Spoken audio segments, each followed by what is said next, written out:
的魔法代表是花，费伦是蝴蝶。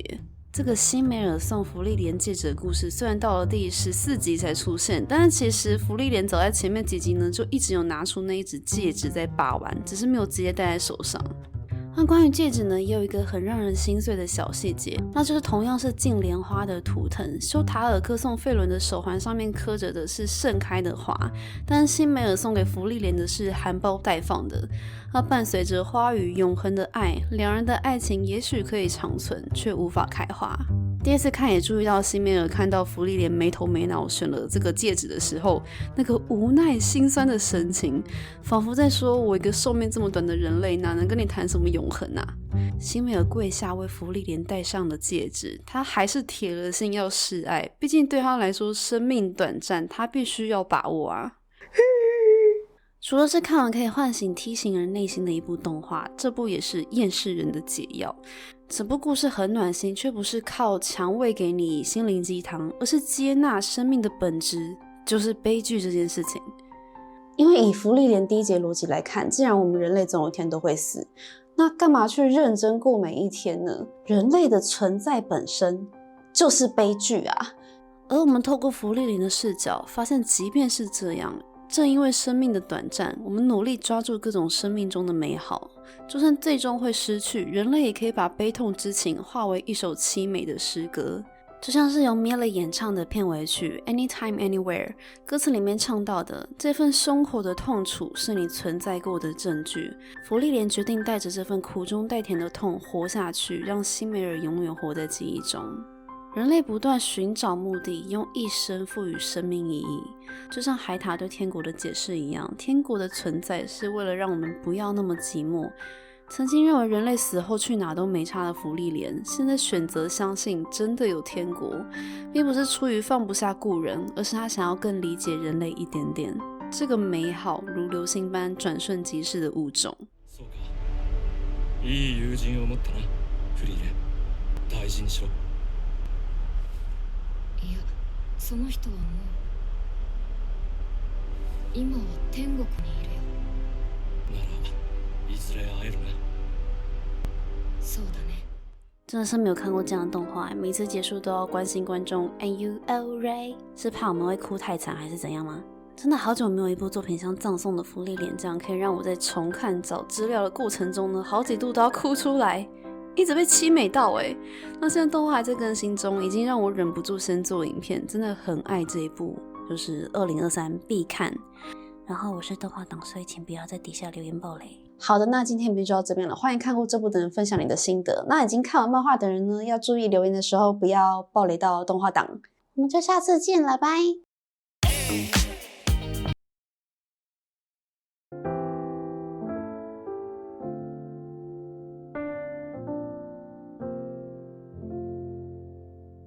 I just finished round 8 of my chess tournament, and I know I say this every time, but today's game was the most important game that I've played so far in the tournament. Okay, I was gonna go bishop e3. That at least very nicely and I knew this. I saw this and I thought, Anna, we cannot let this happen. So I went king d3, which I think is a good move. He went check and I went king c2. Now the idea is just simply that I thought that with my king over here, I will always be stopping the king from going to b4. So he went rook d4. I was just doing a few waiting moves.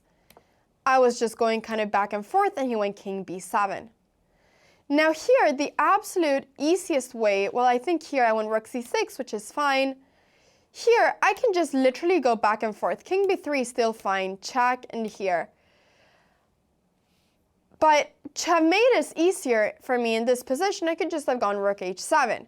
The reason I didn't do this was because I was somehow scared of b5 takes and king b6, which I am absolutely not sure why I was scared of whatsoever, as this is just a draw. But somehow I was scared of this, which, yeah, I'm not sure why, because this endgame is just a draw, and I know that that is just a draw.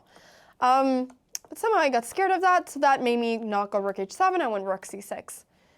Now, he found this idea of placing the rook here, defending this pawn, to now be able to mobilize his king and keep his rook over here, and kind of wait for me to do something with my king, because then he's going to be able to check me.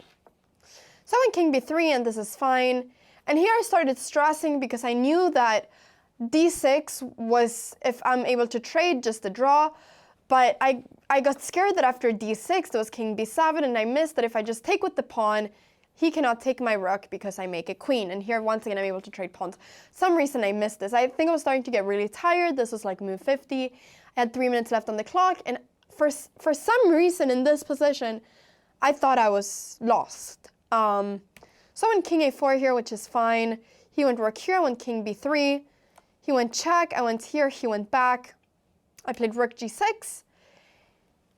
And this is still totally fine, although for some reason I thought here that I was lost. And I don't know what kind of ghosts I was seeing, but I was seeing some sort of ghosts, because here after d6, it's just a draw. There is just nothing that can happen. Takes, takes. He cannot really go king b4. He's going to go probably rook check, but I'll go king b3. And, you know, I'll just be waiting. I mean, the moment he goes king b4, I'll just be able to capture here. And after king takes c4 and rook g6, this is just a theoretical draw that I know. I know how to draw this. I mean, I know this draw. So I knew that this was a draw. And for some reason, I panicked in this position. Instead of going d6, I thought that I was losing my pawn. And I thought somehow that, oh, after rook g4, I'm just defending the pawn. But obviously now he always has the idea of just checking me and then going rook c3. But now king b4 is coming, and now Anna is lost. She will not have a chance to save this game any longer. She is going to be lost here. So after this move, I'm actually just lost. So that was my last chance of saving the game by going d6. And yeah, for some reason I just didn't do it. And I cannot explain why, because it's a very simple move to do, and it's a move that I saw. But for some reason I didn't do it, and here I'm just losing both of my pawns, and then I just resigned. But that was the game. I managed to do the impossible.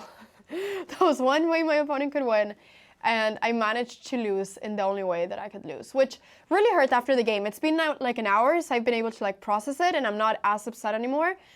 But it really sucks because the whole game, I think, was pretty well played. I had an accuracy of 95%, and he had an accuracy of 98%. It was really just my move 51 or 52 that made me lose the game in a very kind of stupid way. So that made me very annoyed after the game. You know, he was saying that it was just a draw, and I knew obviously that it was just a draw for the whole game. And it was very annoying because after losing this game, I knew that I had no chances of winning the tournament anymore. Although if I win tomorrow, I will be able to get a really good standing. So it kind of hurt that, you know, I lost in this way. But yeah, I'm human and I make mistakes, and everybody makes mistakes. And I think it was just a combination of me being tired and thinking that I was already lost in a position I wasn't lost. For some reason, I just thought that I was lost and got way too low on time. So good news is that I broke my peak viewership on Twitch today, which was crazy. 20,000 people were watching this game at the same time at a certain point, which is the highest that my channel has ever had in history. I broke a record. So the 4th of January will be remembered, the 4th of January 2024 will be remembered for 2 ways for me. One, by being the day where I broke my viewer record on Twitch, and 2, by being the day I lost an impossible endgame to lose. But this will motivate me to study endgames, and I guess that's the important part of it. Now, also, in another note, the Chess.com Awards the results got out today, and I was nominated as Chess Content Creator of the Year, and Levi, aka Gotham Chess, ended up winning that category, but we ended up coming second. So Gotham Chess got first, I got second, and Hikaru got third. But I just wanted to give a huge shout out and a huge thank you to all of you that voted for me in the Chess.com Awards.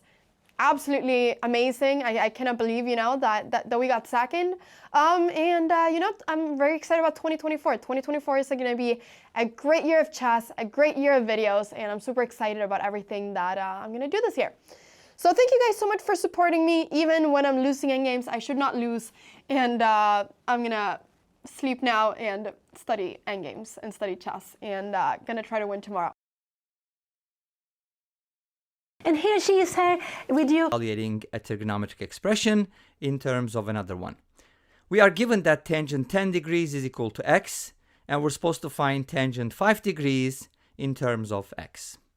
All right, there's a couple different approaches for this problem, so I'm going to be presenting different methods here, and let's see how this goes.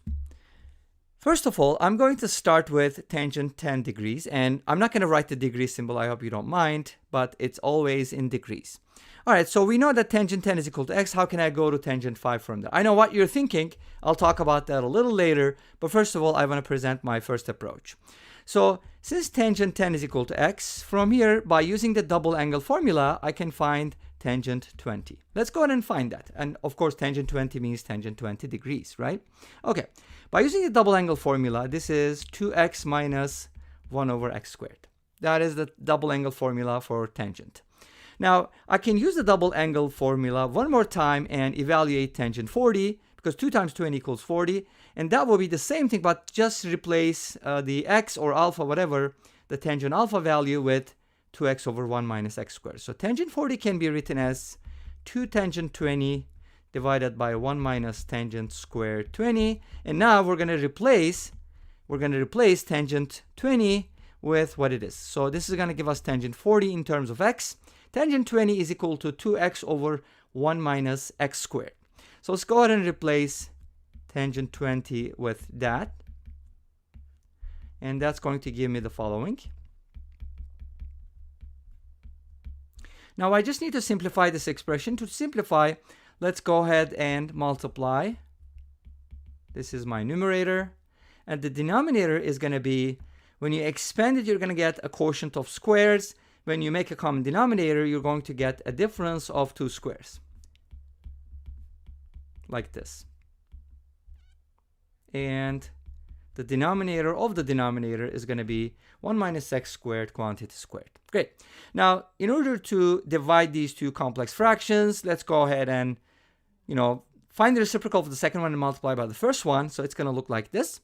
I have 4x over 1 minus x squared multiplied by 1 minus x squared quantity squared divided by this expression right here. And if you expand that one, you're going to get x to the 4th minus 2x squared plus 1 minus 4x squared. Here, notice that 1 minus x squared and 1 minus x squared squared, one of them is going to cancel out. So we can kind of take out one of these and turn this into 1.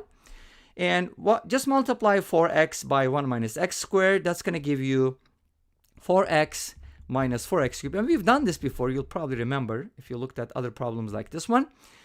And the bottom one is going to be x to the 4th power minus 6x squared plus 1.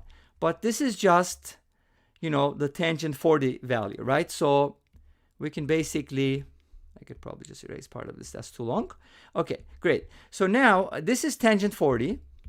But obviously, that's not what I need.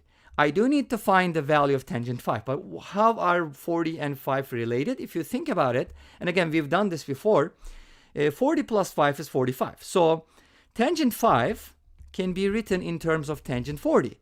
So I can write it as tangent 45 minus 40.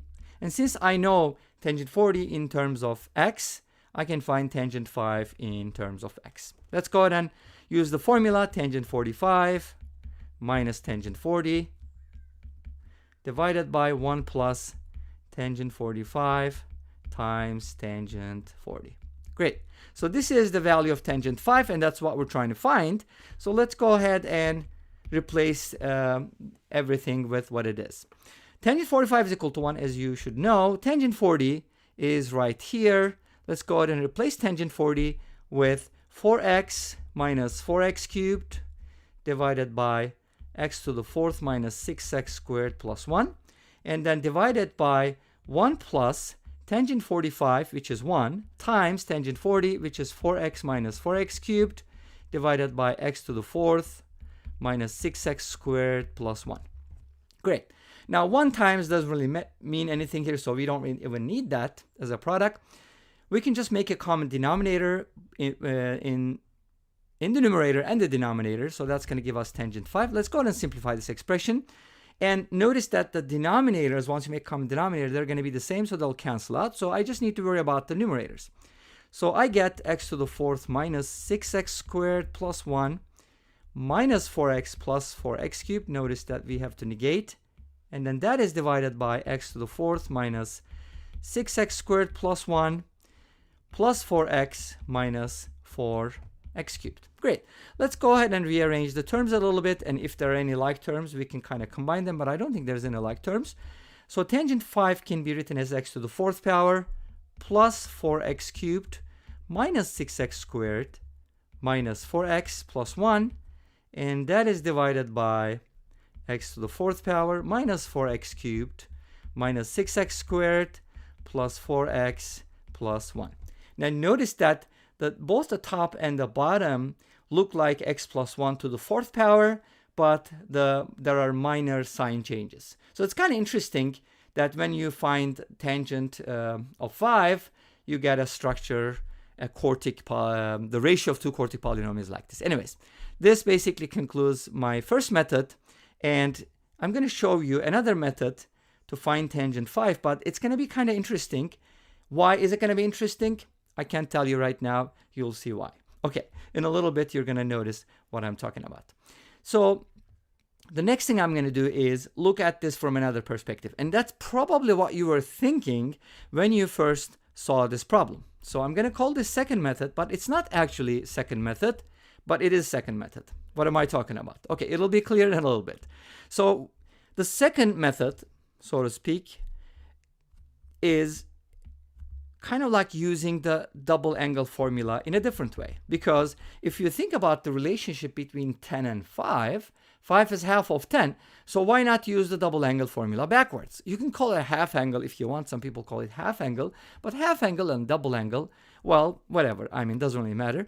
So here's what I'd like to do. I can find tangent 5 directly. How? By using the double angle formula. Tangent 10 can be written as 2 tangent 5 divided by 1 minus tangent squared 5, and we know that it's equal to x, and I can find tangent 5 from here. And it looks a lot easier, right? Okay, I'll tell you a little bit more later on, but let's go ahead and evaluate this simple expression. Let's call tangent 5 u, okay, so that I can use my famous expression 2u, the birthday song. So I get something like 2u, happy birthday, 2u, equals x times the bottom. So it's going to be x minus x times u squared. So I'd like to make this a quadratic equation. You probably already know that I love quadratic equations, and I like using the quadratic formula because this probably is not very factorable. Let's go ahead and use the quadratic formula for this one. But notice that u is my variable, x is treated as a constant. Okay, great. So we're going to be looking for u, and remember, u is equal to tangent 5. Okay, so how do I solve for u? Negative b plus minus the square root of b squared, which is 4, minus 4 times a times c. c is negative x, so I can just write it as x and turn this into a positive sign. Great. Divided by 2a, which is 2x. Okay, so this is tangent 5, but notice that tangent 5 is positive. Well, what is under the radical is positive because it's 4 plus 4x squared. It's always positive if x is a real number. And this expression can only be positive if we write it as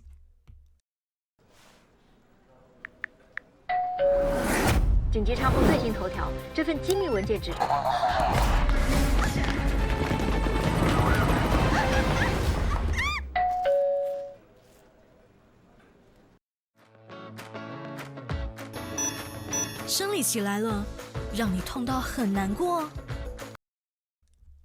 if we write it as negative 2 plus the square root of this expression. And let me write it as 4x squared plus 4. And I'm going to simplify this a little bit. Let's go ahead and take out a 2 here. I can obviously write this as 2 times the radical x squared plus 1. And if you divide everything by 2, you're going to get the following. You're going to get the square root of x squared plus 1 minus 1 divided by x. I skipped some steps, but they're fairly easy. I hope you don't mind. Okay. Now, this is the tangent 5 value. Now, the biggest question here is I told you that I was going to tell you something about it, right? We didn't get the same thing, right? Is that surprising? No, it shouldn't be. Sometimes with trigonometric expressions, we get different results. Why is that happening? Because if you take this expression, this quartic thing, like a gigantic expression, and set it equal to that, you're going to get a true statement. But that's going to give you another equation, one of whose roots is tangent 5. Isn't that interesting? You set them equal, and if you can solve that equation, obviously that equation is going to be crazy, but one of the roots is going to be tangent 5. What are the other roots? Something for you to think about. Okay, so tangent 5 we were able to find by working backwards. Now, I'm going to show you another method to find tangent 5 from tangent 10, and this is also very cool. So, this is kind of like my second method, part B, or maybe third method. How about whatever you want to call this, but it's another approach. Let's call it, how about that? Another approach. Okay. Now, another approach to find tangent 5 from tangent 10. So, tangent 10 in degrees, of course, is equal to x. So, and I'm trying to find tangent 5. Okay, great. So, since 10 and 5 are both acute angles, they are really acute, right? I can just draw a right triangle. And of course, this is in no way drawn to scale, but you know, just pretend that this is 10 degrees. Okay, fine, I'm going to put the degree symbol here. I know some people are complaining about it all the time. But anyways, tangent 10 is equal to x. So can I just name these sides, the legs, x and 1? Because the ratio needs to be x. So great, you got this part. Pythagorean theorem tells us that the hypotenuse is going to be square root of x squared plus 1. Easy, right? Now, here's the awesome trick. I really love this trick because it allows you to cut an angle in half. So extend the base, if you want to name this triangle ABC, extend AC as much as BC. So what happens if you extend AC as much as BC? The length here becomes the square root of x squared plus 1, and you get an isosceles triangle. So these two sides are congruent. Great. What does that tell you? Well, the base angles needs to be congruent. By using EAT, what's EAT? Exterior angle theorem. We know that alpha plus alpha is equal to 10. Then alpha has to be 5. So this needs to be 5 degrees and this needs to be 5 degrees. And what does that tell you? That tells you that tangent 5 value can be found from here as well. And that is going to equal opposite over adjacent, which is x divided by the square root of x squared plus 1 plus 1.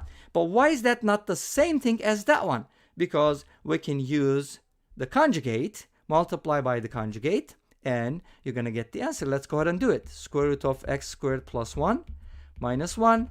Multiply both the top and the bottom by that. So essentially, you're multiplying by 1 over 1, or just 1. And from here, you're going to get the tangent 1 value. And that is going to equal tangent 5 equals, when you multiply these, notice that you're going to get x times the square root of x squared plus 1 minus 1 divided by, from difference of two squares, is going to be x squared plus 1 minus 1. The 1 cancels out, and the x and 1 of the x squared cancels out, and we get the value of tangent 5 as the square root of x squared plus 1 minus 1 all over x, which is the same expression that we found here.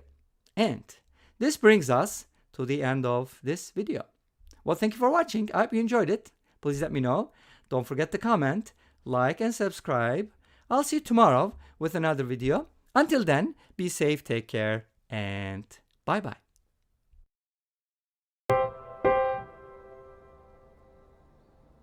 大家好，我是沃提，将介绍的是 13.24B 冷门四大症后呢，今天来介绍的是智商 flex 公式以及唢呐节。本部影片的特别感谢退学实况主如果投稿分享，他是一位非常厉害的900分台服精英，大家可以去追踪一下他的退学实况。他在实况上呢，也都常常会有一些精辟的解说。虽然说介绍精英的玩法，有时候大家可能会觉得有点距离感，但我们其实一直以来都有一个共通点，就是每次台服下棋都要排很久，大家应该都有发现这件事情。这段时间真的是有够无聊，该怎么办呢？这时候就可以打开弹头冲突啦！这款最新的策略随机塔防手游透过组合5位英雄阵容，选择召唤或升级英雄，让双方在战场上抵御魔物的进攻，激烈战斗到其中一方生命值归零为止。大家可以看到呢，这个对手真的是有够强大。也是打不太赢啊，血都要见底了。不过，我这边是直接合出了一个非常高等级的输出英雄，不愧是我完美逆转啊！这个游戏呢，它其实差不多5分钟内就可以分出胜负，大家可以看到它的这个游戏进展是非常的快速的，并且呢，它又是策略跟游戏的结合，相信喜欢下棋的玩家一定会非常的喜欢，甚至呢，也可以比一般人更快的上手。游戏人也是非常合适啊，跟频道合作提供了专属活动来送给大家，只要你有下载游戏并游玩对战模式，挑战获胜，赢得100个奖杯以上。接着回到这部影片，在下方留言你的游戏 ID 以及任意一段话，就可以参加这一次的抽奖活动了。抽到观众可以获得4大超商4选1 100元的购物金，且根据每10个留言增加1个中奖名额的方式，最多呢我们会抽出30位的幸运儿，真的是非常大手笔的抽奖活动。那大家就是真的要踊跃留言，踊跃参加。我会在活动截止之后进行抽奖，并且呢在下方的留言区公布中奖名单，并且也会在游戏内通知中奖。这一本的游戏 ID 一定要填写正确，抽奖也要记得在期限内到弹头冲突 FB 粉专私讯完成登记领奖。今天呢就会透过 FB 私讯的方式发送你的奖品了，赶紧点击影片下方链接参加这一次的抽奖活动吧。OK， 回到我们的主题，这次要来特别介绍的是真商唢呐节的这个配置，当然后面就是还是会介绍到其他的一些配置，因为我真的是被问了好多次说这个真商转究竟要给谁，或者说真商的体系到底应该要如何搭配才好。今天呢我们会分享就是有真商转你可以去用谁，再来就是没有真商转的时候你应该怎么去处理。而今天着重介绍的呢基板就会是4真商3 KDA 3术士3超粉2守护2守望。目前版本最强的转职徽章呢就是真商，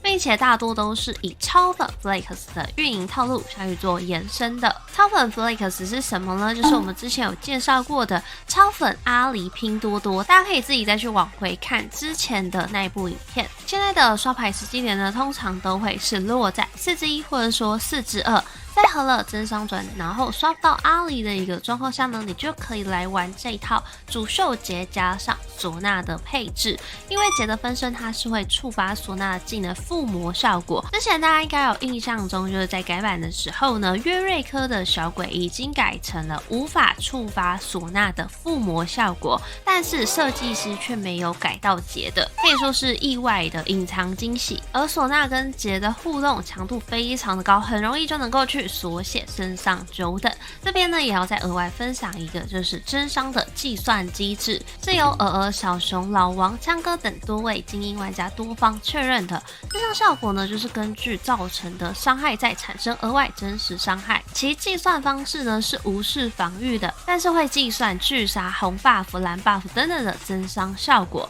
举例来说，今天如果你是拥有巨杀、破防者、蓝 buff、红 buff 这种额外的一个增伤的装备的时候呢，并且你也开出了2真实伤害，这个时候计算的方式就会是100的伤害，然后再加上红 buff 的8% 的增伤，然后就会等于是108的伤害，再用这个增伤后的108伤害乘上15% 的额外真实伤害，那真实伤害呢就会落在 16.2。 上面这个只是举一个比较简单的例子，大家可以以此类推。虽然真伤的部分呢它是不计算防御的，但是呢很多的角色原本它就是雾魔攻的伤害嘛，因此呢还是会需要根据 C 位去做出降防的装备。降防的装备魔攻的话呢，你就是要去做电刀跟星火，那如果你是雾攻方面的话，就是要做军的法医跟俄语。然后通常呢降防装备我们只会做其中一件，也就是你做了电刀之后你就不会再去做星火，你做了军的法医就比较不会再去做俄语，因为他们所产生的效益是一样的。接着出装的部分，节我们会去让他担任主 C， 通常就是你今天刷到什么样的一个主秀英雄，我们就会尽量的看能不能把这个真双转给到他身上，那他就会去拿上真双转，然后泰坦正义、嗜血、血手等等的都有式装备。艾克的话呢，则是可以去拿日炎龙爪、好战、军能法衣。阿里跟唢呐的话，则是会担任我们的另外一个 C 位，可以给他鬼手啊、红 buff 跟精进。主要就是如果你今天阿里是已经先2星的话，那当然也直接用阿里是没有问题的。不过很常就是我们的阿里一直都刷不到，毕竟现在外面就是超多的守望阿里，而且这些守望阿里的玩家，他有可能在前期的时候就去打连败，然后在3-5的时候就去启动去抢阿里这张牌的，所以有的时候你可能上到4-2的时候，你会发现，牌库怎么好像都没有阿里了，就是都被这些疯狗型的玩家抢走啊。这个时候，你可能刚好有进一些5费卡，其实8等刷的时候，我觉得算是蛮容易去刷到1张的5费卡。那这张5费卡如果是基亚娜，你就是血钻；如果是唢呐的话，你也可以直接拿来用。比较习惯的一个出装顺序呢，就是前排的一个斗士装，然后再去出坦克的装备，接着才是后排的一个启动装，就是大家的出装顺序还有出装理解其实都是不太一样的。大家可以发现一件事情，就算是同为精英玩家，但是每个人的理解都不同，尤其是对每个角色的出装其实也都是不同的，所以接着才是后排的一个启动装，就是大家的出装顺序还有出装理解其实后排的一个启动装，就是大家的出装顺序还有出装理解其实都是不太一样的。大家可以发现一件事情，就算是同为精英玩家，但是每个人的理解都不同，尤其是对每个角色的出装其实也都是不同的。所以出装或者是说征服装置的选择上，很难说谁是对的谁是错的，而是说你比较习惯用什么样的打法，什么样的打法是比较适合你的，你真的可以上分的。这也是为什么我会一直建议大家就是要多看影片，然后还有实况去交互着学习。接着征服装置的选择呢，可以去选的就是吸血迷信魔控、小小伙伴、助攻碑文以及理想主义，还有治愈灵球。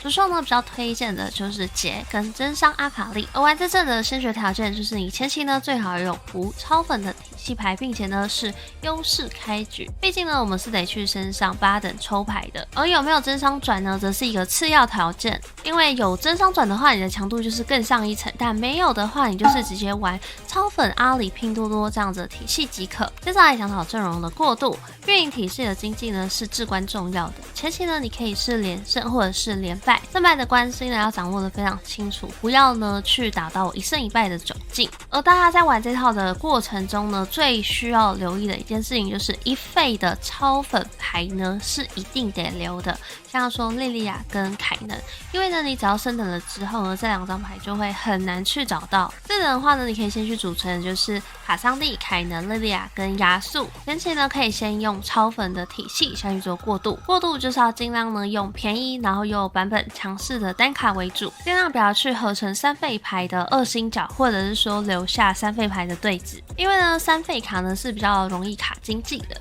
今天如果是打连胜或保险的一个打法呢，你就可以在2-5的时候去升上5等。那如果说你今天是要准备打5连败的话，那就不会去升上5等。我们2阶段是会直接让它完全不按任何一下的购买经验。5等的话呢，可以去组成的就是以超粉为核心，然后再去拼 KDA 以及后排的射手。这个其实呢，我们之前有跟大家分享过，因为 KDA 在前期呢可以说是这版本最强的打工体系，有加血而且又有加伤害，并且呢可以让我们前后排的质量达到一个前排呢要有坦度有坦度，后排要有输出也有输出，甚至这一些这么便宜的牌呢，都还可以平滑的过渡到后期，真的是非常吃香的一件事情。那6等的话呢，就是根据你的状况，然后去补上一些比较强力的单卡。如果你是缺坦度的话呢，你就可以补上魔豆、阿姆姆跟赛特这样子的角色；如果是缺伤害的话呢，只是可以补上乌尔加特。这边也跟大家分享一下这个配阵的阵容图。那3-1的话，你可以视情况去升上6等保连胜。3-1会去升上6等的状况，就是你在2阶段的时候是有去打出5连胜的。但如果说你今天在2阶段完全没有去打出连胜的话，我们最固定的一个公式呢，就是会在3-2的时候去升上6等。这边如果说有40块以上的经济呢，会是最好的。其实我之前呢也有制作一个衡量经济的表格，这边也附上来给大家去做参考。我觉得新手玩家呢蛮需要去留意自己的经济状态的，因为你对经济的掌控如果不够敏感的话呢，其实是很难玩这种4费的营运阵容。接着来看到7等的话呢，你可以去挂上的就是先用凯能、莉莉娅还有妮可作为一个核心的羁绊，再来就是往外开艾克跟瑟拉芬，接着再加上露露跟任一个主秀角色。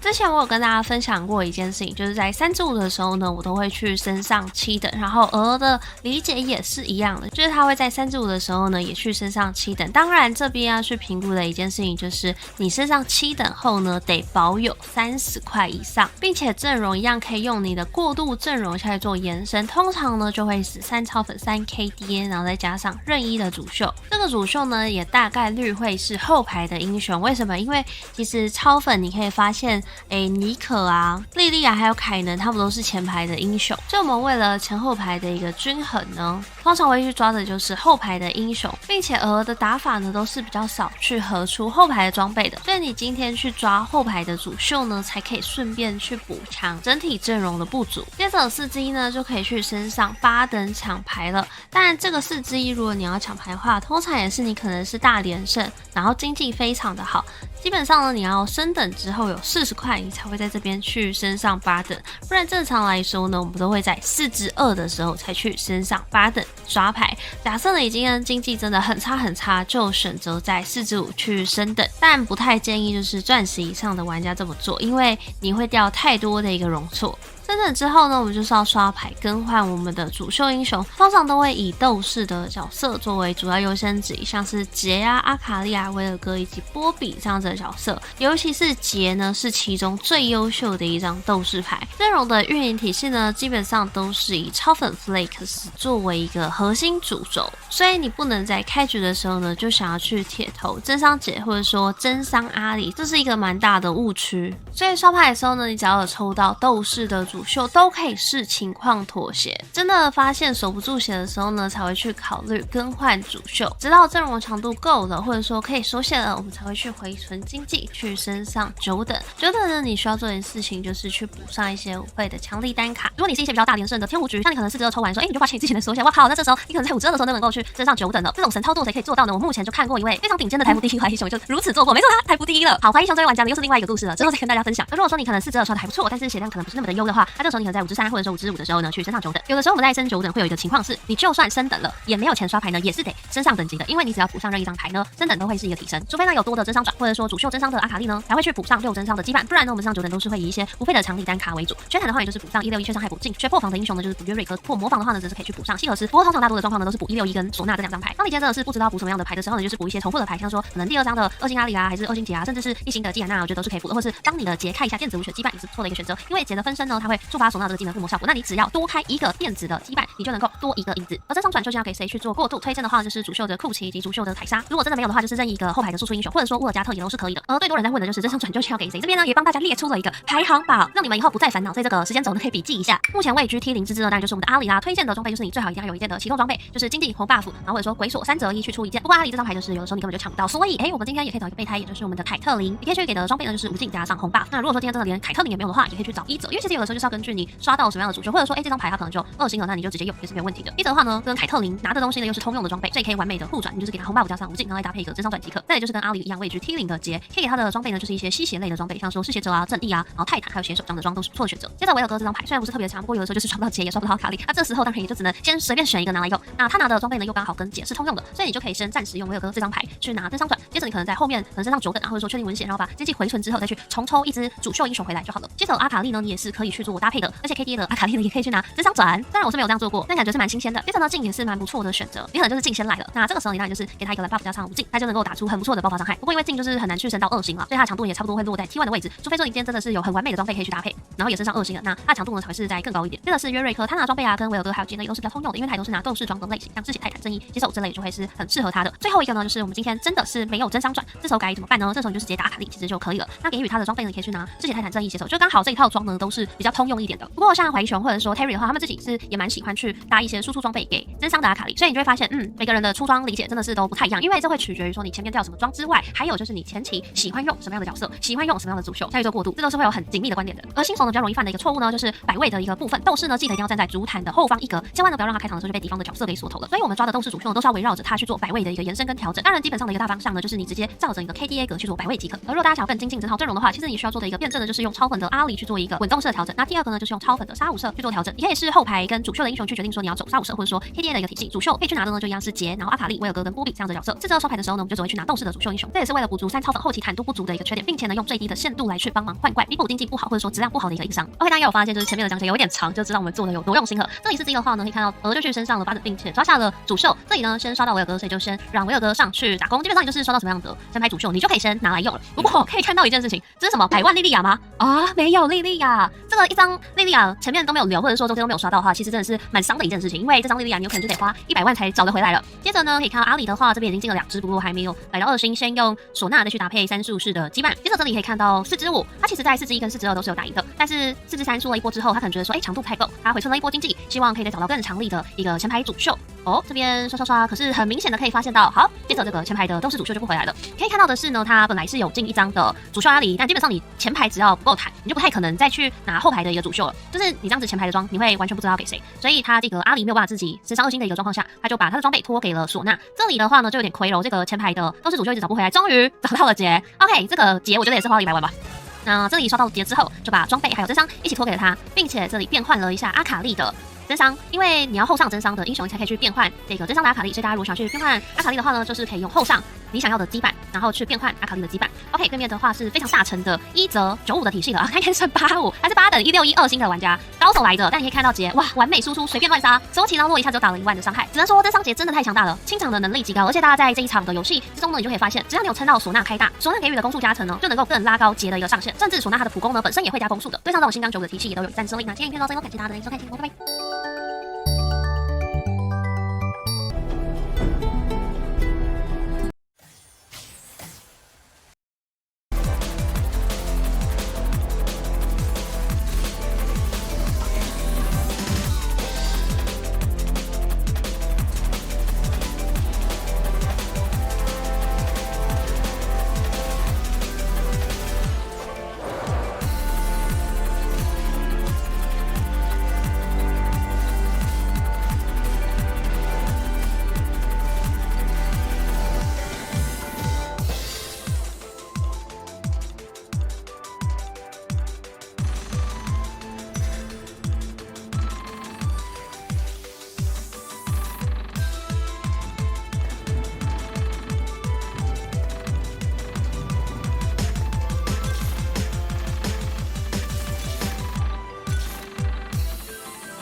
for the past 9 days, I've been playing in a huge chess tournament in Stockholm, Sweden, called Rilton Elo. Now this has been a very tough tournament, and every day I've played a classical game of chess. The first day, I won, and I thought that this tournament is going to go great. But then the second day, I drew against an 1800. And after that, I won 3 games in a row, but then I drew again. And I thought, do I have a chance of winning the tournament? Well, I did, because I won the day after, but then yesterday on the 8th round, I lost the most important game of them all and knew that I had no chances of winning the tournament anymore. However, I knew that if I won today, I would get in a top 5 placement, and I would have, even if I didn't win the tournament, a fantastic end result. Because getting top 5 amongst over 170 people, it's very good. Like, I was very, very, very happy with that in the beginning. So it was really important for me to win today, and I was really nervous because I was facing an 1800, well, 1790 something, but that had had a fantastic tournament. My opponent had not lost to a single person, and they had beaten several people that were like 2000 rated. So I knew that this person was very strong. The game was also at 12, which, let me tell you something, I have a terrible time waking up every day. I struggle so much to wake up in the morning. This morning I woke up at 10:45, I ran to breakfast, I had some egg and beans for like 5 minutes, and then I ran up to start preparing for my stream, and then I played the game. But it was very, very, very, very, very stressful. It was so stressful actually that the tournament organizer texted me and asked me, "Hey Anna, are you coming to the round?" Because I was 10 minutes late to the round. So he wanted to make sure that I hadn't overslept, which was very kind by the tournament organizer, by the way. But I had the black pieces, and my opponent started with the move e4, which I was expecting. So I went c5, knight f3, knight c6, d4. It became an open Sicilian. I took, and then I played e5. Now, the reason I don't have any footage from the game today is because my opponent didn't want to be recorded or didn't want to be part of the live stream. So my mom was just commentating the game herself, and I'm going to add some of her reactions to, you know, my game throughout this recap. But I hope she didn't roast me too bad. Every day after I film this, I end up going back to see what my mom has said about my game. And she is a sweetheart, she's so sweet, but she can also fiercely roast my moves. And I am always scared every night that my mom will have a terrible reaction to my chess moves. But it's always very exciting. So, knight b5, a6. I haven't played this line too many times, but I did play it a few rounds ago, so I thought that my opponent might expect it. So takes, and queen e7. Now in my previous round, my opponent decided to capture my queen, and just, you know, I got my knight out, and then I was able to play d5. Now, this time, my opponent played queen d1 and went back all the way with the queen, which is the best move and the main line. Because I have never played this position before, I started feeling like, oh no, I've kind of forgotten theory. So I knew that I had to get my knight up pretty quickly. And then here I spent some time thinking because I realized that this was a big threat. And when I realized this, I remembered what I was supposed to do. I was supposed to push up my pawn 1 step. And then after she goes bishop g5 to get the knight over here to d5, bishop e6 is the idea. So that when she puts the knight in the center, I can take it and then retreat with my knight. And this move looks a little bit funny because I'm going back all the way to b8, but the idea is just simply that I'll be able to put it on d7 and have a very good knight over there. So this position is around equal. Now here, I thought that bishop e2 would be played, but instead c4, I got my knight out, and then bishop d3. Now it's Anna, she's thinking, and I think this is good that she's thinking. She has been playing quite quickly. Anna has spent like 16 minutes plus 6.5, like a little more than 20 minutes, but this is absolutely fine. So this bishop is kind of looking towards my king, but I'm kind of sometimes threatening to go e4. So my opponent here, I castled, and my opponent castled too. And then I spent some time thinking, and I thought, you know what, it is time for me to go e4. The reason I went this was because I felt like if she could stop this move, then it would be very, very, very hard for me to kind of find a plan. I didn't really know exactly what my plan was. I didn't want to go knight c5 because she's going to be able to push b4. So I felt like me getting, you know, the space that I will after this move was very important. So I went e4, threatening the bishop, and instead of moving it, she just went rook e1 to put the rook on the same file as my queen. So I played queen e5, and then just threatening the bishop. And actually here I thought that like the bishop would move. I knew that if she took my knight, that this would be really, really, really good for me, because this bishop is just the monster in the position. This bishop is not as good because these pawns are in light squares, but this bishop is the monster. This is my #1 enemy right now. Queen d2 was played, which is a very strong move, because if she would go back with the bishop somewhere, I can probably just simply take on b2 and then just start picking up pawns like, you know, like it's Christmas. So queen d2 was played, just defending everything, the pawn and the bishop, very good move. Then now I went queen f5 because I thought that I have to get the queen out of the e file to actually threaten the bishop.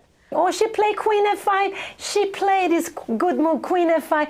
I'm so happy to see that. That's a very good move. Now white has to make a huge decision. White actually only have 5 moves to choose from here. So the bishop was moved back, and I was feeling pretty good here about my position. I felt like I had everything under control.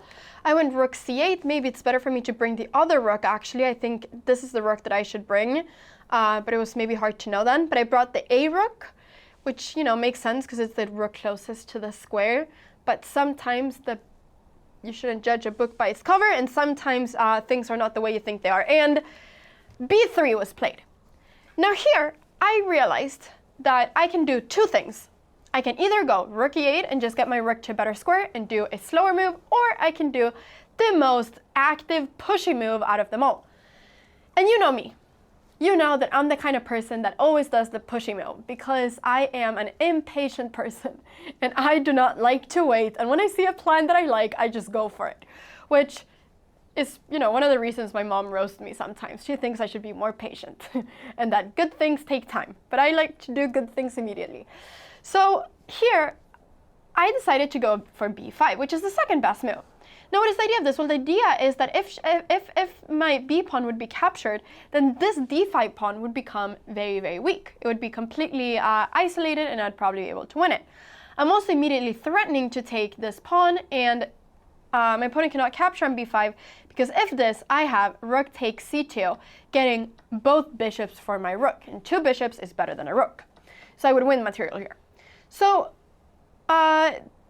the move that was played was f3, which I thought was a very strong move, and I think that I kind of had not really seen it. I had seen it, but I hadn't really like given too much attention to it, but I think this is one of the strongest moves.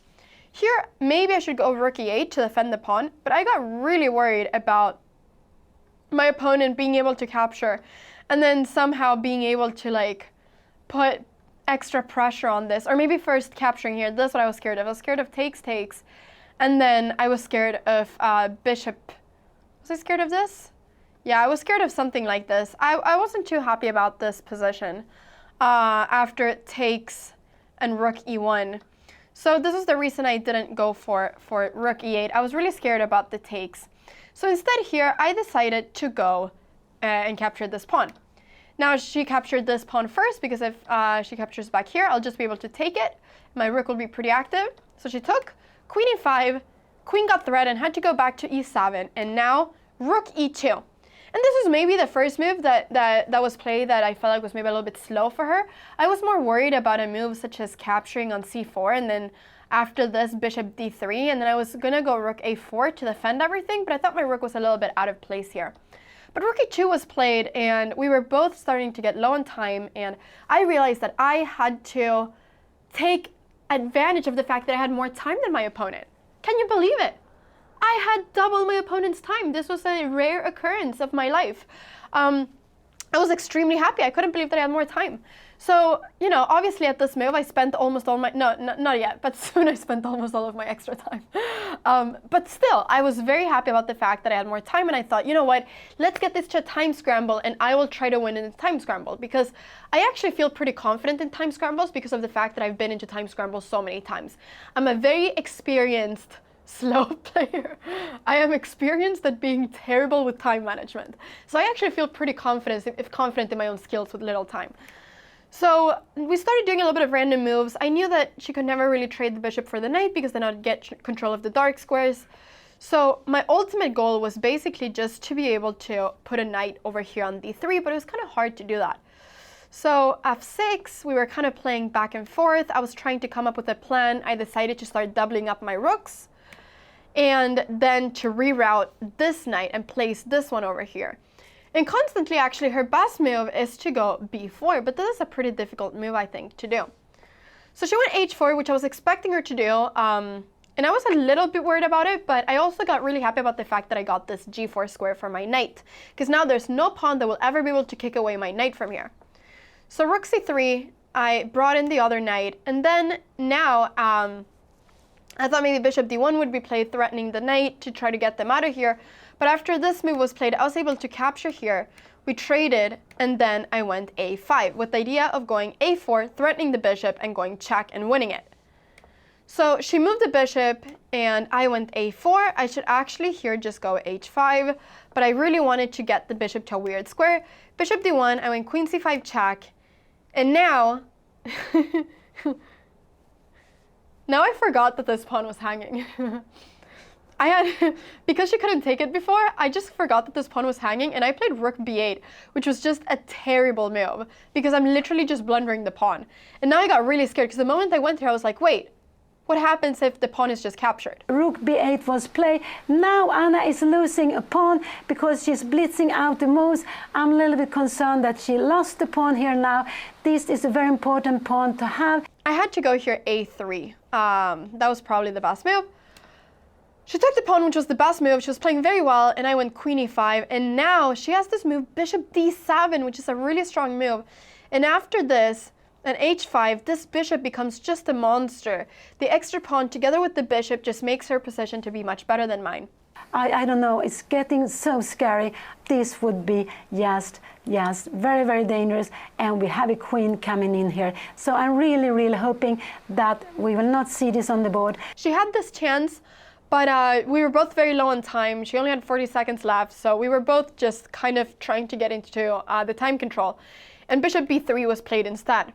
Now, when she did this move, I was very happy because I realized that I can now go h5 and just get my knight to stay here forever. So even though I was a pawn down, I was feeling very happy about my position. And this, at move 39, I think this was the moment where my opponent made probably the biggest mistake in the game, which was probably not so easy to see because my opponent had so little time, but my knight was captured. And this move, the problem with this move is that I can capture back with the queen, which is not a problem for me, but a problem for my opponent. I can capture back with the queen, and now it's just almost impossible to prevent the checkmate on h2. This is a shocking move. Anna played h5. White took on e5. And if Anna just take back with his queen, she is winning. She is winning. This was a shocking move. And the moment this was played at move 39, I knew that I was probably going to win the game. And I was very happy. Because the only way that it can be stopped is by going g3. But now I'm able to capture the pawn. And not only is it equal pawns now, I'm also going to win this h4 pawn. But not only am I winning 2 pawns, the king is just so weak. So e5 was played, and an attempt to try to create some counterplay, hoping that I'll capture with the f or d pawn, and that I will maybe trade queens and just let the game go on for a little bit longer. But I captured this pawn, and then I just took with the knight. The idea that I had was to bring in this rook. So here, she thought for a while. Rook f2 was played. I brought in my rook just to try to finish the game and checkmate. And then after queen c2, I actually calculated and found either a forced checkmate or a queen win.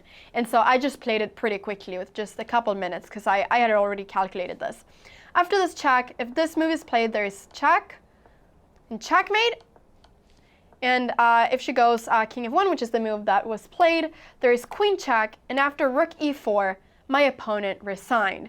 Because if she would go here, I would have a checkmate in one move, and if the rook was taken, then I would be able to capture back and just win the queen. And now Anna won. She won that game. Her opponent decided to resign. Anna won the last game. So she took 7 out of 9. She's going up to the top. So I won the final game of Rilton, and I am so happy because I ended up taking 7 out of 9 points, which is amazing.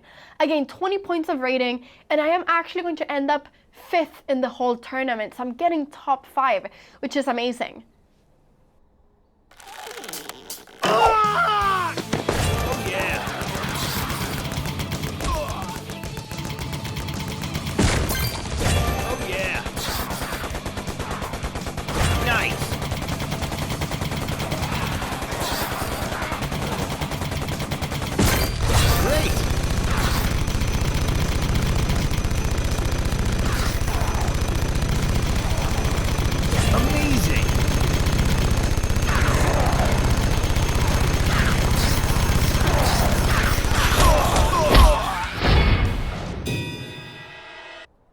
And I think that gives me like $200. But yeah, you know, it's amazing. It's fantastic. So I'm very happy with my final result. I am going to be going to the prize ceremony now, and I will insert some footage from it because I am very excited about taking my prize, which is going to be a piece of paper that I'll have to sign in with my bank account. But it's still a very fun prize. So I'll take you with me so that you can see it. But 5th place, 7 out of 9, plus 20 rating points. I am finally back after 3 years to 2100. We are back. It's been so long since I had 2100, and I am so happy to have it. So the tournament winner was actually my opponent from yesterday, and he ended up taking half a point more than me. So with 7.5 points, I would have won the tournament or got the same points as the leader. In fact, I have the same points as number 2, or number 3 actually, because both number 1 and 2 have 7.5. I have 7, so 3, 4, and 5 have 7 points, but I just have the worst tie breaks out of them all, which is the sum of your opponent's score. So I am going now to the prize ceremony. Thank you so much, everybody, for following me on this journey. I am so grateful that I've been able to play this, and I'm on to playing more tournaments in 2024. This is the year of classical chess for me.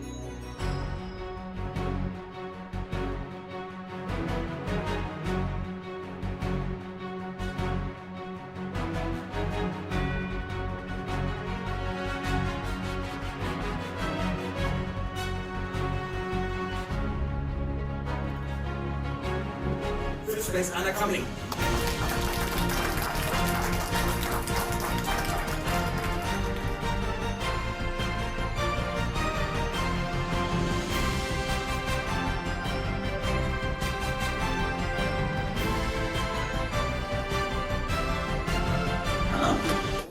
To say something. Thank you so much for allowing me to stream in this tournament. My goal is to try to get as many people as possible into chess, and that is why I love doing what I do. And people love seeing this tournament. This is one of my favorite tournaments in the world. So thank you so much for allowing me to stream here. Thank you.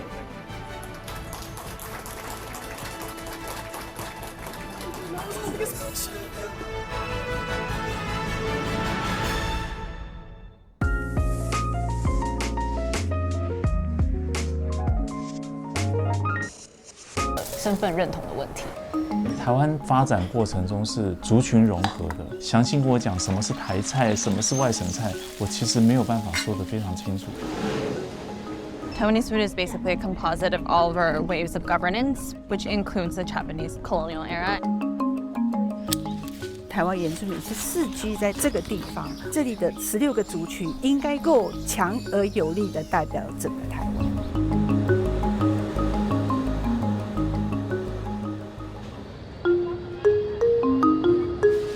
这几年，台湾食物有了更多的国际能见度，但台湾菜是什么，似乎还没有一个清晰的轮廓。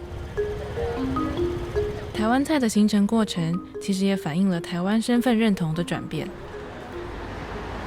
日本从1895年到1945年殖民台湾，期间建造南北纵贯铁路，对台湾的铁路系统进行现代化。台湾人熟悉的铁路便当，便是随着长途车程而出现。So we're at the train station right now. Here they also sell the Taiwanese bento box, which is a dish that was sort of invented or came to be with the Taiwan train station. So let's go in and grab something to eat. 魏贝山在美国长大，目前住在台湾。2023年出版了一本台湾料理的食谱。他说，台湾铁路便当的出现与烹调方式，都受到日本殖民的影响。It's a loan word from Japan, bento, and in Taiwanese is biendong.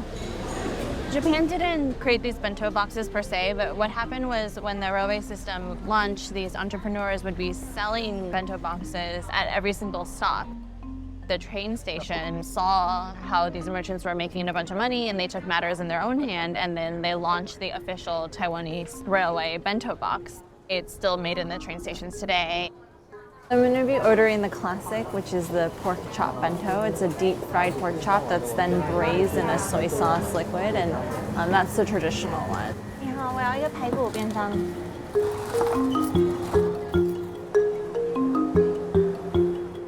We're on a train right now. I'm heading to Tolten, and I have my bento box with me. And yeah, it looks delicious. Still hot. A braised pork chop. It's actually deep fried, but because if you have something deep fried, it'll eventually become soggy. So what they do is they actually braise it. So it's deep fried and then braised, so that way it's kind of already soggy. And then you usually sometimes will have a braised tofu or braised egg. These things are just, you can make them in bulk and they last very long. And then you have greens. Right here we have gali cai. It's always served over a bowl of short grain rice. Taiwan is the only subtropical country where short grain rice is our rice of choice, and that was introduced by the Japanese. They actually spent 10 years on Yeongmingsan trying to breed a short grain rice. When they succeeded, they called it Ponglaimi, which is named after a mythical mountain in Japanese and Chinese folklore. That's what they use for sushi rice. And it's also really good for like soaking up sauces. When I was doing research for my cookbook, what I thought was really interesting is that all of our core condiments in Taiwanese cuisine are made with Japanese-style colonial recipes. So our soy sauce, our rice wine, our rice vinegar are made in the Japanese style. Taiwanese cuisine at large is quite sweet. I wouldn't say it's because of the Japanese, but the Japanese, they created these factories to produce sugar en masse. Then everyone sort of had access to sugar. I think a lot of people, they associate Japan with modernization. When Japan first took over Taiwan, there was a lot of animosity from Taiwanese people. But now that so much time has passed, you see this fondness for Japanese culture. It's not a pretty history, but I think people are more fixated on the romantic side of it. I think the reason why is because sort of the government after the nationalist government, the atrocities that happened during that era, the White Terror, martial law, that sort of eclipsed what happened in Japan. There's this nostalgia for Japanese culture, and I see that very much within my own family as well. We're gonna exit now because we are at our stop. Both sides of my family have been in Taiwan for over 200 years. My great-grandfather, he went to Japan and trained as a doctor and came back here to Taiwan. For my family, the association with Japan is a source of pride. We have just arrived to our stop, Tolten. 魏贝山过去经常到中国大陆采访，制作有关中国饮食文化的专题。When I moved to Taiwan, what I realized is we don't really have great Chinese food here. And that's just because when the nationalist government came, that was 70 years ago. And those taste buds and those dishes and restaurants have evolved to become very Taiwanese. 魏贝山这里讲的是外省菜，左宗棠鸡就是其中之一。1949年，中华民国政府迁台，带来约120万军民。当时这批移民被称为外省人，本来已在此生活的群体，则被归类为本省族群。随着外省人来到台湾的，还有他们从中国各地带来的饮食文化。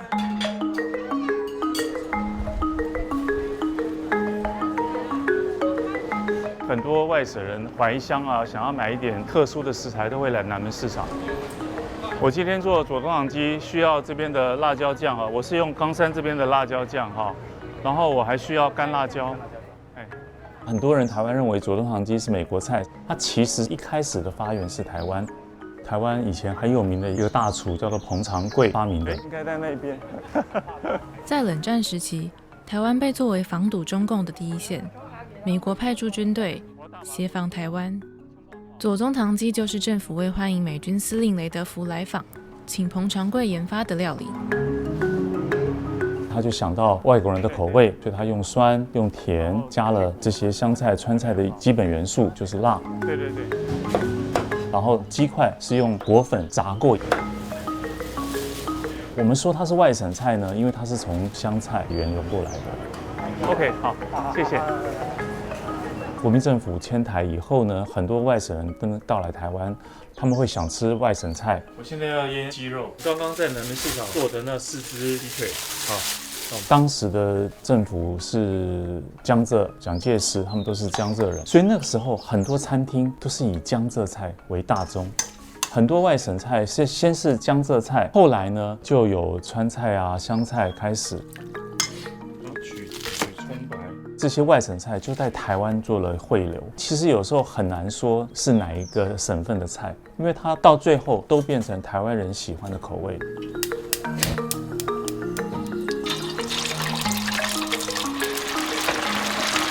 我的爸爸妈妈都是山东人。我爸爸他大概1949年左右来到台湾，然后我妈妈她是流亡学生，她是跟着学校来到台湾的，他们在台湾认识。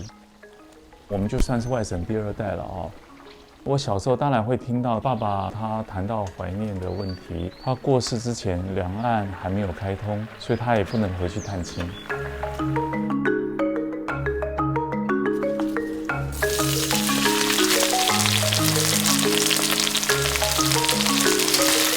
我爸爸是个很喜欢生活的人，所以他做菜很享受。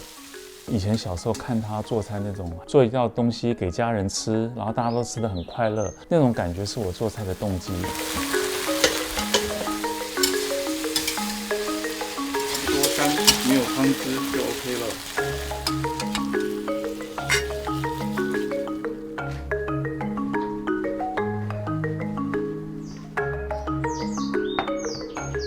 这就是刚刚出炉的左宗棠鸡。这道菜就很代表了外省菜在台湾的地位。当外省人迁到台湾之后呢，跟台湾人做了融合出来的这种外省菜系，它其实已经不是很地道的外省，它就是变成默默的在地化了。台湾本身就是一个族群融合的地方，它吸纳了各种元素，而成就了台湾菜。外省菜是里面的很重要的部分，我们不能说它是全部。除了外省菜，台湾还有本省菜，也就是1949年前已经在台湾生活的族群，他们的料理。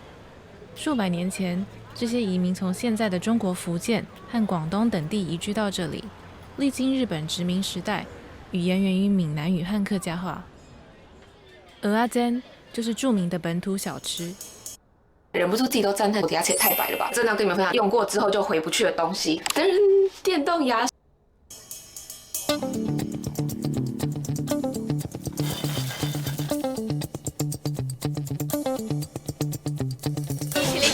版本的蚵仔煎，这个呢其实是台湾蚵仔煎的重新诠释。台湾蚵仔煎原本有粉浆、有蚵仔、有蛋、有青菜，那它把这些元素呢全部用了新的呈现。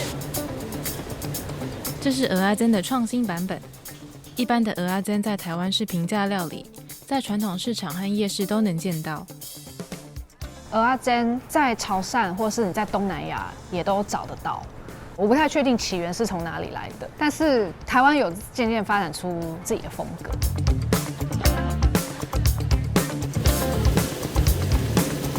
台湾的蚵仔煎非常注重的一个地方是那个粉浆，主要是地瓜粉，吃起来你会觉得好像有点稠稠的、黏黏的，可是台湾人就很喜欢。在上面再加上煎过的蚵仔，然后我们还会加上蛋，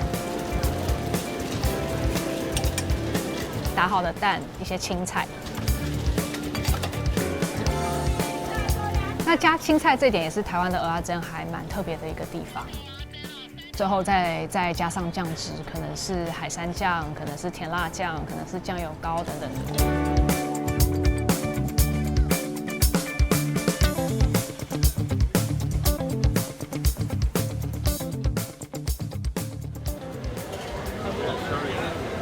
很多人认为小吃能代表台湾，但以前并不是这样。国民政府迁台后，实施威权统治，开启了长达数十年的白色恐怖时期。领导阶层的文化背景主导了整体社会，本土文化和语言遭到打压，甚至禁止。在我成长的年代，30年前、20几年前，那个时候还在一个台湾的本土文化比较被压抑的年代。我爸爸是在香港长大的江浙人，那我妈妈其实是本省台湾人。但是我爸爸的江浙口味是我们家非常主流、很强势的一个文化。以他的眼光，他可能会觉得，哎呀，小吃摊是不是很脏啊？是不是容易吃了生病啊？他就不准我们出去吃。所以我妈妈如果要带我们出去吃，还得瞒着我爸。90年代，台湾开始民主化，本土意识逐渐抬头。一方面经济已经好了嘛，那个时候的社会情势也是开始比较强调本土意识，包括是2000年就有第一次政党轮替嘛，小吃还登上了国宴，那这些都提升了小吃的地位，让台湾的小吃更受尊重，而且更引人有兴趣。高晴雯介绍的创新版蚵仔煎是来自这间以台湾料理为基底，推出精致菜色的餐厅。台湾的原始的做法是那个姜嘛，就是米糊姜或是什么这样，那我把它变成是一个，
皇家西洋棋学院，我是瑞老师。喜欢我频道的朋友们，记得点击订阅追踪，并且打开小铃铛，以免错过未来更多精彩的影片。好，我们今天要来继续 chess.com 3分加2秒的这个上分，去争取把这个等级分啊逐渐推向1400。好，那一样啊，如果最后剩下1分钟时间，因为比较紧，所以我们这个闲聊啊，还有讲解啊，就会放到复盘的时候再进行。好，那么我们就来直接开始今天的对局啦。好，我们今天看是拿个什么颜色呢？好，我们今天是黑棋啊，他走了这个王兵。好，我们走个法兰西吧。啊，不过根据我经验，在这个分段比较多的可能是兑换便利。啊，不过也无所谓。哎，对方莫非没见过？哈哈哈，在第一手棋就陷入了长考。B3啊。这个是一个小谱，好，我们来想想这个应该下什么？诶，但他直接吃掉了，也许他不知道。那这个棋就啊，哈哈，这个是什么鬼啊？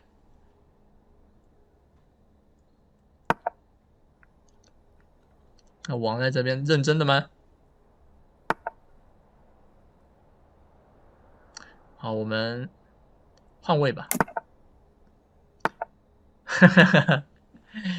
他是不是手滑了呀？他怎么会觉得我会让他逃出去呢？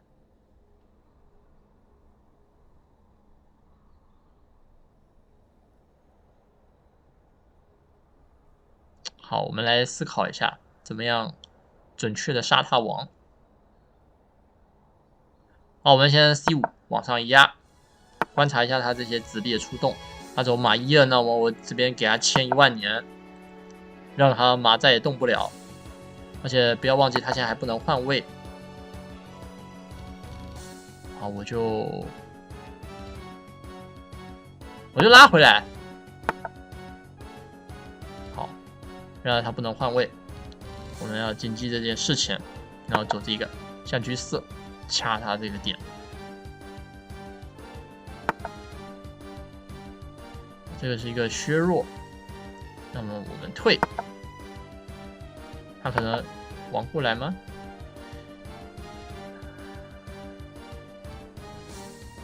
能不能走这个？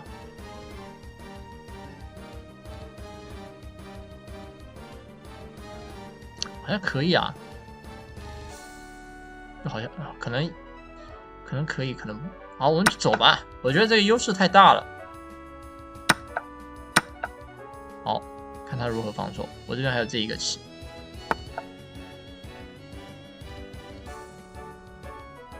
将军王过来，将军王过来。我们先走一个这个，下一步直接把它将杀。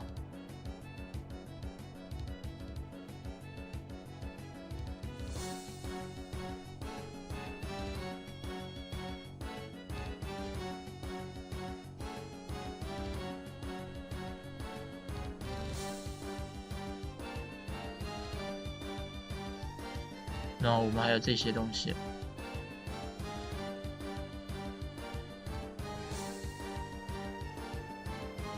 可能也有这个，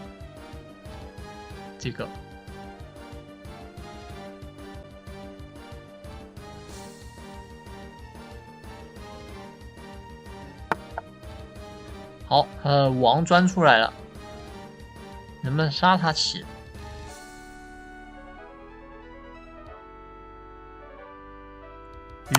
将一下，先将再说。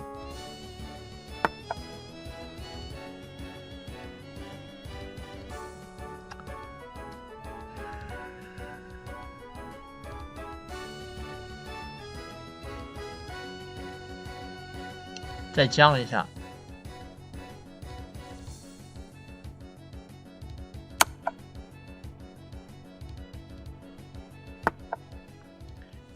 再将一下。哦，很顺利的杀王了，哈哈，这个3个 blunder 吗？不可能吧？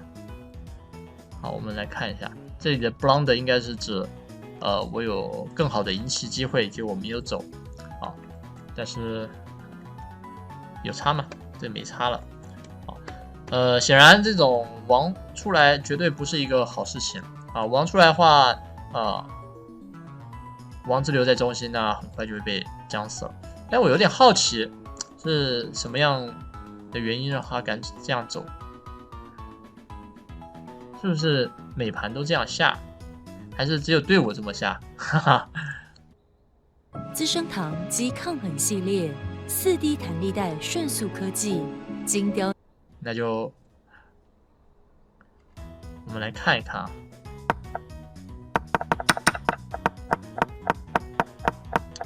估计是手滑吧，他上一盘就下很正常，对我的时候刚好手滑了，好，那没办法，这么下的话就确实会死掉。好，我们回来看实战啊，后一期5步将死，后一期。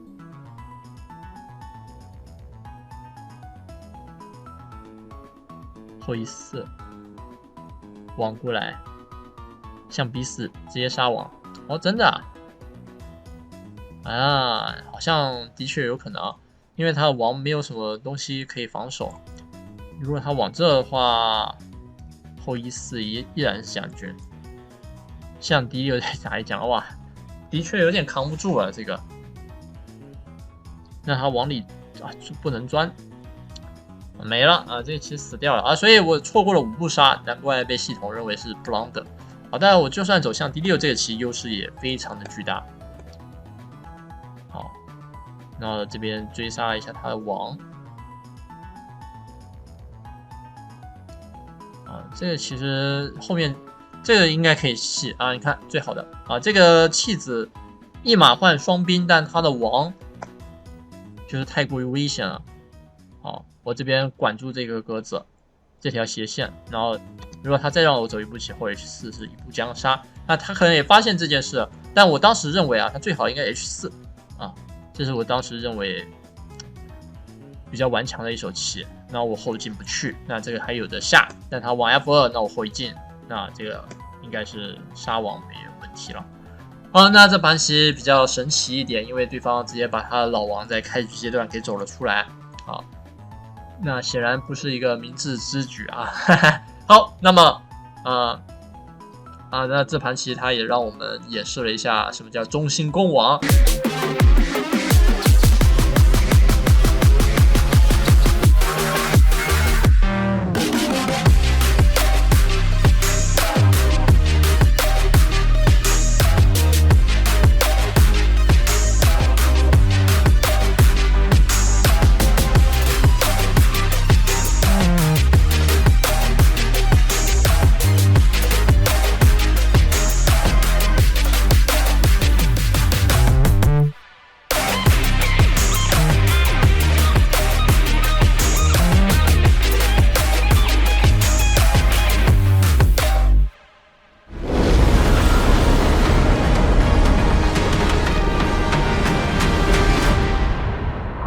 Hey folks, I'm Andre, also known as Medler.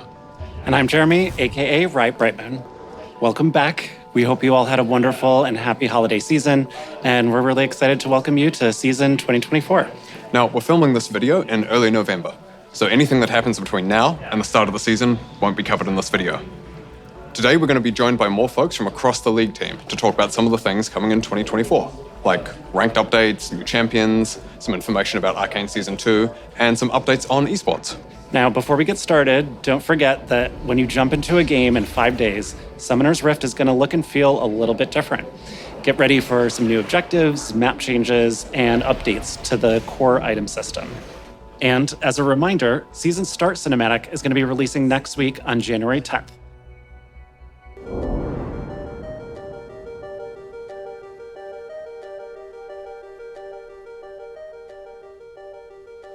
Hey everyone, I'm Matthew Long Harrison, the lead gameplay designer for League. I wanted to take a moment to talk to you all about some of our thoughts on Ranked. some of our learnings from the changes we made last year, and what we want to do this year to help make your climbs better for season 2024. Last year, we added Emerald tier and increased LP gains to help alleviate any pain from increasing the number of rank resets each year. And while we've seen an overall increase in match quality, there were some side effects that moved us away from where we want to take ranked. We've seen much larger differences in visible ranks in games, meaning many of you saw players with different ranks in your matches, like a plat player in a silver game. So we're making some focused improvements on how the rank system evaluates player skill to reduce these situations. These changes will be going live when you start your rank climb next week. The changes should help resolve some other pain points, such as losing more LP than you gain, even with a positive ranked win rate overall, and also help with differentiating between Smurf accounts and new players. As always, we'll be closely monitoring these changes, as well as your feedback to make adjustments as needed. Best of luck in your climbs, and welcome to season 2024.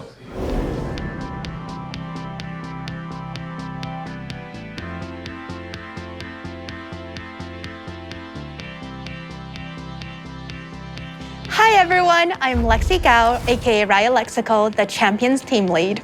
And I'm Soap May, also known as Soapbox, production lead on the Champions team. We've been working on Skarner's update for a while now, and we've been polishing him up to be ready for his big day. Meanwhile, he's getting ready for some fun too. Last time we talked about Skarner, we showed his gameplay, but we never really talked about his lore. Skarner was a founding member of the Yuntal, where he helped guide and shape Ishtal into the prospering region it is now. He is, however, very suspicious of the outside world and believes that Ishtal should be isolated to be safe, and he will not hesitate to run down intruders to keep it that way.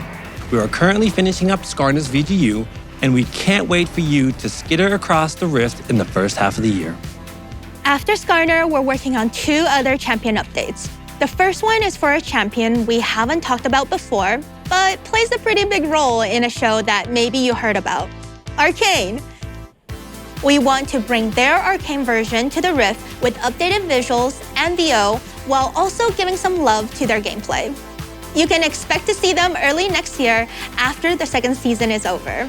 As for what comes after the Arcane-inspired VGU, we're excited to announce that we'll finally be tackling Shyvana.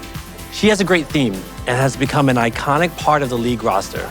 Thus, we're thinking about refining and progressing who she is and tuning up her gameplay instead of a complete overhaul on her narrative and themes. Think more Udyr and less Skarner. But we want to be transparent about her timeline. Shyvana's VGU will not be released until 2025 after the Arcane VGU. Okay, now on to the new champions. We've been teasing a cute, small ADC that will be swooping into the Rift soon. Meet Smolder, the fiery fledgling. Look at our cute little son. Oh no! It's a dragon! Run away! Fire!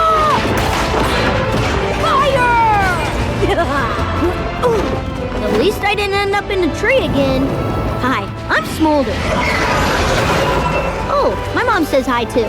Who's the best dragon? I'm the best dragon. Hey Mom, what are the fire thingies next to my ears called? Oh, okay. Was that me? Whoa! Look what I can do!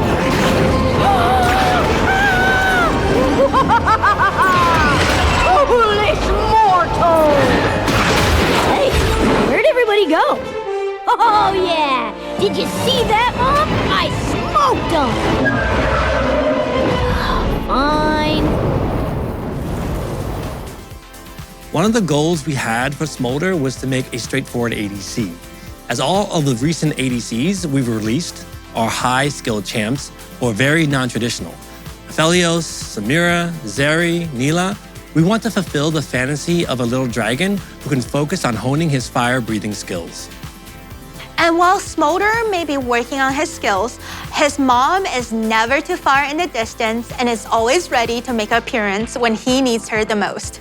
After Smolder, we'll be heading further north to cool off from all that dragon fire. Our Vestayan solo laner is someone we've been wanting to bring to the Rift for a while, but the last time we tried that development took a bit of a detour and we ended up with Sylas. But not to worry, the Champions team is back on the case and is focusing on making a new mid-range mage. We have another champion in the works who should be a familiar face to all of you. But we're gonna hand things over to Riot Brightmoon and Meddler to talk a little bit more about our new upcoming champion. Last year, we shared that Arcane Season 2 would be releasing globally this November. Everyone at Riot is really excited by the show, and we've been inspired to bring Arcane into game more. We're excited to show you a small preview of one of the things the League team's been working on. So the first bit of Arcane you'll be seeing in the League will be Ambessa Madara. She'll bring Noxian domination to the Rift. And much like how she is in the show, she won't be for the faint of heart in game. Don't let her large stature fool you though. She brings both strength and speed, sidestepping attacks with surprising agility. And Ambessa is only the first piece of Arcane coming to League this year. To celebrate Arcane Season 2, we'll have Arcane-inspired gameplay and a new VGU, new skins, as well as a few other surprises. I am so excited for the new season. I hope you are too. Can we show them a clip? Maybe just one? Okay, one, but just a short one.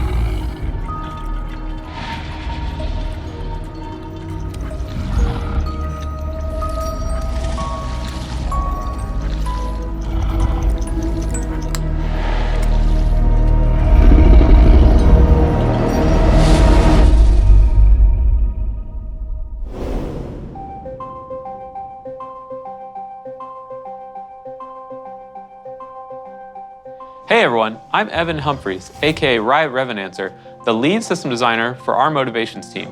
We're responsible for creating and maintaining the various systems around the game like loot, honor, and champion mastery, which is what I'm here to talk to you all about today. Champions are the most central part of League, and we love the dedication that a lot of you have to your mains. We want mastering champions to be a meaningful experience that lets you differentiate more between players who play champions some and players who play them a ton. So, we're uncapping the leveling system and letting you show up exactly how much you play your favorite champions. Levels 7 through 10 will unlock new versions of the Mastery emote, and after that, we'll add an evolving number that displays your total Mastery level from 11 and beyond. And don't worry, your current champion Mastery points will carry over to the new system. So if you've already grinded to Mastery 7 on your main, there's no need to do it again, and those of you with enough Mastery points will end up at even higher levels. We'll be back again as we get closer to launch in the first half of the year with more info on this updated system.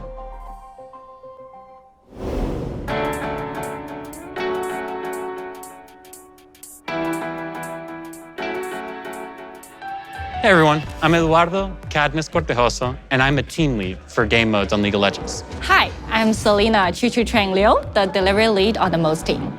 So last year, we released Arena and we received a huge amount of support from all of you. We brought it back in December to test out some changes and make some improvements. We're happy to share, though, that it's coming back again in the first half of this year with even more improvements. Our goal for the next iteration of Arena is to increase champion diversity, improve game-to-game variance, and foster even more experimentation. One of our favorite parts of Arena is the ability to play some fun and wacky combinations that wouldn't and maybe shouldn't work in Summoner's Rift. So we want to encourage that with some more targeted changes to gameplay and game balance.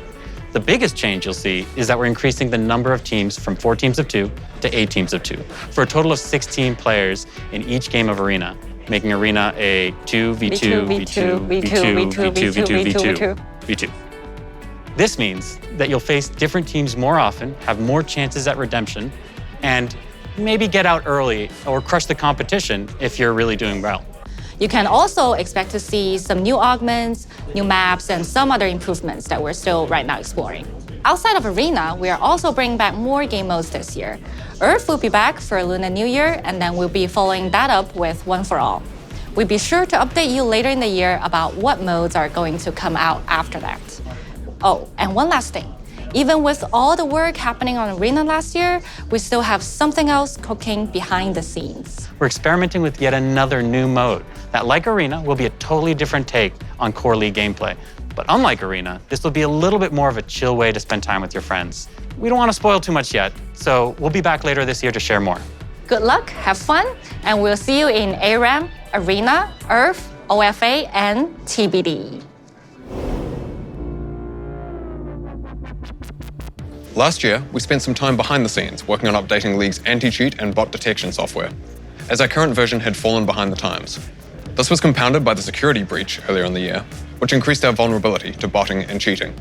And a pretty consistent piece of feedback that we've been hearing from you all is the high number of bots in games, disrupted smurfs in ranked, and an increase in scripting.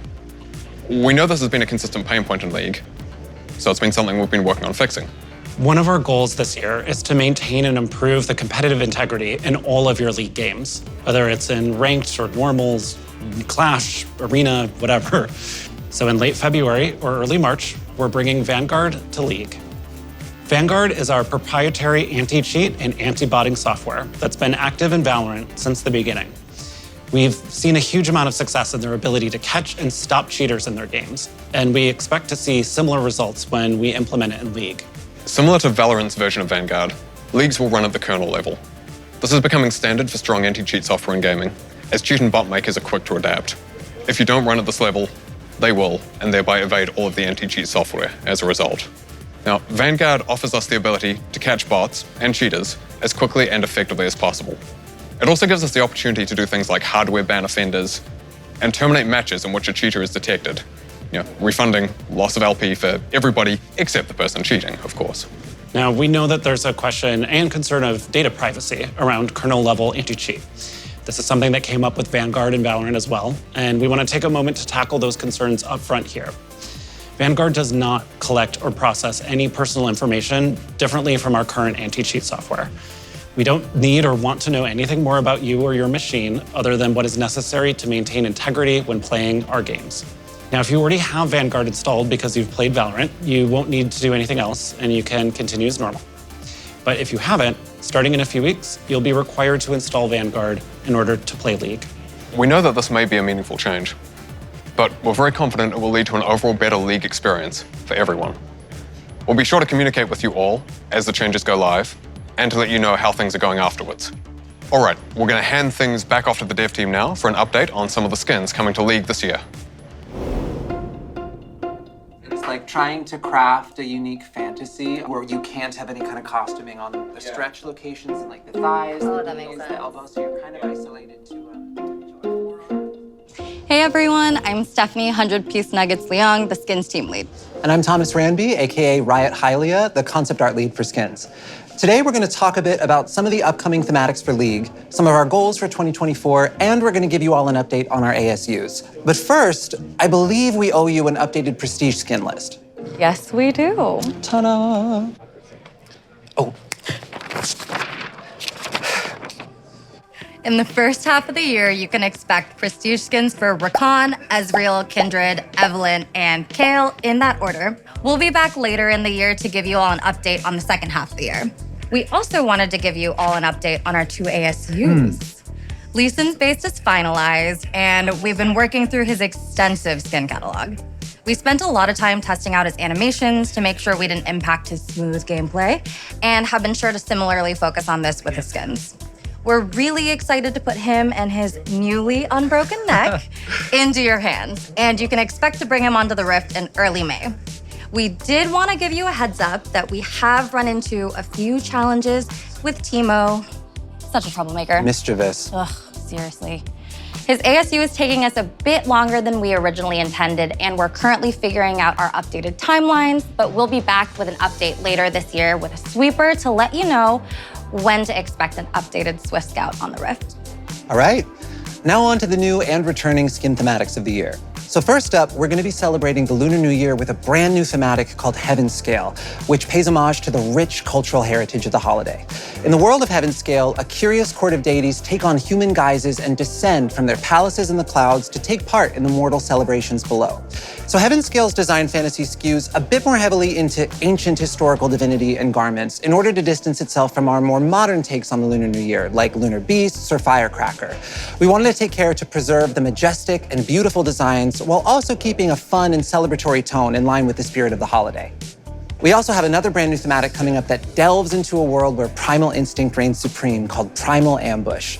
Primal Ambush draws heavy inspirations from the refined skill of martial artists and the raw, fierce strength of tigers themselves. We wanted to show some love to our Southeast Asian players in particular with this thematic. We really drew a ton of inspiration from that region, the fashions of those cultures, where tigers naturally live and hold a great deal of cultural significance.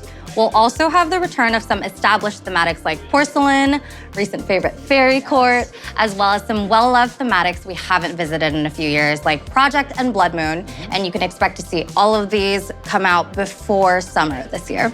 We've also been taking a look at some improvements we can make outside of just what new skins are releasing. So some of our older legendaries, for instance, were released before we started adding content such as legendary borders. So we're gonna be going back to add them to skins that missed out. This includes skins such as Broloff, Corporate Mundo, and Dragon Trainer Tristana. Trist will actually be live in just a few days. And finally, we have some skins coming out for champions who haven't had as much love in a little bit. As of filming, Rammus is currently sitting in the 1000-Day Club, and Olaf is hot on his tail. All right, well, that's it for us for now. We're gonna hand things over to the esports team, who will give you an update on the competitive side of League that we definitely should have been drafted for. Yep, absolutely. Silver 2. I am iron.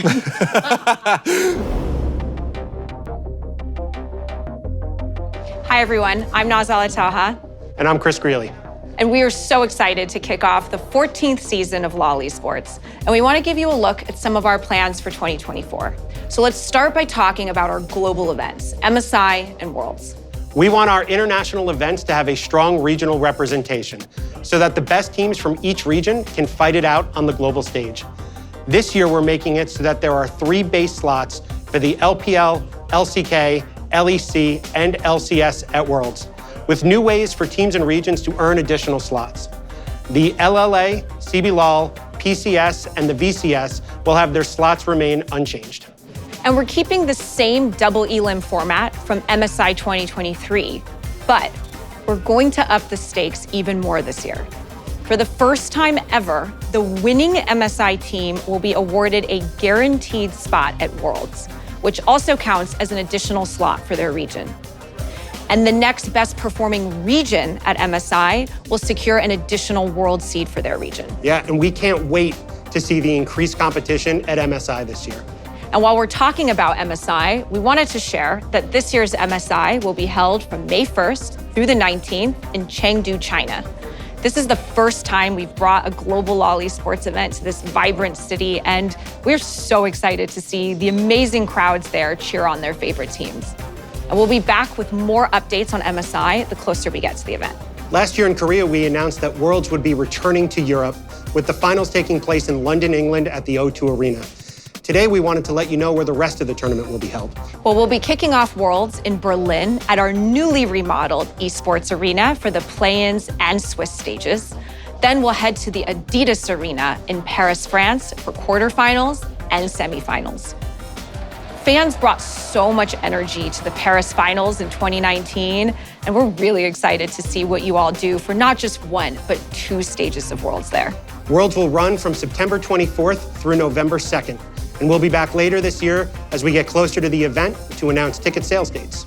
Now, as we embark on the 2024 season, we are so proud to commemorate 14 remarkable years of LoL Esports. Throughout this decade and a half, we've witnessed pro players from around the world leave their mark, displaying incredible resilience, mastery of League of Legends gameplay, and inspiring millions of fans across the globe. To celebrate those who have made a lasting impact on the game, the sport, and the community, and really honor their legacies, we are proud to introduce the LoL Esports Hall of Legends. There are a number of pro players worthy of being inducted into our unique version of a Hall of Fame. So we've gathered an independent voting panel of esports industry veterans and experts from every region around the world to vote and select our very first inductee. Each year, those inducted into the Hall of Legends will have their historic careers celebrated both IRL and in-game. Now, we're currently collecting votes, and we'll be back later this year to share more. And finally, all of our regional leagues are gearing up for the start of the 2024 competitive season. You can tune in on lolesports.com beginning January 13th to keep up with all of your favorite teams and pros. We can't wait to watch the 2024 Lolly Sports season with all of you. Good luck and have fun on your climbs. Thank you in advance for tuning in and supporting your favorite teams and leagues. Now, here's Riot Bright Moon and Medler to wrap us up. All right, before we go, we wanted to remind you that we're celebrating a special birthday for League this year. We are turning 15. We are so close to being able to finally drive a car. Oh, in the US at least. But we're looking forward to celebrating with you all later this year. We're not doing new game announcements this time. This year is all about League and celebrating our 15th birthday with all of you. So look forward to the celebrations coming in October. And as a reminder, don't forget to check out the dev blogs that go into more detail on some of the topics we discussed today. We'll also be back with our regular dev updates as usual after this video. So we'll be seeing you soon. Best of luck on your climbs, and welcome to season 2024.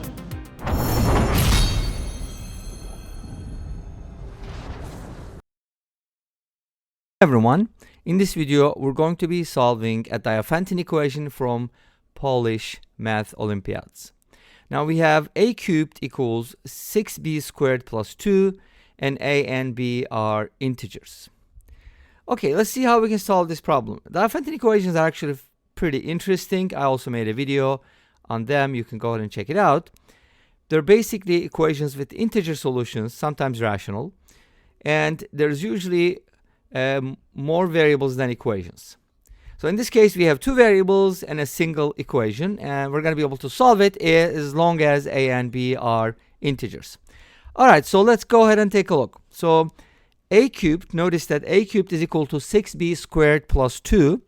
So a cubed is an even number, right? A cubed is an even integer. Why? Because 6 is even, 2 is even. The sum of two even numbers is also even. Since a is even, or since a cubed is even, that means a is even. And since a is even, we can write a as 2 times another integer. Let's call that integer c. Because we already used a and b, let's set a equal to 2c. 2c or not 2c. Hopefully you see what I see. Now when you do the replacement, you're going to cube 2c. That's going to give you 8c cubed equals 6b squared plus 2. You can divide both sides by 2. That's what's cool about these equations. 4c cubed equals 3b squared plus 1. Awesome. Now, at this point,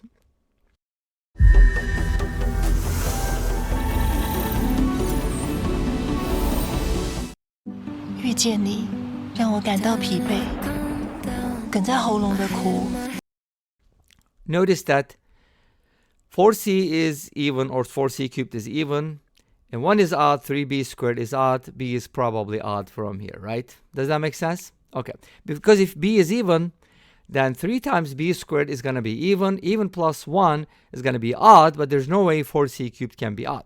So this basically implies, hopefully that made sense, that b is odd. Okay? Now we're going to look at this. Obviously, you could also verify that by looking at it mod 2. Mod 2, 3b squared plus 1 would be 0, and from there you could conclude the same thing. But let's go ahead and look at this from a mod 3 perspective. If you divide everything by 3 and focus on the remainders, from the left-hand side, you're going to get c cubed because 4 is 1 mod 3. And then 3b squared is going to be 0, and c cubed is going to be 1 mod 3, which implies that c is 1 mod 3. Does that make sense? Now, why is that happening? Because if c is 0 mod 3, its cube is going to be 0. If c is 2 mod 3, then its cube is going to be 2 mod 3. So mod 3 basically, or cubing doesn't change any result mod 3. And there's a good reason behind it, but let's not get into that right now. So b is odd and c is 1 mod 3. Let's go ahead and write b as 2d plus 1. Remember, a was even and we wrote it as 2c. Now we're doing the same thing pretty much for b, but b is odd. So we can write it as 2d plus 1, where d is just another integer. Okay? Now, if b is given as follows, and what do we know? We do know that 4c cubed is equal to 3b squared plus 1. From here, remember, we simplified it. And now we're going to go ahead and replace b with 2d plus 1. We're going to square it, multiply by 3, and add 1. And let's see what we get from there. This is going to be 4d squared plus 4d plus 1. Multiply everything by 3. You're going to get 12d squared plus 12d plus 3 plus 1, which is plus 4. Great. Notice that everything is divisible by 4, so we can go ahead and simplify this expression. Let's go ahead and simplify it. C cubed equals 3d squared plus 3d plus 1.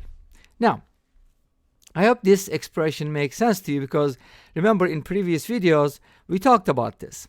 Anytime you see a cube and some variable squared plus the same variable, then you have to think about a perfect cube. And this is what's happening. Let's go ahead and add d cubed to both sides and see what happens. Something miraculous is going to happen. Add d cubed and then add d cubed. And then you're going to get c cubed plus d cubed, which is sum of two cubes on the left hand side. And on the right hand side, you're going to get another perfect cube. And this is just perfect. You know why? Because this is connected to Fermat's last theorem, which could only be proven in 1980s, which took several hundreds of years to prove by greatest mathematicians. Finally, Andrew Wiles proved it, and I believe the proof is about 90 pages, and it uses a lot of complicated mathematics. Anyways, elliptic curves and all that stuff, Taniyama chimera conjecture, and all that crazy stuff. Anyways, this is the equation. So what does Fermat's last theorem say about third powers? It just says that if you have basically, let's go ahead and express it using xyz. So it just says that x cubed plus y cubed equals z cubed. As you know, the Pythagorean theorem works with second powers nicely. But Fermat said you can't do the same thing with third powers and anything higher than power of 2 in general. Except for trivial solutions, of course. Obviously, x can be 1, y can be 0, and z can be 1, right? Those are going to work. But other than that, we don't have any non-trivial solutions. Isn't that great? So that's going to help us solve this Olympiad problem. Let's go ahead and take a look. So we have sum of two cubes equal another cube, which is only possible if c or d is equal to 0. Okay, great. That's a great conclusion from here. C is 0 or d is 0. Make sense? Or there's a third case, d plus 1 is 0. Of course, if d plus 1 is 0, then you're going to have two numbers whose sum is 0. They could be like 1 and negative 1 or 0 and 0. You see, those are all the trivial cases that are not very interesting. Let's take a look. If c is equal to 0, what happens? We're going to be looking at each case, right? If c is equal to 0, then we get d cubed equals d plus 1 cubed. And then from here we get, because by cubing both sides, remember c and d are real numbers, d equals d plus 1. Uh-oh, that's not going to work, right? That's impossible. So c equals 0 did not work. How about d equals 0? Okay, hopefully that works. If d is equal to 0, then we get d plus 1 is equal to 1, because if you just plug in 0 to the equation, right, you're going to get d plus 1 equals 1. And from here, we get d equals 0, right? And let's see. From here, we get c cubed equals 1 and c equals 1. Now, if c is equal to 1 and d is equal to 0, let's go back to the original equation. C is 1, d is 0, d is 0. This is going to work. Notice that it works, right? Okay, great. But c equals 1 means what? Let's go back to where c was and find out what that means in terms of a and b, right? Well, if c is equal to 1, let's go ahead and find out. From here, d is going to be 0. If d is 0, b is 1. And if b is 1, a is going to be 2, because if c is 1, then a is 2. Does that make sense? Okay, let me copy these down here. A is equal to 2c and b is equal to 2d plus 1. Now we have that c is equal to 1 and d is equal to 0. So from here, a is just going to be 2c, which is 2, and b is going to be 2d plus 1, which is 1. So obviously, 2, 1 is an ordered pair that works, right? Now, let's consider another case. Remember, we had this equation now. D plus 1 can also be 0, right? Which means d is equal to -1. So what happens? If d plus 1 is 0, which implies that d is -1, from here we get c equals 1. And if c is equal to 1 again, a is going to be 2. But in this case, because d is negative, b is going to be -1. So we're going to get another ordered pair, 2, -1. Makes sense? We got 2, 1, and now we have 2, -1. So those are going to be pretty much the solutions. 8, b can be 2, 1 or 2, -1. And you can definitely go ahead and plug these into the equations. For example, if you go ahead and substitute, like expand b plus 1 cubed, and you're going to get that, and then 1 minus b cubed, and if you add them up, you're going to get 6b squared plus 2, which is equal to a cubed. Okay? And this brings us to the end of this video. Thank you for watching. I hope you enjoyed it. Please let me know. Don't forget to comment, like, and subscribe. I'll see you next time with another video. Until then, be safe. 长寿基因内隐科技。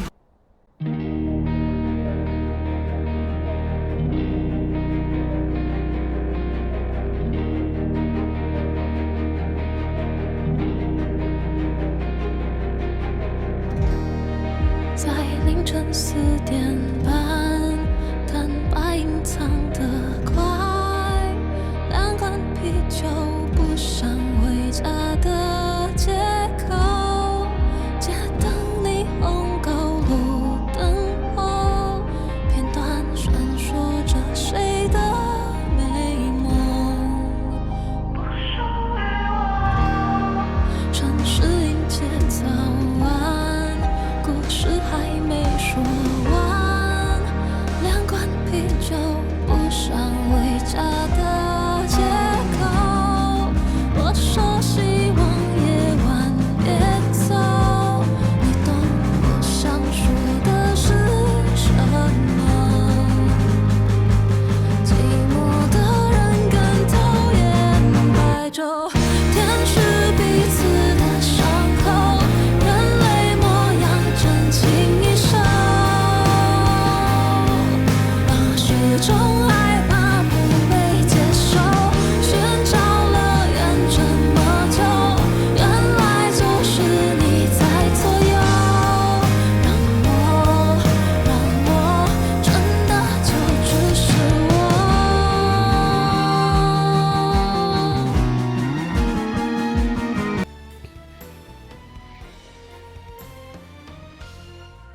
傻瓜，我们都一样。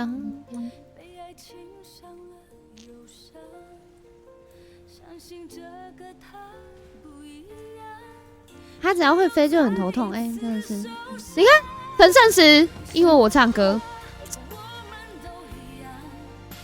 没有啊，要很真实的时候你没有唱歌呢。相信这个他不一样，那假只是一句傻瓜。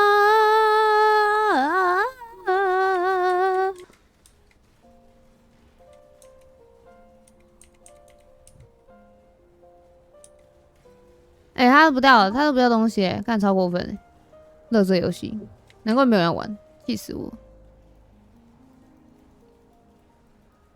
喝一口水，哎，我就知道你们是怕伤到我喉咙，没关系，就算不喝这口水，我还是可以多唱个10几年给你们听的。你看神圣石，你看看。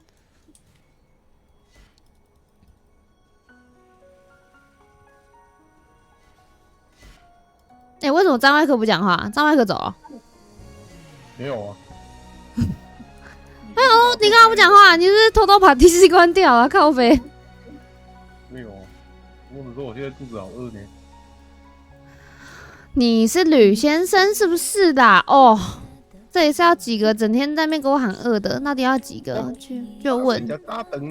要几个？要几个？哈，打个游戏，整天只会说哦，我好饿，我要去买东西吃。没有东西，我打不了游戏。没有东西吃，我等下不能睡觉哦。我好饿，我不行，我要去吃饭，拜拜。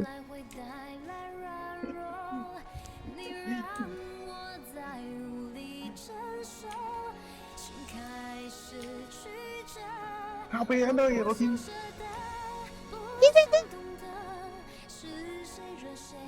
言不由衷，都是不安分的错。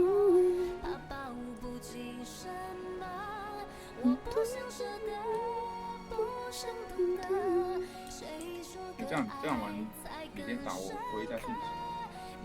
我还以为你要说我要去找东西吃，看，不是饭点其实也到了，还是你要去顺便去买东西吃？才10点，没有啦，没有错啦。也是怪。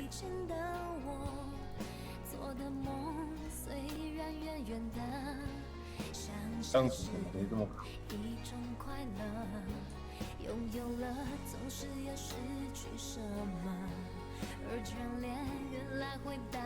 我们都不减 C 不减 C 啊，现在太浪费格子了，减成圣石的。圣石我来了，哪里？在这里。我这张图没有圣石，我这张有。我这里有。来啦，小薇分给他一个。我这场6000粉，6000蓝粉，一颗。圣石，分给他，施舍他快点。我要走了。不会哦，我是直接翻哦。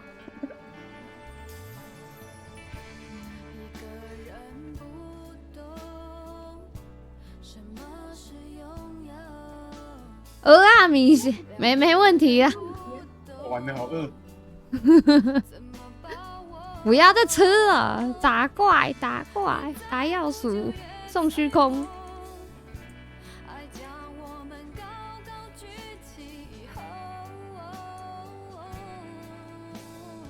在疯狂回溯。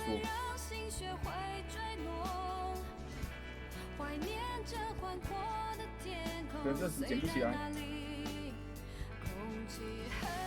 我来了。我努力想起你，笑着哭。七哦。断电了。对啊，我跟你讲，图要被吃掉了。你不要出来，不然图要被吃了。太卡了。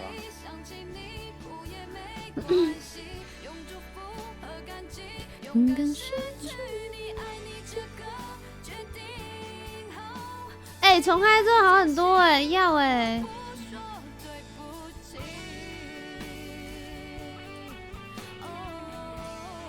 狸跟机器人有，那如果都刷不到该怎么办呢？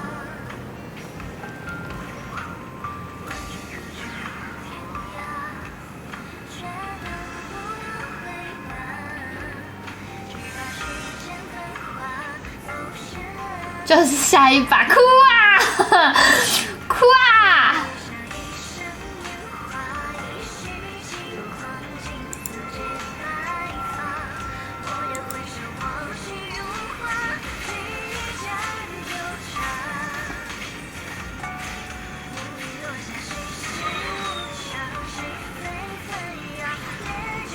刷不到就找波比或者是 ZOD 哦。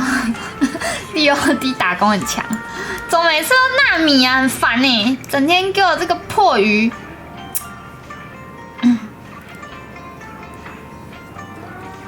女警一者暂时成，镜也可以用。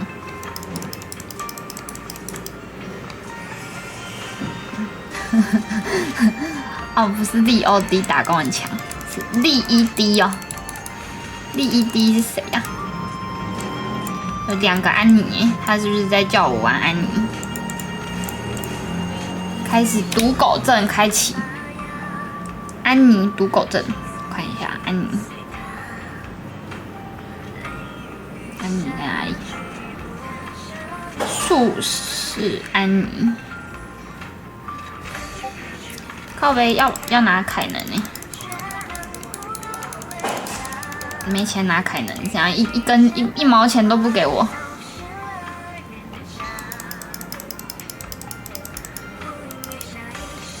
LED 是姐哦 ，Z。噔噔噔噔噔噔。，TD 亚数也可以开赌啊。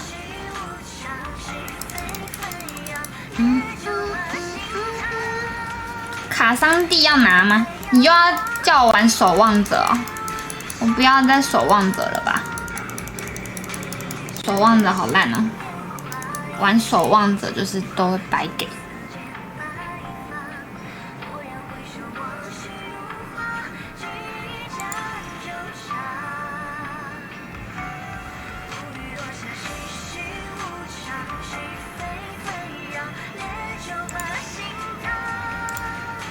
干，这个好适合玩那个哦，基因克斯哦。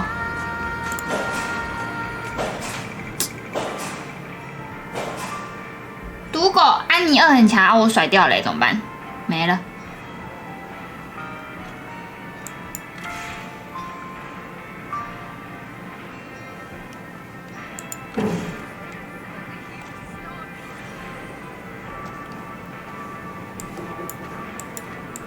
靠背。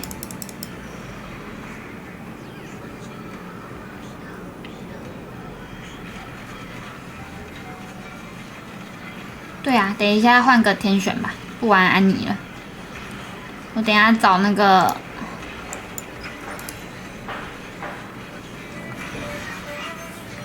我等一下找那个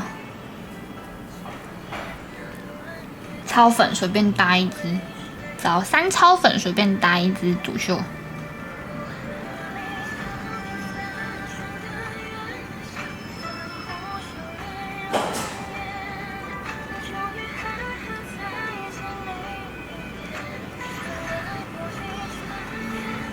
靠北又来安妮，基因克斯哎。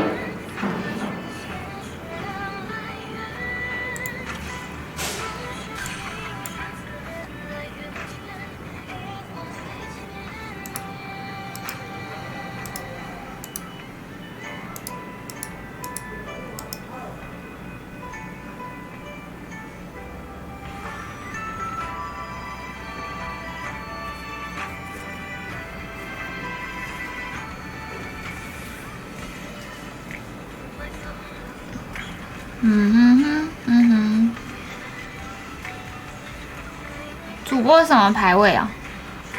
神主牌，金牌40分。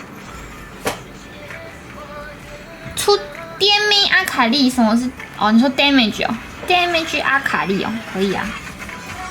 感觉阿卡丽也蛮容易出现的。damage 阿卡丽，出 damage。哎，为什么这没有出 damage 阿卡丽啊？只有艾克哎。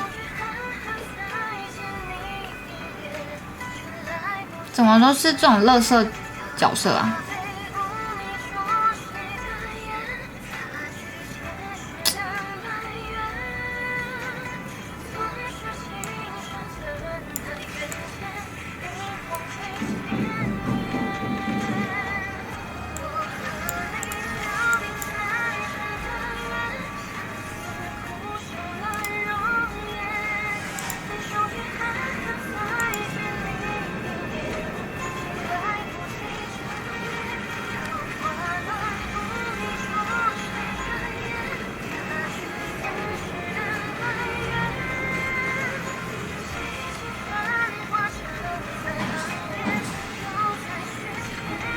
哇，要赢了哎，尴尬，靠背，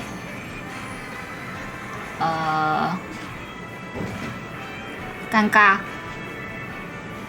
我刚刚连败中哎，操，那怎么办？没有连败了，哭啊！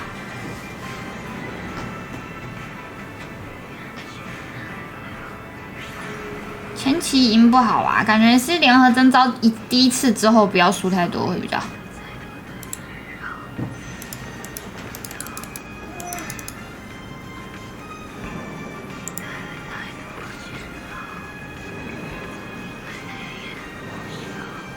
看聊天室感觉没什么用，还是自己看攻略比较好。看聊天室那个会有延迟啊，聊天室讲的都太慢了，太小了，没有讲那个宏观一点的，都是叫我要做什么，感觉应该是要说之后要什么方向那种，可能比较有帮助。就是讲太细的话，反而看到的时候已经来不及了。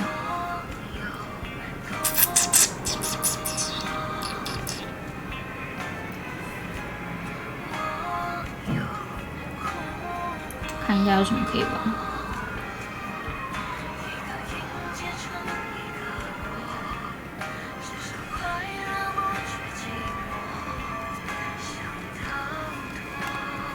因为想抓这个魔豆凯撒来打工，但又想留超级粉丝，你觉得嘞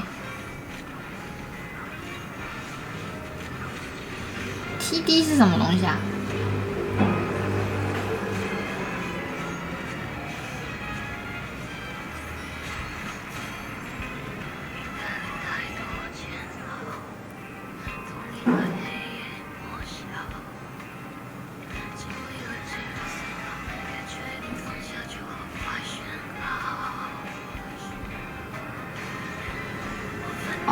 ？True damage， 原来如此。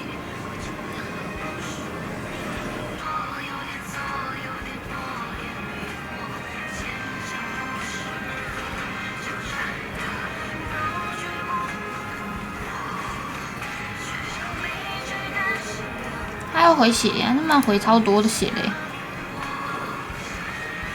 古拉格斯，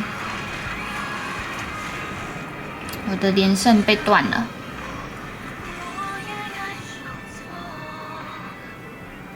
哦，有了，亚树出现了。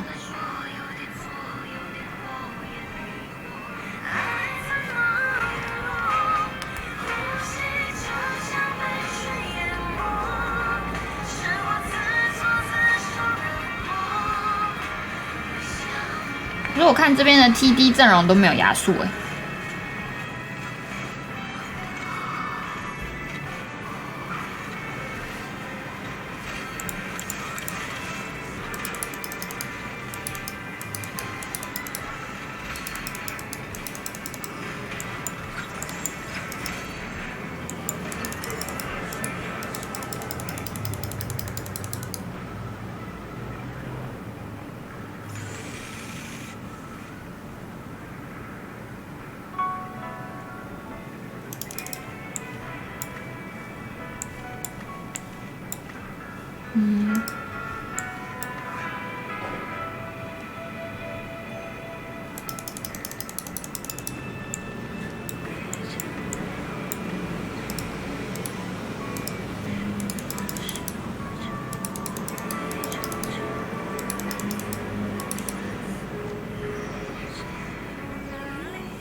所以我现在是升级等之后开始刷。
所以，可是他这个阵容，他亚树要3星哎，还是没差、啊。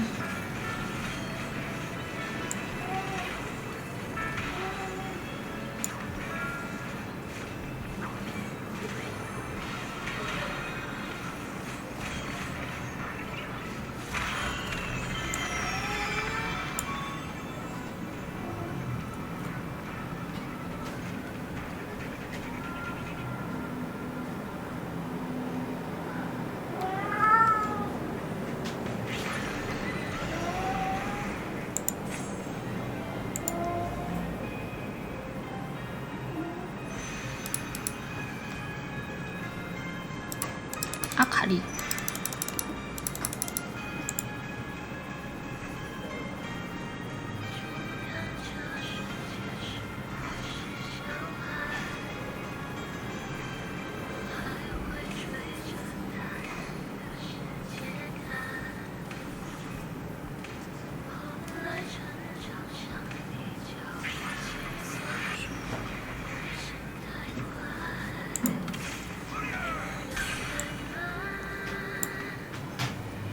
阿卡丽是不是要上去啊？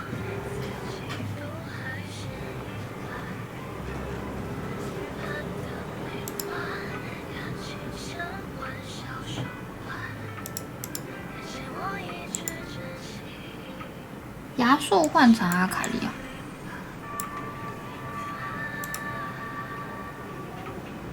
泰坦。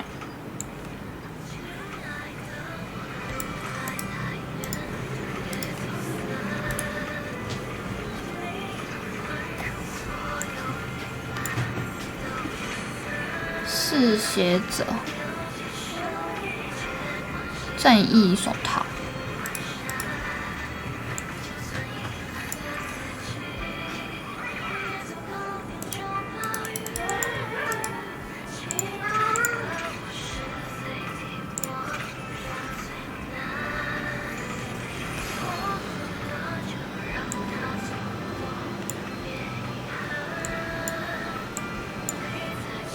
双反曲是红 buff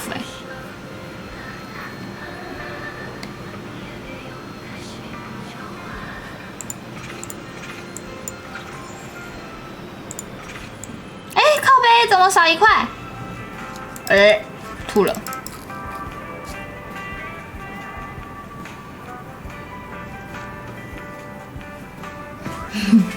多高？155。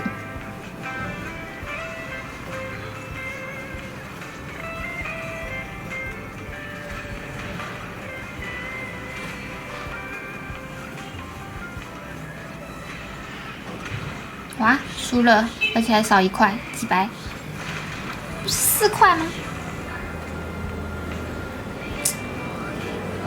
抱歉。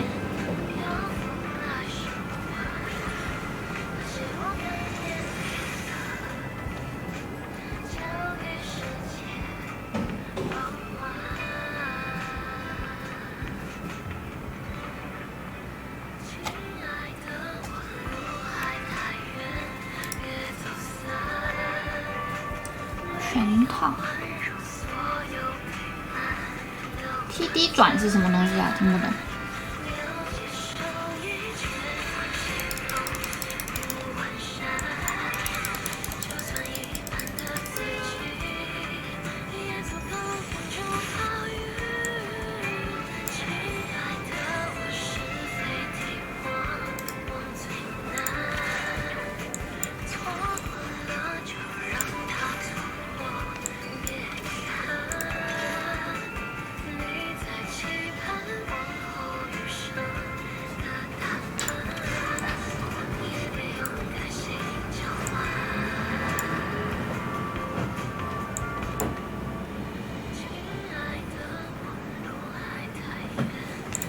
艾里要拿。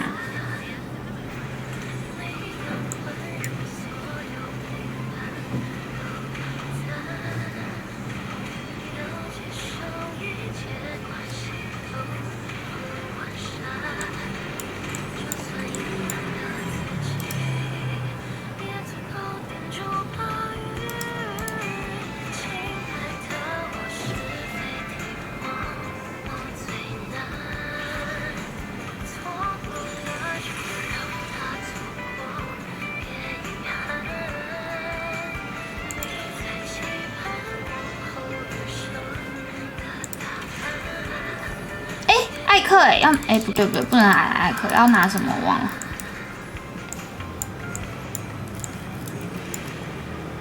红 buff 哎，红 buff 给阿里吗？还是给谁啊？红 buff 给阿卡丽吗？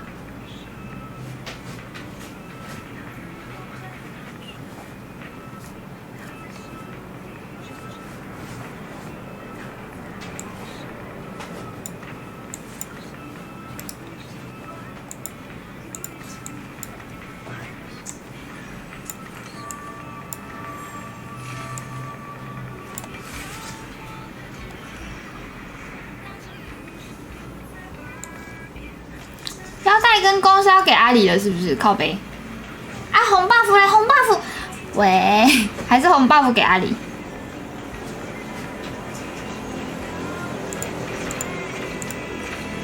随便啦。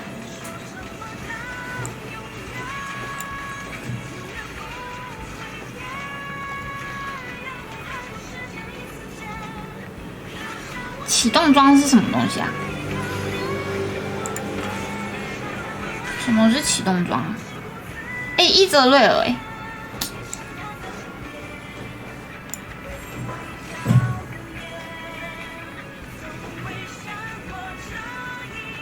等一下啊、哦，阿卡丽还要一件装，对不对？嗜血者是不是啊？嗜血者是大件加斗篷。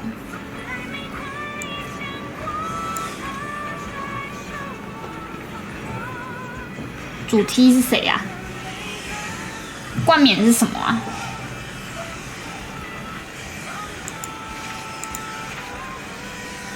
好像打不赢呢，现在有一点。我现在要找一个基亚娜。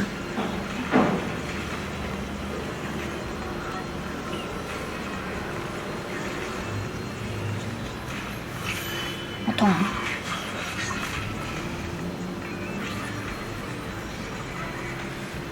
哦，基亚娜。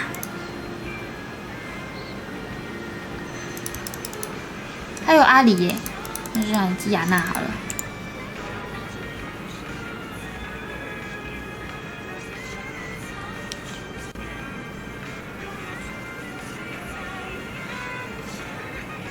这个应该是把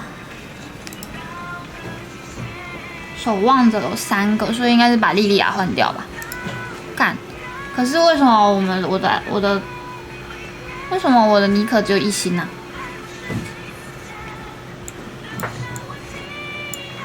哎，不对，这样子 KDA 少一只哎。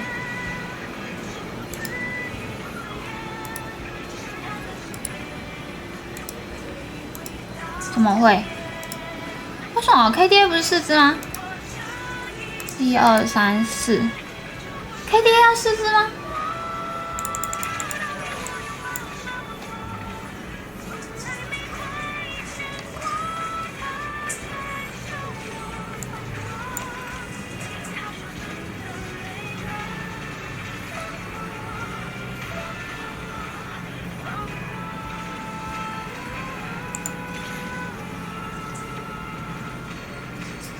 哎，有布里兹诶，要不要拿布里兹啊？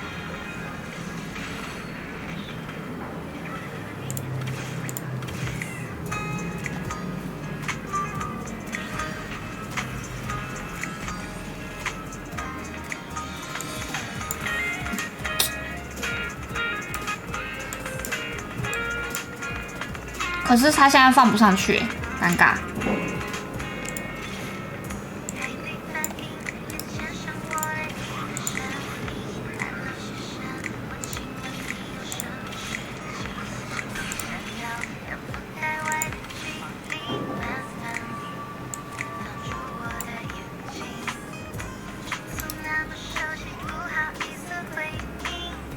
但机器人是放前排没错。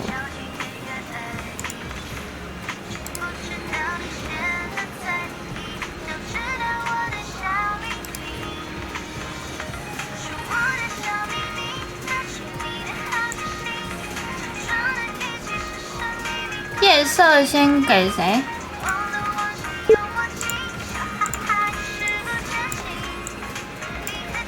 干你娘！没放到。算了，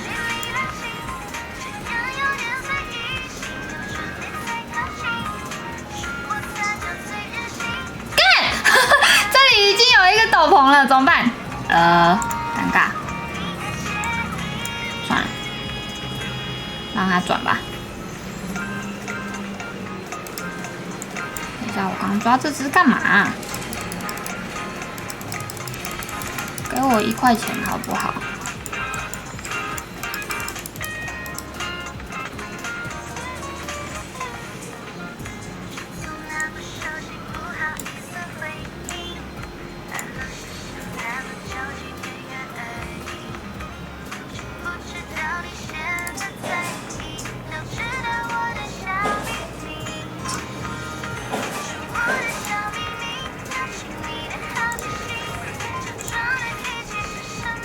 有唢呐欸，唢呐要不要拿？缺一个术士。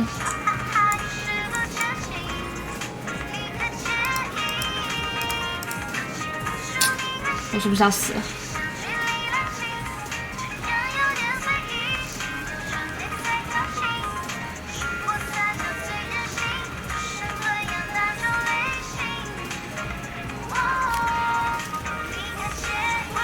唢呐的启动装备是什么啊？阿里低到2星。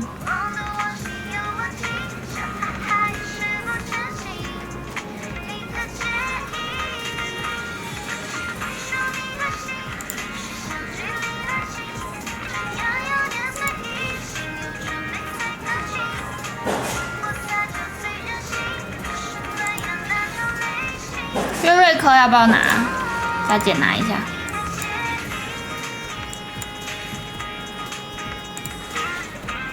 阿卡丽，要不要抓阿卡丽啊？哎，不是阿卡丽啊，阿里耶。不行哦，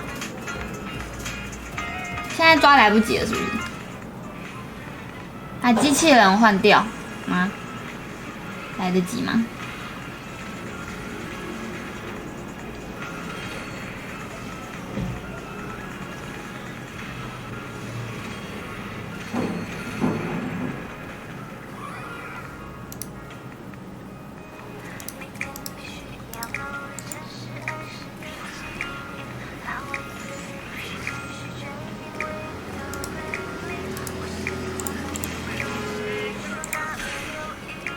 又一个唢呐欸！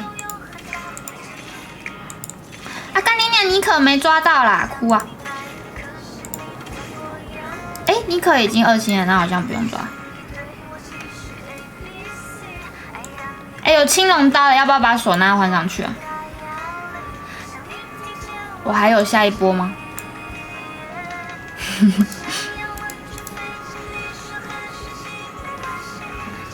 这家好像很强。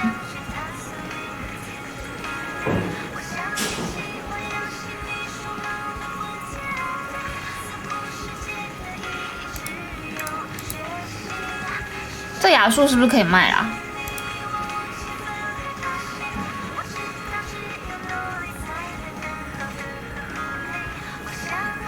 我居然赢了欸！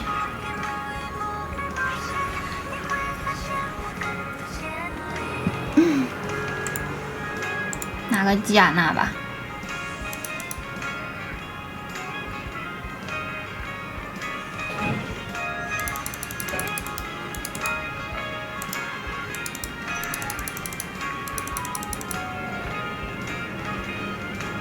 先别卖，这样没有6TD，所以等一下他要上去凑人数，所以我等一下升等先把牙树放上去，是不是？然后把基亚娜其他东西低到2星，基亚娜跟阿里低到2星。破防者不知道可以干嘛？夜色原界要给谁啊？基亚娜吗？刚刚是谁说要夜色原界要给谁？忘了。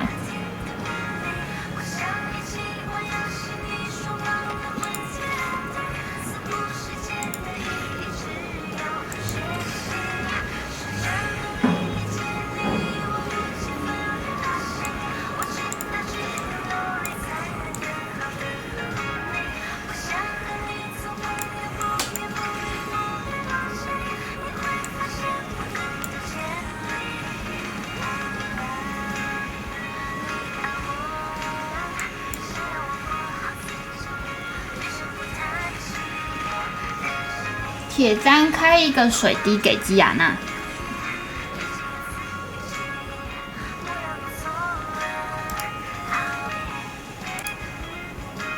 好，早安呢，克里斯。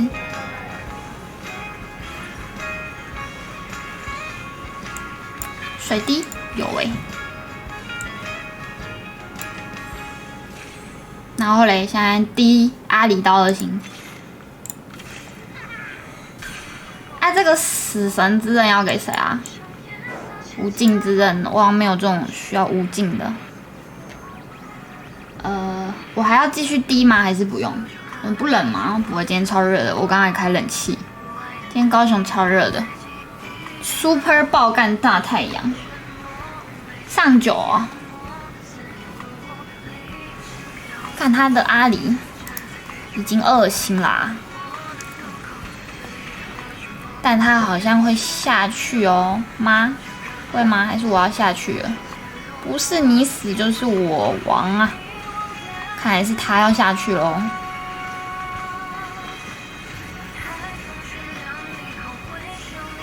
稳定就是阿里第2星，开上线就是上9，上9就是上牙术，对不对？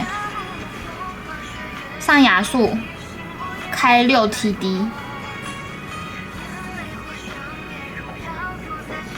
唢呐、约瑞克都可以卖了卡钱，真的假的？唢呐差1只那机器人嘞要低到机器人已经2星了，所以机器人也可以卖了。我现在很强。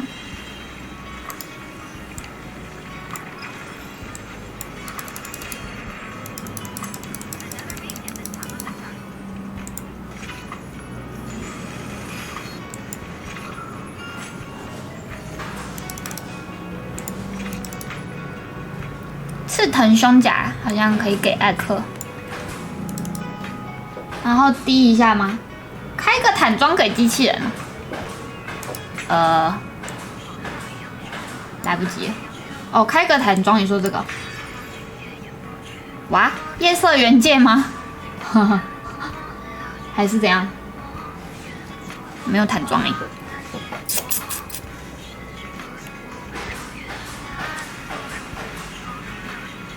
哦，对，我有潘朵拉可以变，先放着。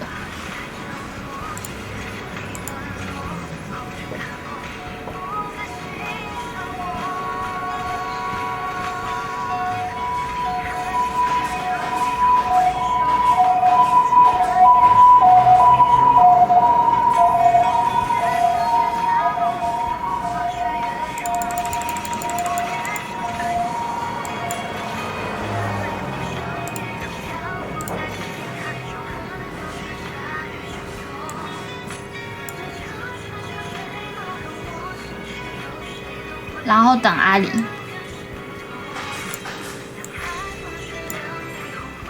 破防者可以吗？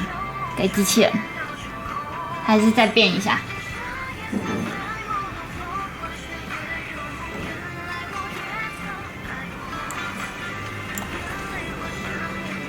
可以等 ，OK， 来不及了，我已经给了。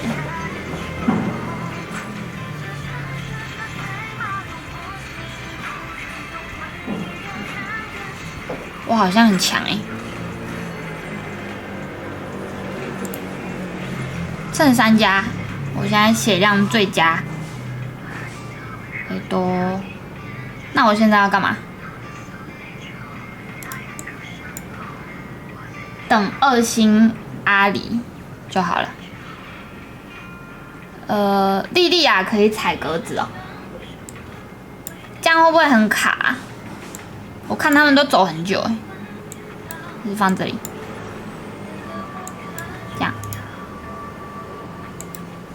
呀。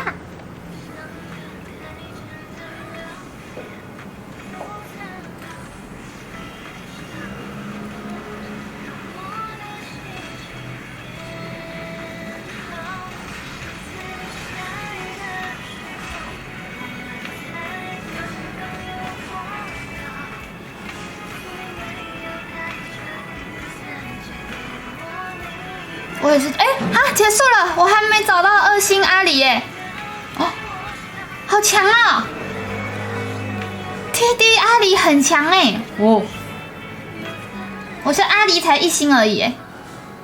不过我基亚娜跟阿卡丽都2星了，感觉基亚娜跟阿卡丽应该是做了很多事，我的阿狸只有1星。要怎么看他们的伤害啊？对啊。以后的伤口过了太久，没人记得当初那些温柔。我和你手牵手，说要一起走到最后。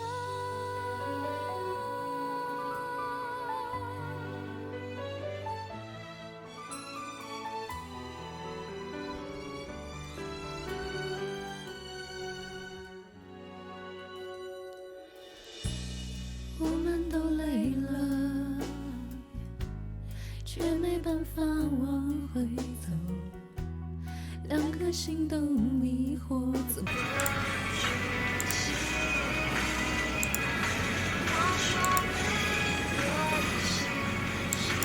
奇怪，没人拿安妮啊？为什么我都没遇到安妮？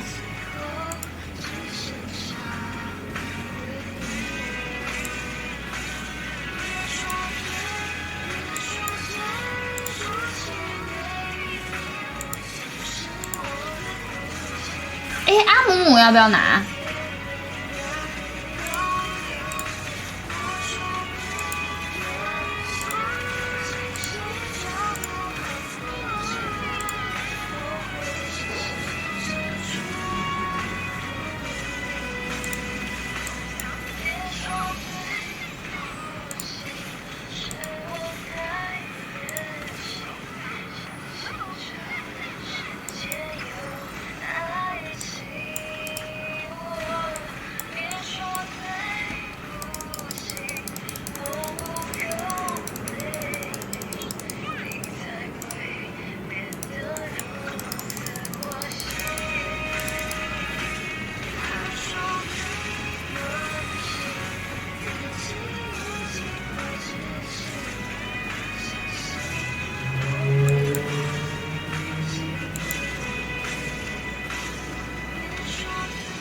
邪恶药师吗？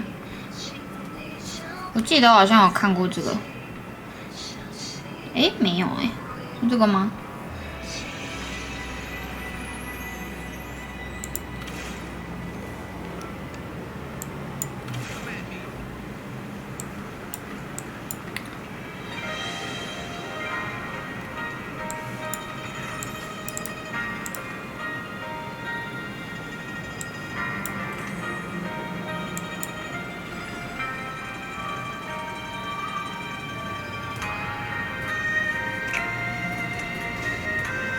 安妮 D3是什么意思啊？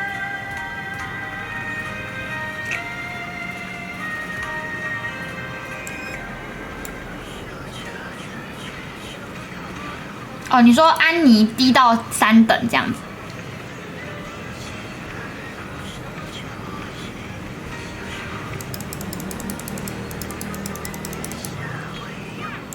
吹2只。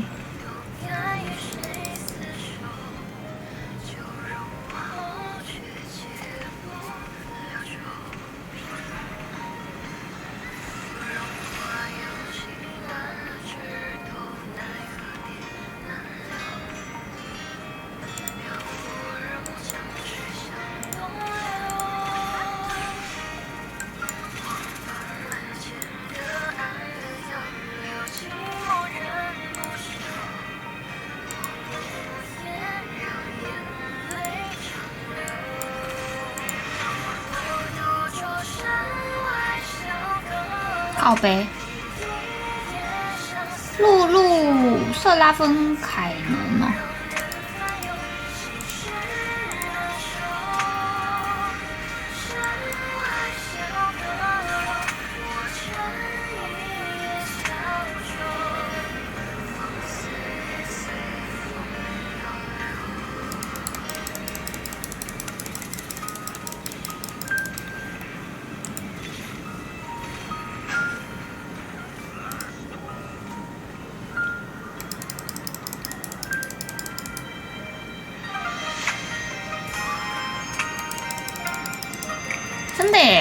刚可是有玩2把守望伊泽瑞尔耶。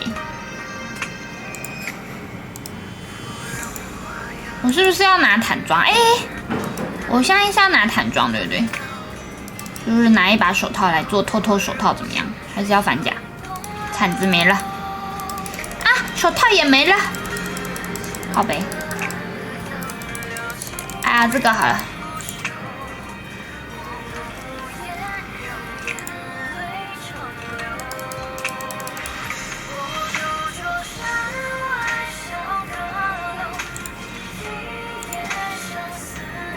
只缺一只安妮。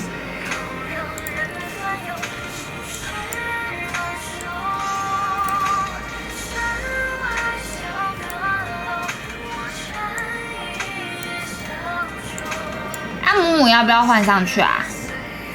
感觉阿姆姆可以换上去。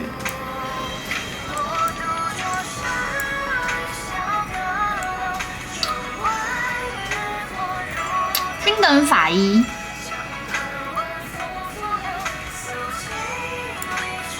有人在出均等法医的吗？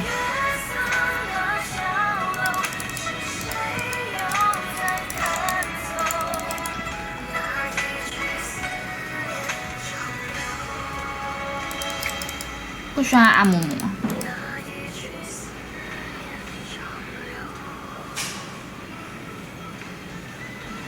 所以继续用disco 比较好。但我的安妮很强。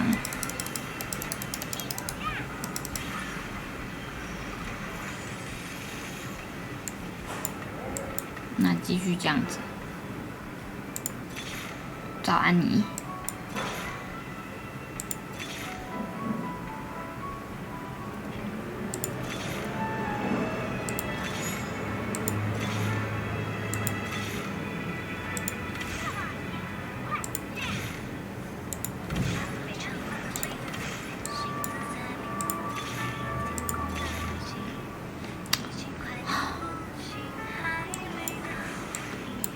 瑟拉芬可以换酒桶吧？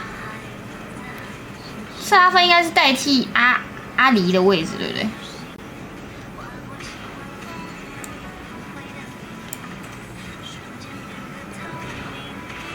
不抓个一费绿牌是什么意思？你说先抓个一费，他等一下就会变得比较容易出安妮哦？真的假的？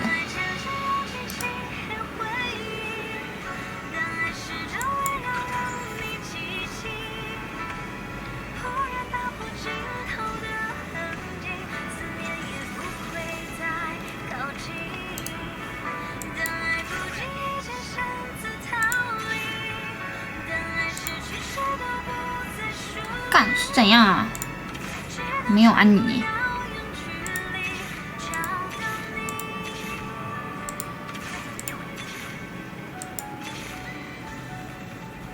吐了。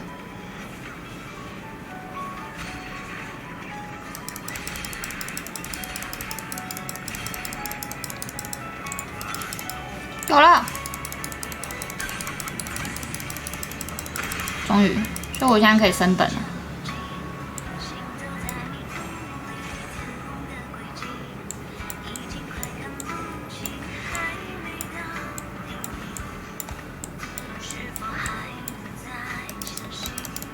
然后要上谁啊？升等。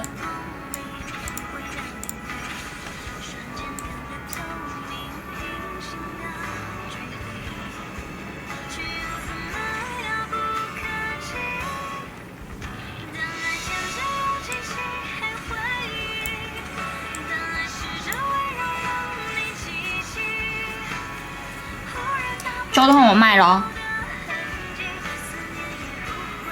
啊，酒桶不能卖。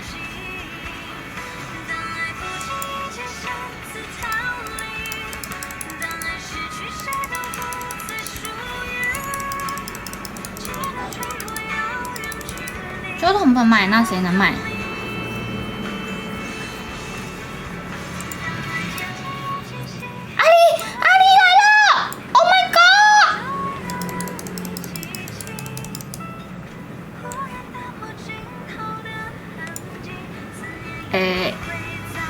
等一下，下哦，我想一下，现在要干嘛？黄金法师之杖要给谁啊？一样精进之矛跟那十之牙给安妮吗？夜色原界要给谁啊？黄金法师之杖要给谁啊？还是要装备应该要给阿里啊？完了，然后我现在要继续升等。夜色原界要给谁啊？怎么会这么好运？因为我平常都有扶老太太过马路啊，而且我平常都有做善事、讲好话，我在聊天室都不会骂人，我去人家的 IG、脸书、那个 FB 都会留言，然后我都会按赞，然后我都会说好话、做好事，知道吧？这就是我这么幸运的原因。朱道木，凯能换成阿姆姆。这样就没有超级粉丝嘞，所以继续让黄金之杖给安妮，这样超粉先不要用，好吧？那继续给他黄金之杖。靠北，林北的黄金之杖变成无尽之力了，靠北！我忘记我有点那个潘朵拉啦，操你妈！那还是上超粉吧。靠背嘞，忘记了啦，每次用这个都会忘记耶，哭啊！我还可以等它变回来，是不是？可是等它变回来就没办法洗钱了，已经过了很多回合了，它不知道几年几月才会回来。蓝 buff 给阿里，等一下。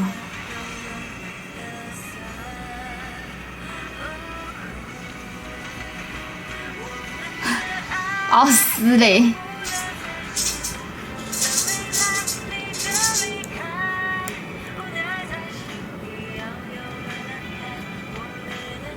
不是哦，我现在骂脏话是口语词，我又不是在骂某一个人，好不好？我说的是那种就是会到处去针对别人的那种才不好。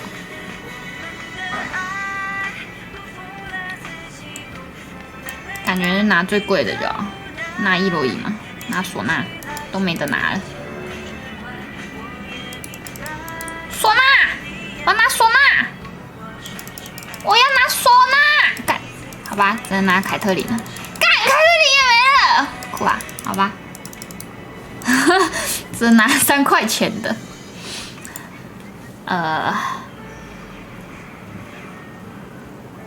露露来嘞，我的前排快没位置啦。色拉粉可以卖了吧？永东这个很烂，对不对？宝石手套是不是可以给阿里啊？是不是给宝石手套？永东给妮可哦，真假的？不是说这个很烂吗？永东给妮可，宝石手套不给阿里吗？但是阿里不是要拿吗？不然阿里要拿什么？主播为啥今天长得不一样？怎么可能？我每天都长一样，可能今天素颜吧，今天没化妆。你好啊，老朽，搞毛，刚刚好久不见呢。如果输了我就把凯南卖掉。不对，我可以把魔豆凯撒卖掉。干，一直输阿里不需要法爆补伤害，真的假的？那为什么 OPGG 都骗人啊？干 OPGG 都叫我合这个，我每次都合这个他每次都叫我合手套跟蓝 buff 呢 ？OPGG 是不是都骗人啊？有号战呢，号战要用吗 ？OPGG 相信就狙，干，真的假的？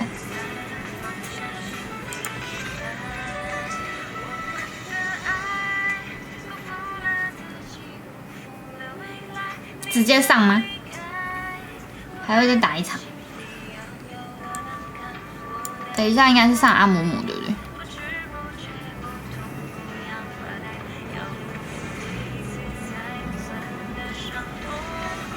但是我现在连败，我想让他继续连败。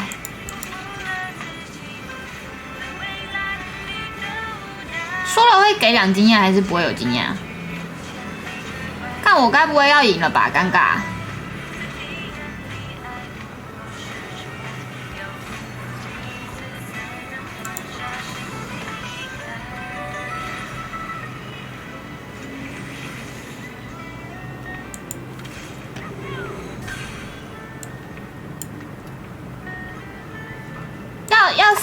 姆姆还是上露露啊？上露露。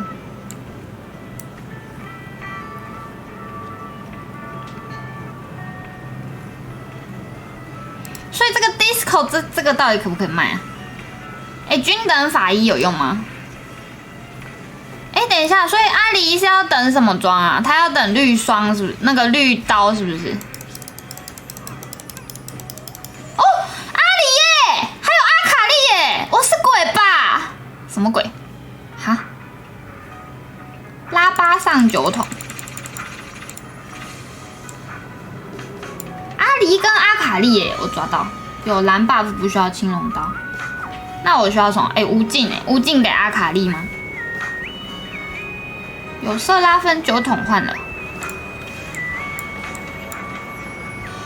这样，那我把酒桶卖咯，我一直很想把它卖掉哎，它很降位耶。为什么这边不上阿卡丽啊？阿卡丽不是哦，对，色拉芬有多一个术士。所以我现在应该是要等，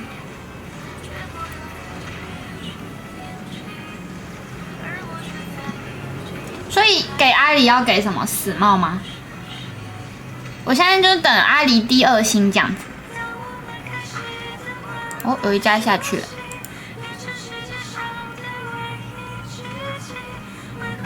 给回复装纳什哦，所以是腰带加。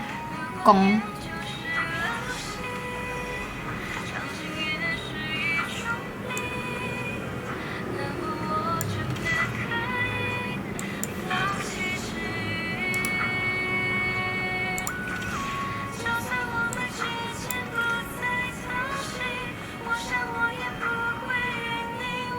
哎，有鬼锁哎，还是直接上鬼锁？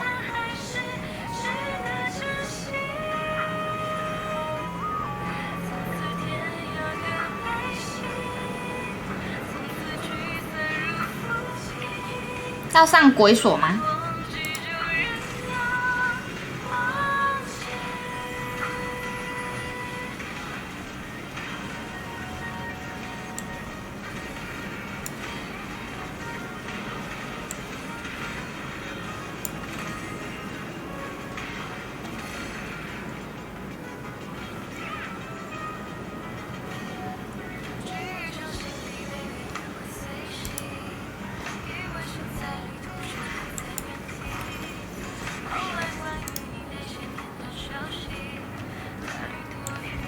靠北，然后嘞，现在刷阿狸，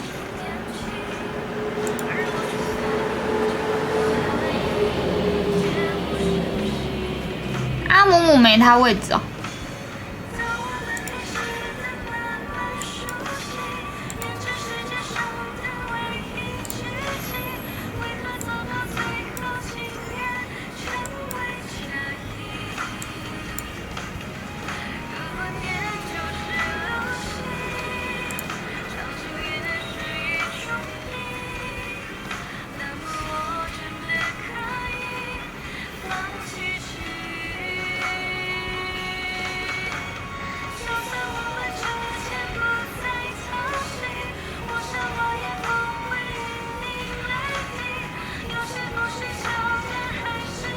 对啊，我的安妮跟鬼一样。刷阿狸上9，哎，有阿狸，阿狸，阿狸，阿狸！我刚刚说很多哎，应该有机会抓到吧？我记得没有人。干你！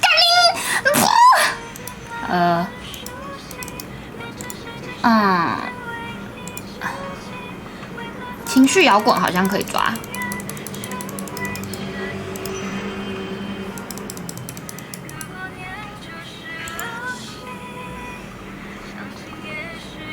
哇靠！3只伊泽瑞尔是怎样啊？有人玩伊泽瑞尔吗？要不要抓起来卡位啊？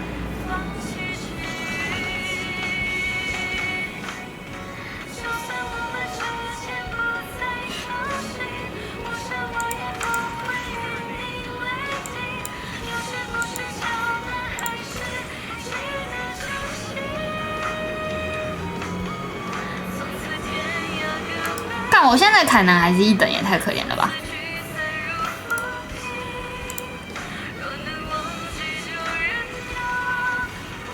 情绪摇滚要给谁啊？给露露。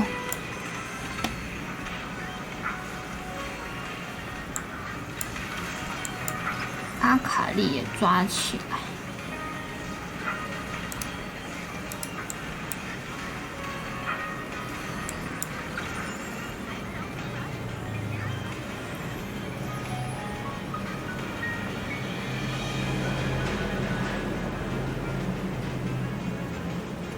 要换唢呐吗？不是说唢呐如果没有那个装备很烂吗？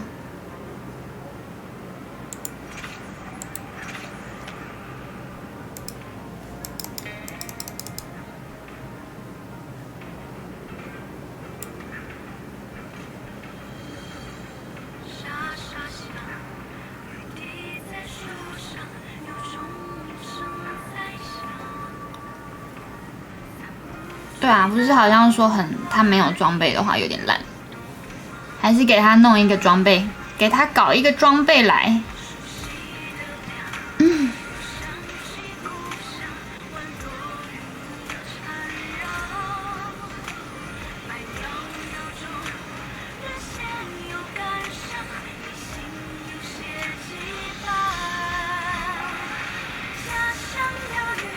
下去了吧？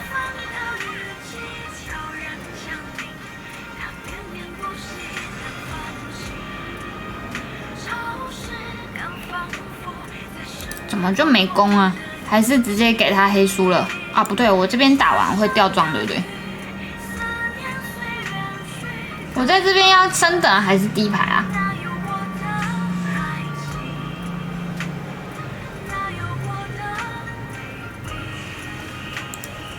还有4家。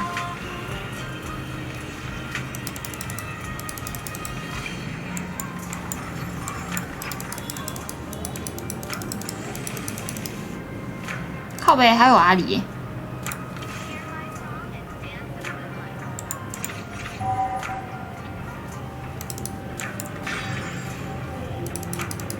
哎，那死哎，怎么办？哦，有纳什了，那纳什还要拿吗？那现在拿什么？正义手套给阿卡丽。我先装给阿卡丽吗？然后准备升9等。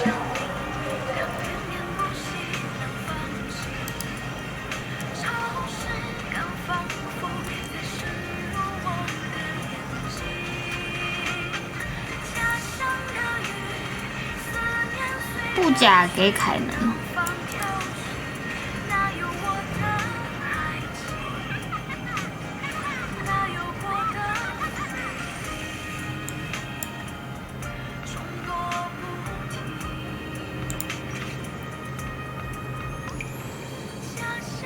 要直接升吗？还是我血量其实挺健康，好像也不用先直接升。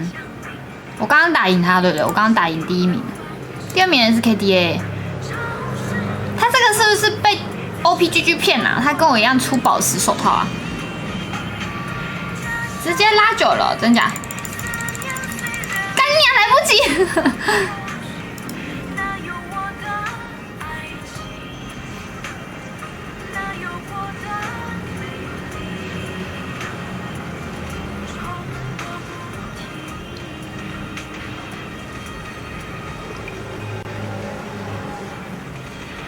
哎，哇！刚刚阿卡丽上去应该就赢了。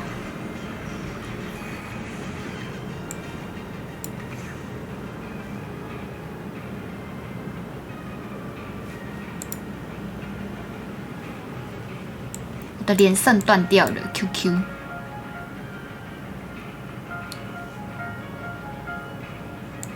然后现在要找阿卡丽，对不对？把阿卡丽弄到2星，还有凯南。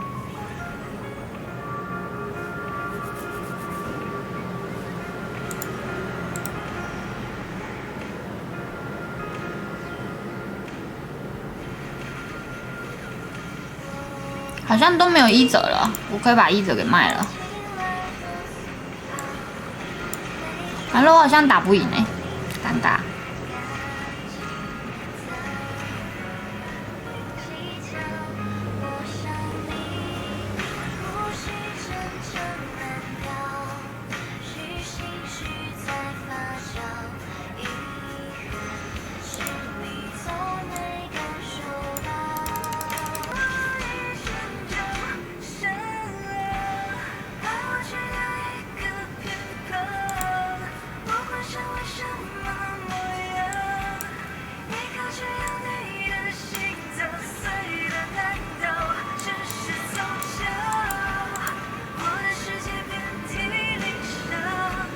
为什么我还没死啊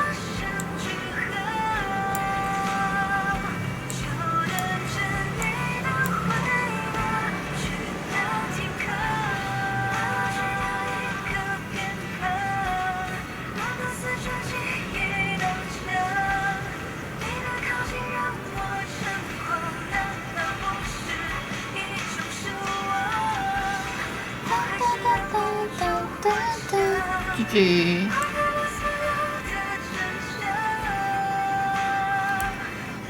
哎呦，现在站起也要炒这个是不是？有料。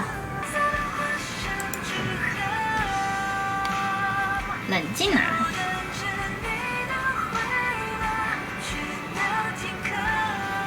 存款没有8位数的不要讲话。个十百千万10万100万千万靠北，我也不能讲话嘞。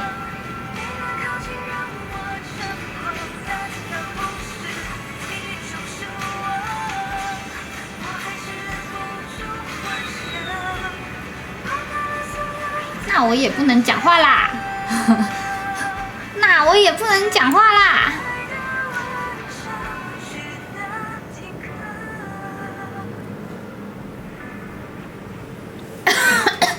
感觉我刚刚鬼转伊泽瑞尔是可以的，因为我刚刚拿了3张伊泽瑞尔，而且后来还刷到伊泽瑞尔天选，伊泽瑞尔之鬼，我决定这把要玩伊泽瑞尔。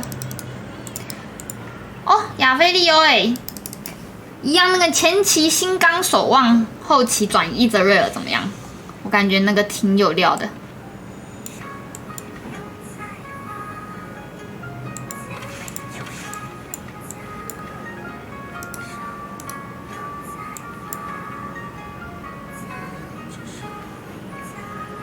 没有，我必输是不是？好吧，那也没关系哦。人生嘛，总是要会输的嘛。能够接受自己会输的事实，才能够进步哦，合理吧？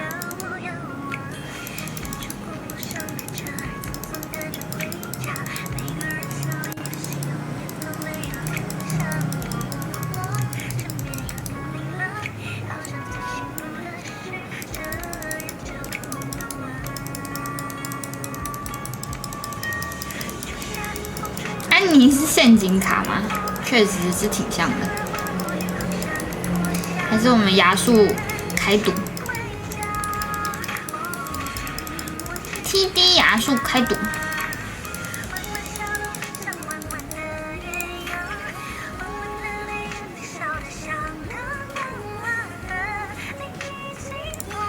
2还是3？2还是3？正义手套。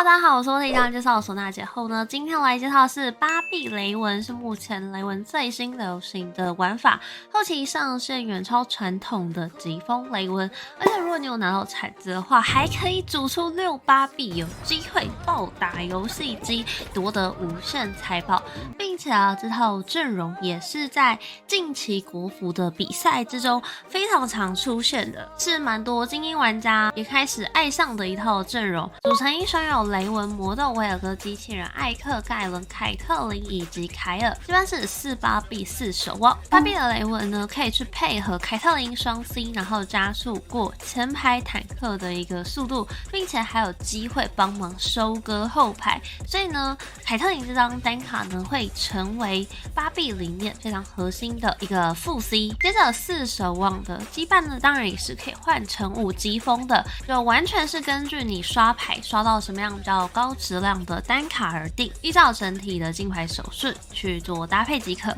那如果说你今天有拿到骰子的话呢，你就可以组出6芭比，拉高我们整体后期的上限，吃之热将会大幅度的增加。注重部分雷文可以出的就是吸血正义夜色、携手泰坦水银、巨鲨、武警等等的武功装备。比较推荐的2件套呢，就是巨鲨加上嗜血。没错，之前的话出装大家都会比较偏就是斗士装，斗士装当然也是没有问题的，但巨鲨这件装备呢，你过前排的速度会再更快一点，毕竟现在有很多的守望阿狸，又或者是说有很多人其实是会去拿魔控类型那种加血量类型的增幅装置，像吸血迷信呢也是其中一种嘛。而第3件的话呢，你就可以根据你所剩下的装备去合出水银、夜色、正义、携手跟泰坦。当你有拿到不屈监制或者说银白面纱的话，那就不需要再去出水银了，你可能可以再去出夜色或者说正义，再去补上一下整体雷文的一个输出。而且夜色的话呢，你也比较好去防阿里或者说萨米拉这样子的一个比较容易锁你雷文头的角色。盖伦跟魔豆的话呢，是会做我们的主要坦克。如果说你的盖伦是没有办法来到3星的话，那这时候你的主坦就会是魔豆，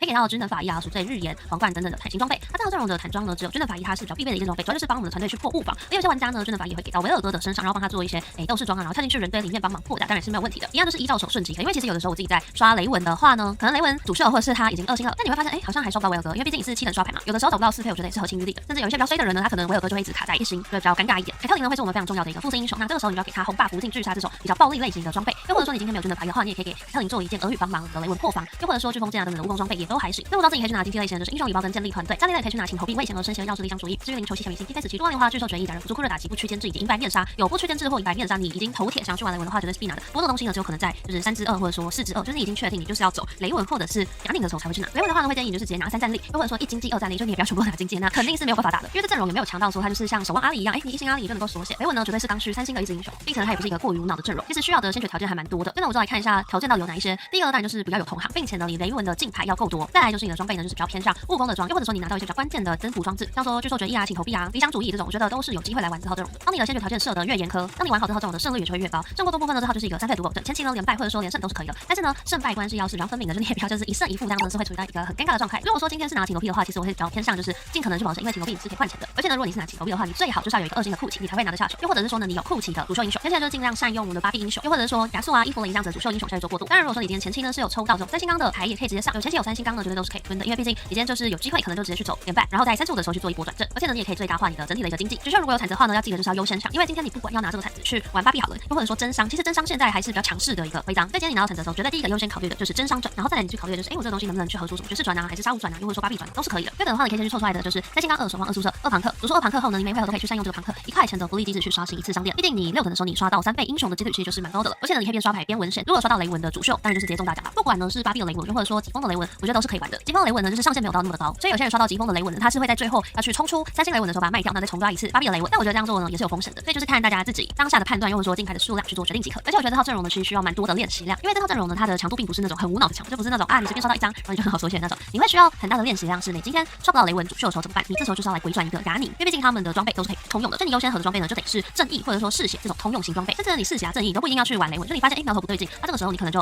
我就继续滑，好。接着可能等到4之2的时候，你再上去，然后去玩个什么超等拼多多啊，又或者说杀5社的一个体系都是 OK 的。所以现在目前的版本来说，真的就是你要更灵活的去应对每一场的游戏。3至7或者说4至1的阶段，你是可以去选择升上7等的。而如果是连败的话呢，也可以考虑说3至5上7，但你一定要确认的是自己钱够多，就上7之后最好要有个40块，我觉得是比较保险的。接着你要做的就是赶紧大刷牌去组出我们的完整阵容，在这边你会需要让整体的阵容质量有半数的英雄都来到2星，而且最好的一个状况就是魔豆啊跟盖伦都要来到2星，而且最好要刷出1张的凯特琳跟1张的维尔格。当你发现你的血量是可以文血之后，就可以回存金地卡着40到50块的一个金钱，然后刷我们的雷文来到3星。魔豆跟盖伦就是情况追3，但如果真的差太多的话就直接放弃吧，因为盖伦跟魔豆现在有时候手方阿里就是会抓到你的牌，所以当那场呢手方阿里太多的时候，你的魔豆跟盖伦呢也是会聊3星，但没关系，反正他们也不知道说特别重要，重点呢还是雷文有3星就好。最好的一个状况呢就是4至5前要把雷文追到3星，3星之后呢才可以去升上8等，然后完成我们的最终阵型。8等的话就是根据你的主秀英雄羁绊去组出5级风，或者是说自守望4巴比，而有巴比转的话呢，你是可以直接给到维尔哥身上的。这边给大家看一下就是辩证的整体一个阵容的配置。接着来讲到百位的部分，因为斗圣英雄啊跟一些后排主阵英雄百位其实是有所不同的，而且可能很多人都已经习惯了超粉那种就是照着 KDA 去百位的方法，对斗士的排法其实没有到那么的熟。那这个时候呢，你会需要做的一件事情就是你要记得你的雷文前面的那只角色，又或者说他旁边的角色得是站着你最坦的主坦。像是你是魔豆带装备，那你就是要让你的魔豆呢站在你的雷文身旁，又或者说呢你要看你的军团法医是给到谁身上，反正呢军团法医跟你的雷文以及凯特琳一定是要同侧集火在敌方的前排，并且正对敌方主 C。举例来说，对面如果是玩匿名的话，我就会直接正对他，然后直接跟他站同侧切进去。而如果说你今天遇到一些比较特别的阵容，像说3米拉阿里还有金克斯这些角色呢，智商就会是比较高的，很容易把雷文所打到死。这个时候呢，你就是要摆第2排，或者说不同侧切入。所以你要么就是手动自己去换位置，又或者说你觉得对方不会换百位的时候，那这个时候呢，你就可以自己手动换位。所以你摆第1排当然也没有关系，但如果你不是这种会做到这么细节的人，我就建议你真的就是要放第2排。还有呢，你的主坦呢是一定得帮忙雷文去扛伤害，所以你要时时刻刻去注意一下对方的主 C 是站在哪里，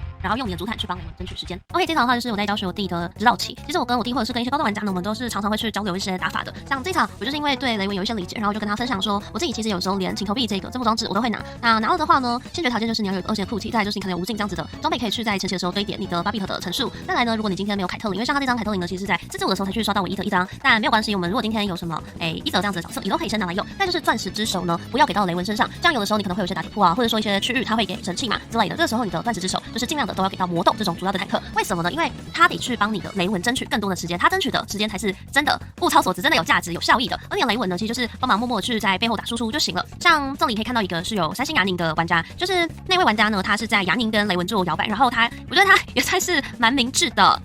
就是看到了，因为我们这边有一家雷文，然后他就一个回转。但我觉得这个就是你今天在玩3费卡应该要有的操作，就是你得把你的3费卡就是要练到这种程度。今天你不管是想要玩雷文，又或者想要玩牙宁的话，你这2张牌、这2套阵容就是得互相的转正。你不能说哦，我今天就是完全铁头一套阵容，这其实是比较不好的。那这个挺投币的话，其实会比较尴尬的是他会卡阵容这件事情。就是如果你今天是一个很 flex 的玩家的话，我觉得你不拿也没关系，因为其实现在的胜率也不是太高。但如果你今天可以把一个胜率不怎么高的阵容玩得好的话，就真的强中之强，就是你就多了一个别人不知道的理解，所以你就会有你自己独特一个理解。那这场为什么是上8等抽牌呢？其实也很明显，就是因为看到有一家疑似同行的玩家，因为他前面的时候抓了1张主秀雷文，所以这场还是上8抽，不然通常呢都会在7等抽，所以大家不要看到这场是上8抽就之后全部都是上8抽。这场是因为有同行的关系，所以才在8等去抽，而且钱也很多。就请投币这东西，很多人想说，那个金钱量给的不是很少吗？没错，前期的金钱量真的是给的很少，但很多人没有意识到的一件事情呢，就是它的叙述里呢有10%几率会掉落1块钱嘛，但是你只要每达到高分1次，金钱量便会增加2%，也就是说你在后期叠起来的时候，它有可能到达14%，甚至是20%，因为我们的巴币就是可以叠到10层嘛，那所以它的金钱量呢是会在后面爆越来越多钱的。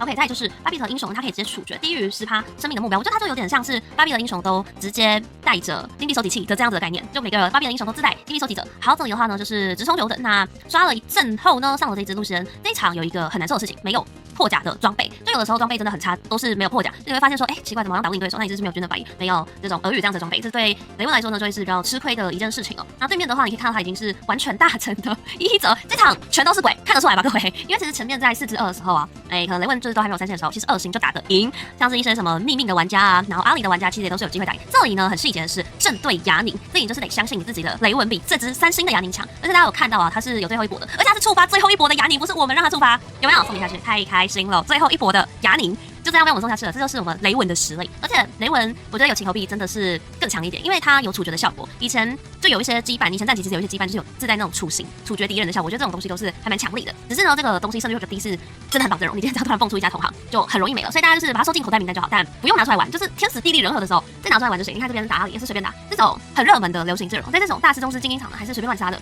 对，没错，就是我弟其实也被我教上大师蛮久一段时间了。就他以前呢的赛季都是卡在那种金牌、白金，然后一直上不去的。然后自从就是教了他几手之后，他也就是这样嘎嘎乱上分。所以如果你今天真的是一个新手玩家，我真的推荐你可以去报名暂且教学。你不一定要找我，你可以找其他的高端，然后或者找我们团队的一些人才，像是我们现在的DLC的成员，不知道为什么突然霸榜了前5名啊，是我当下截图刚好看到的啦，就是刚好看了一下，现在台服高端前几有谁？因为像之前在星有被系统吃过分，然后我就发现现在系统有时候好像会有一些 bug， 就突然跳掉还是怎么之类的。好 ，OK， 这场呢就这样莫名其妙的吃鸡了。接着我们再来看一局更精彩的，这一场是后面才录录的，所以前面呢完全没有画面。OK， 对面的话它是一个15大成的阵容，而且它真的是救急天火，超级无敌天火的，忘记他在什么时候就已经刷出这个20星镜了，反正这就超级恶心的对局。你可以看到他6阶段就能上10，就知道他有多火了吧？应该感觉出来吧？而且他所有的无费卡全部2星，然后就靠着那个吉亚娜在前期一直疯狂的打装备，所以你可以看到他的装备超级无敌多。然后你可以看到我们这边雷文呢，就是稍微避开了他的镜的位置，然后从侧面切入，接着被凯特琳狙死。如果你今天有这种狙击镜，肯定丙级狙击直接给到凯特琳的身上，我觉得非常强大。然后这里的话呢，雷文要尽量的去站在第2排的位置。当然，如果你今天有自信直接把它切烂的话，那站在第1排是没有问题的。就站在第1排的话是比较容易去杀进后排。不过这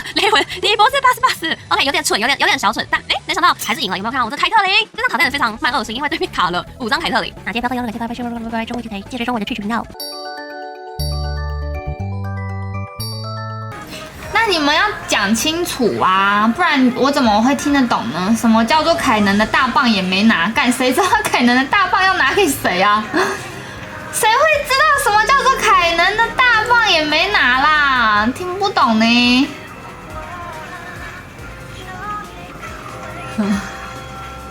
确实听不懂啊，不好意思哦。那考量一下，我才刚玩啊。什么叫做凯能大棒没拿？听不懂哦。你们要考量一下，我是新手啊，我才刚开始玩不到1个礼拜。不对，其实应该超过1个礼拜了。刚开始爬分不到1个礼拜，但是有前一阵子有先玩一般场。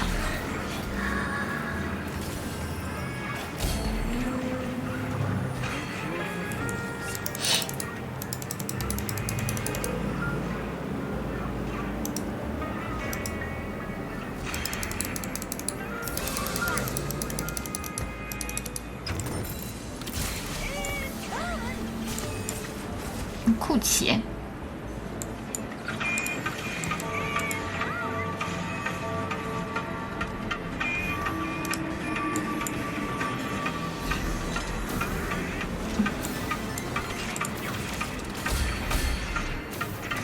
，1个月上大师哦，等你教我啊，你不来教我。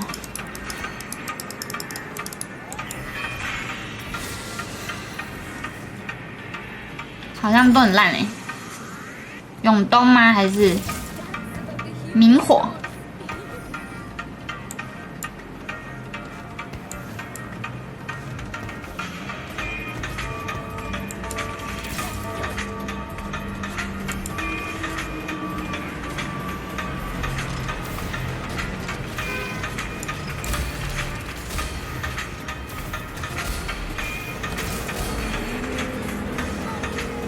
你说不用1就好，靠北，那你要讲哎，你的断句，你说不用1就好，我还以为你是说不用1就好。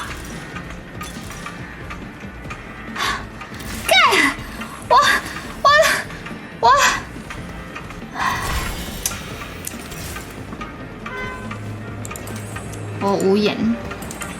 无言了，好像可以粉丝福利哦。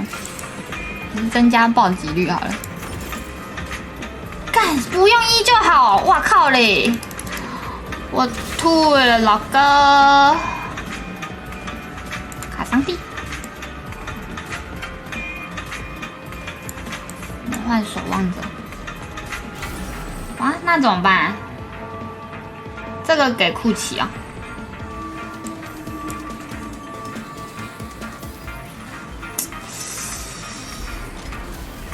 我想说不用1就好，不用1就好，是不是？我想说不要2，1就好。我想说1这个我好像从来没拿过，感觉有点烂烂的。色拉粉要不要拿一下？色拉粉拿一下。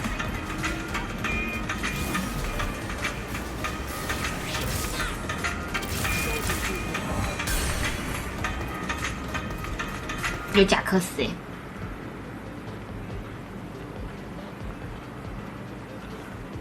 你怎么选了这个勾8？什么是勾8？你说这个勾8吗？因为我听错了。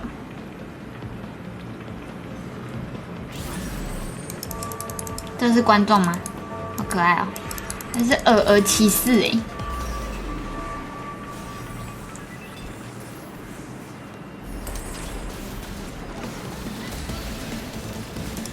有，因为我刚刚问他要不要选2吗？还是3？然后他回说不用1就好。我以为他说不用1就好，然后原来是不要1就好，只要不要1，其他都可以。没想到我以为是选1就好，这样子，太狠了。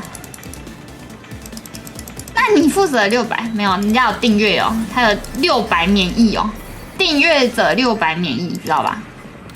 唯一订阅者不能600免疫的就是叶落，叶落不能600免疫，他要必须600。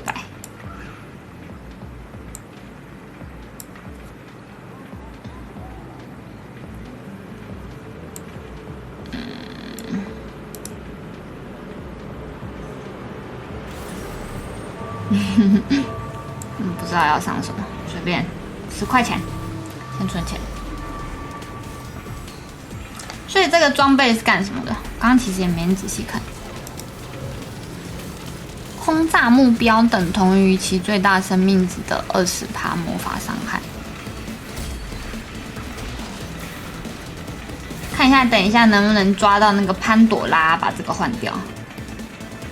对不对？运气好的话，可以抓到那个潘朵拉的那个盒子，把这个换掉。你们可以拿个雷文8bit。安安呢？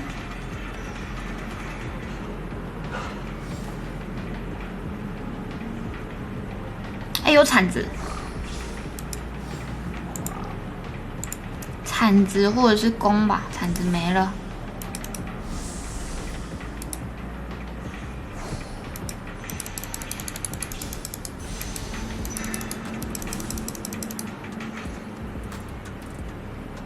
潘朵拉也不能选，可是我很喜欢选潘朵拉欸。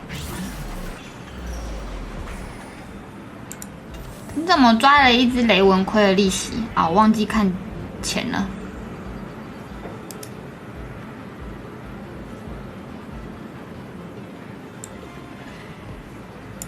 刚才忘记看钱了。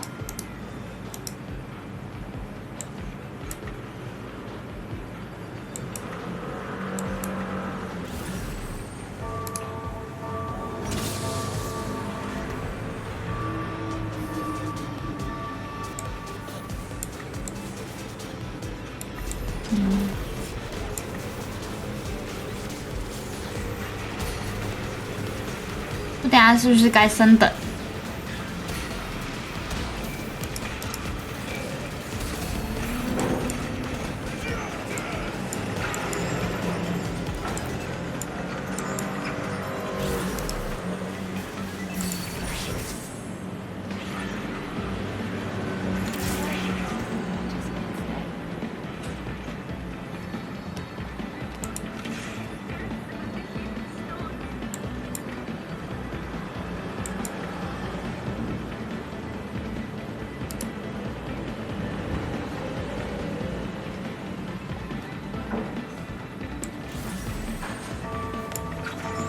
怎么搞？守望者啊！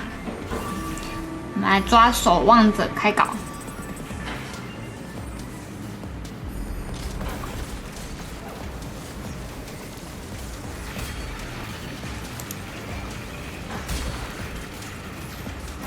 为什么雷文要卖？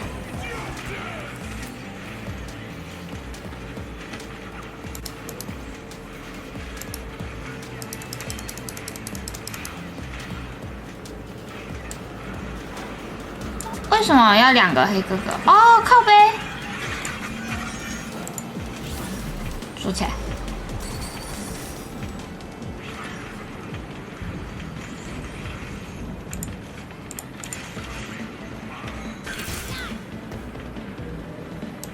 完全没有记得卡桑蒂要抓这件事情。你说8bit不用开那么多，所以不用上雷文，用上这个。3守望，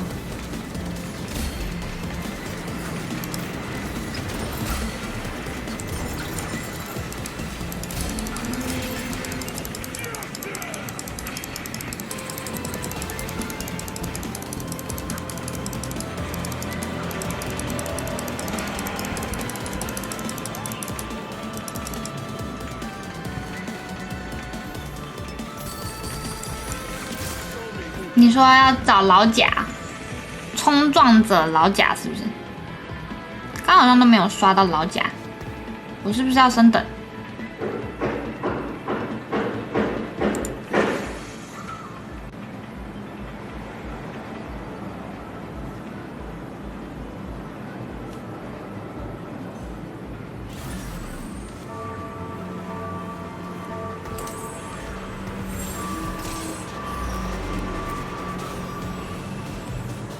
什么声音？应该是外面的那个嘛，车子的声音之类的。所以我现在升等找老甲，老甲是绿色的，找老甲。哇靠，这人是怎样啊？很鬼欸。加减放一只库奇，不用放吧，反正我现在连败中啊，多放一只一样会输哦。然后擦。我住高雄哪？怎样？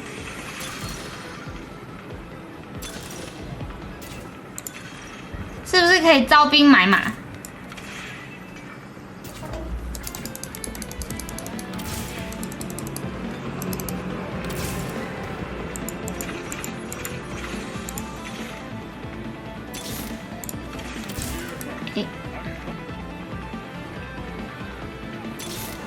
盖伦是不是要抓？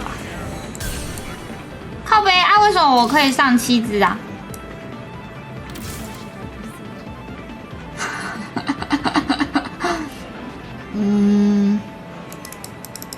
我刚刚是不应该升等的。哦，对，我招兵买马。那我现在要干嘛？找，我是要把库奇卖掉，然后找天选啊。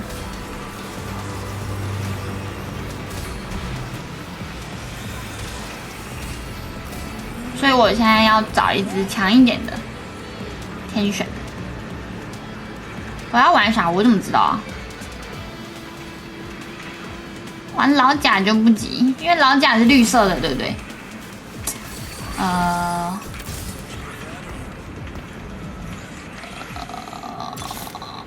有盖伦呢，还是我要玩盖伦？盖伦是当打工仔用的吧？还是我先抓盖伦来打工？先上满，先上满，要怎么上满啊？完全不知道要打谁，怎么都这么烂啊！不然就上露露吧。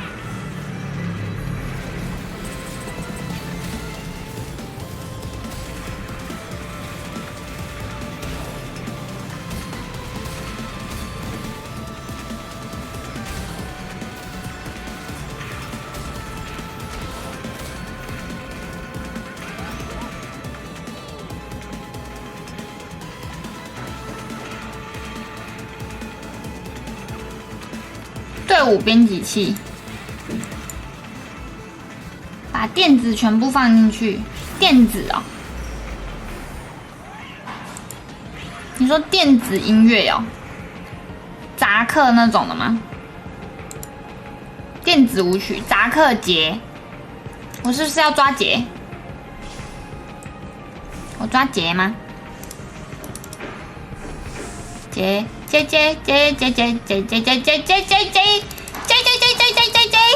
找到了，可是我到现在还一只贾克斯都没有哎。杰扎克拉克斯老贾，可是我现在一只贾克斯都没有哎，所以我天选是要抓谁啊？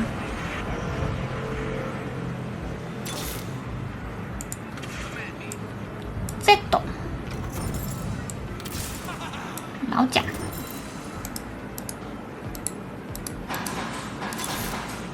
机器人先抓守望者，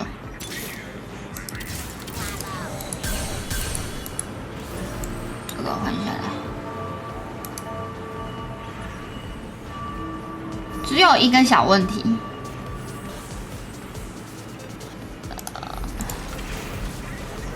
你那么多水滴要干嘛？我怎么知道？电子舞曲是谁啊？杰达克。拉克斯，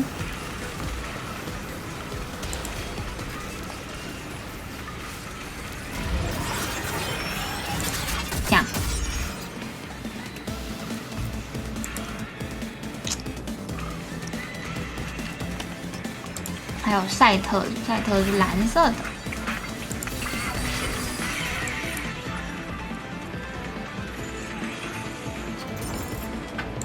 啊，为什么它没有亮亮的？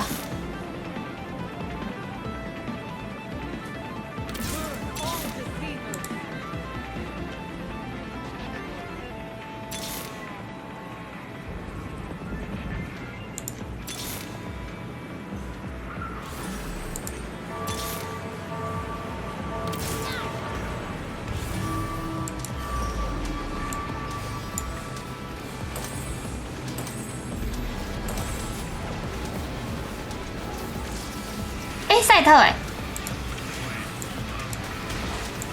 为什么它没有亮亮的啊？这队伍编辑器是怎样坏掉？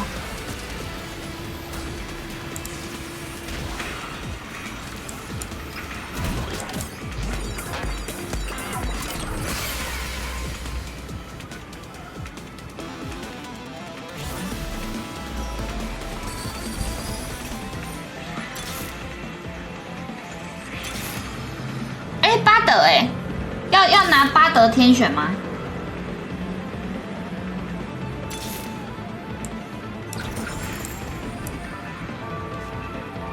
不要。那我这边要升等吗？可是贾克斯是绿色的不适合升等，对不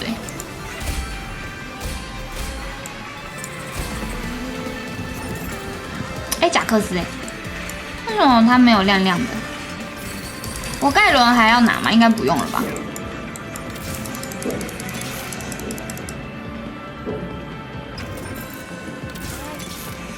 贾克斯先上吗？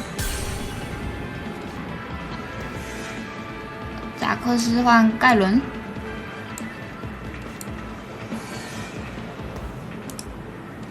不对，盖伦也是守望者怎么那么多守望者？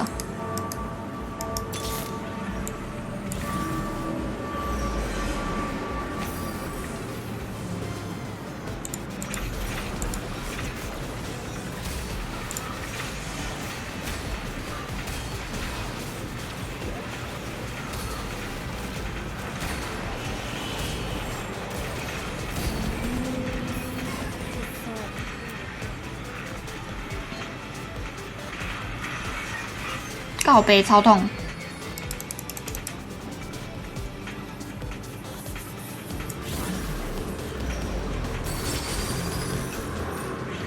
不相关的卖一卖，我也不知道什么是不相关的。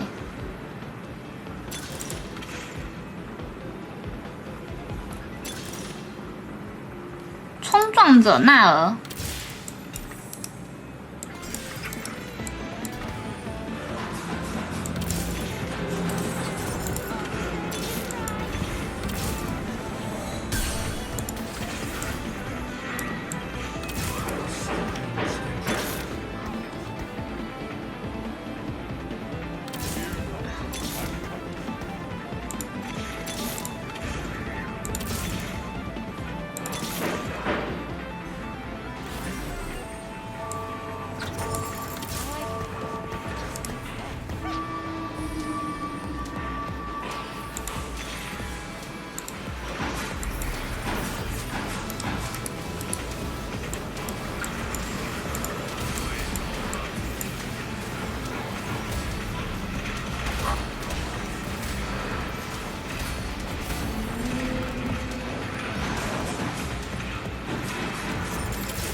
夜色跟正义给贾克斯是不是？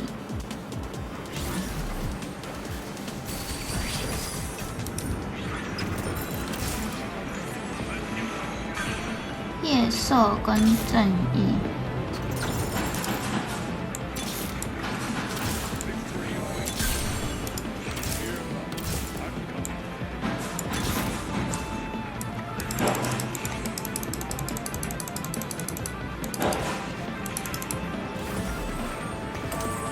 明火是什么东西？哦，这个。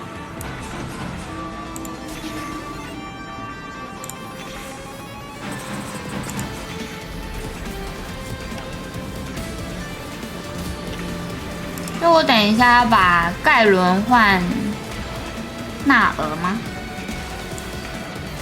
贾克斯在哪里啊？靠背哦，找不到贾克斯。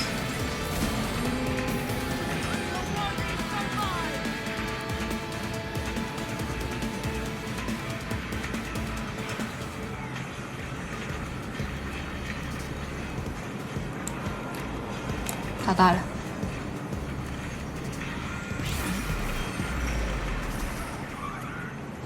所以我现在把守望者换下来，瑞科要抓，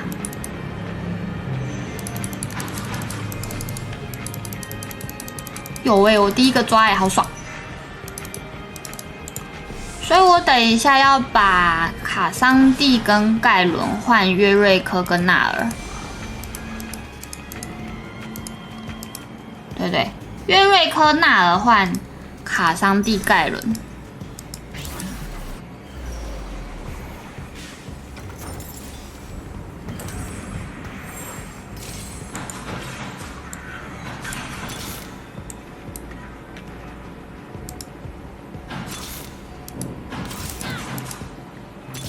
少一个难尼，你说扎克是不是？电子没给到，这样有吗？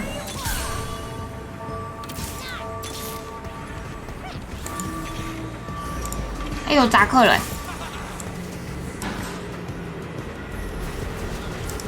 下一刻2星就可以了吧？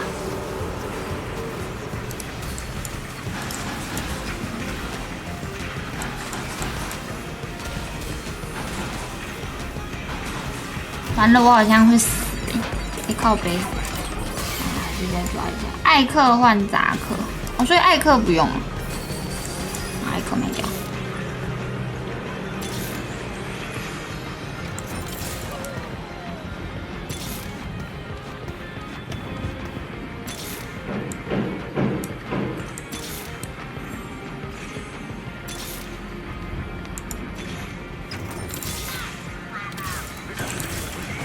机器人还要吗？还是其实已经不用？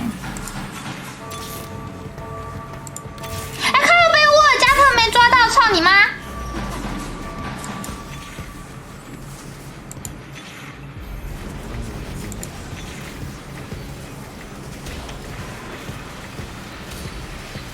没有沃尔加特吗？可是他不是冲撞者吗？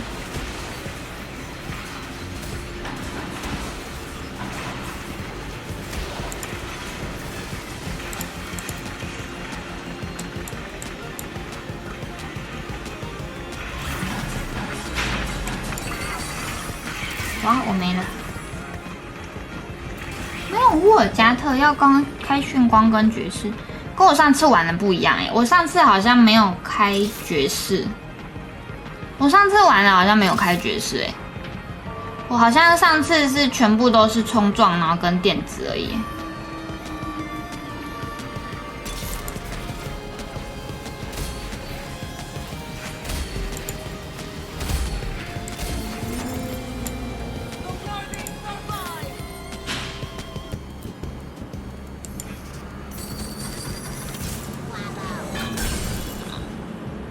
我感觉不用爵士欸，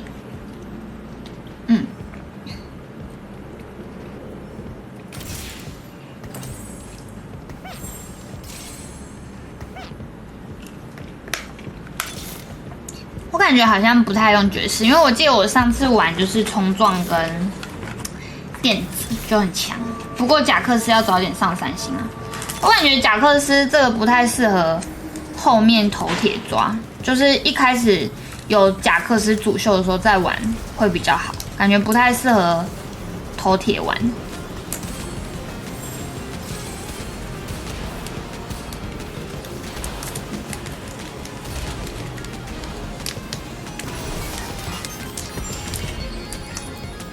甲基绊什么意思？这场算你的，没事啦，差那一根也差不了多少哦。差一个泳霜也差不了多少哦，不会啊，没事哦。反正现在在学习中嘛，有输有赢很正常哦，不用紧张。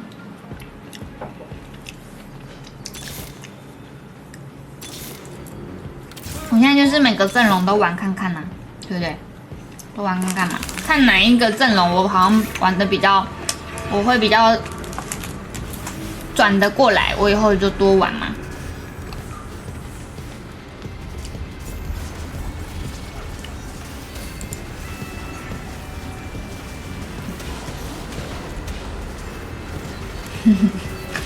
这把算你的，我们来赌。好啦，都算你们的，是不是？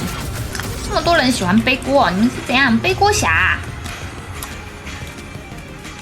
双星恐惧老鼠是什么？我也是觉得超粉留下来还中期扛血量还蛮不错的。而且我上次跟绿茶一起去线下活动，他就有说，现在最强的就是超粉。前期超粉加随便一个主秀，后期再转正，血量比较健康。哦，有阿姆姆跟好运姐，好爽啊！拿到2个3星的，3块钱的。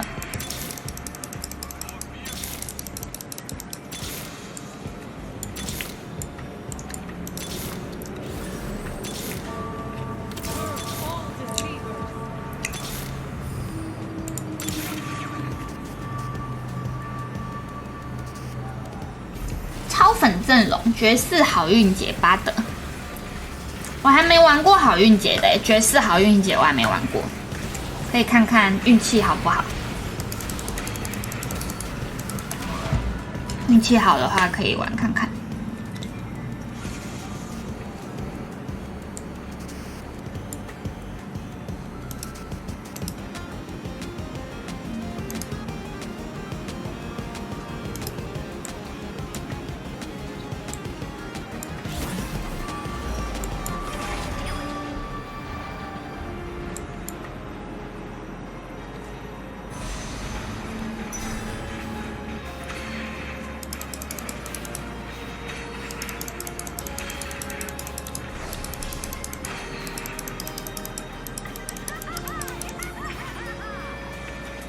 泰坦呢？战斗法师，这个应该不要吧？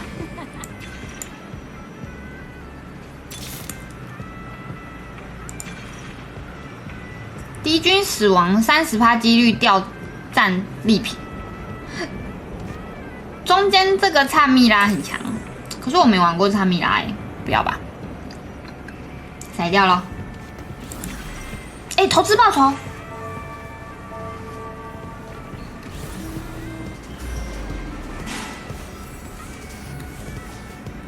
衣服里面，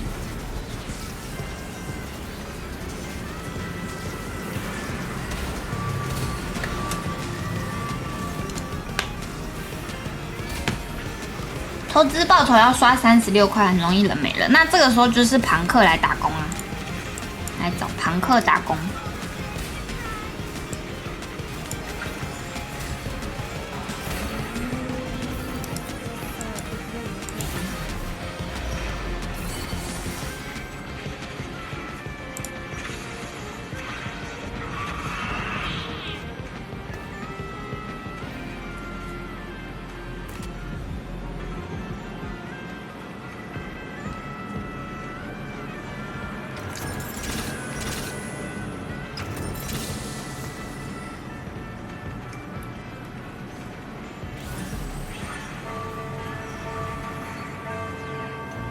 卡特莲娜是不是还行啊？要抓吗？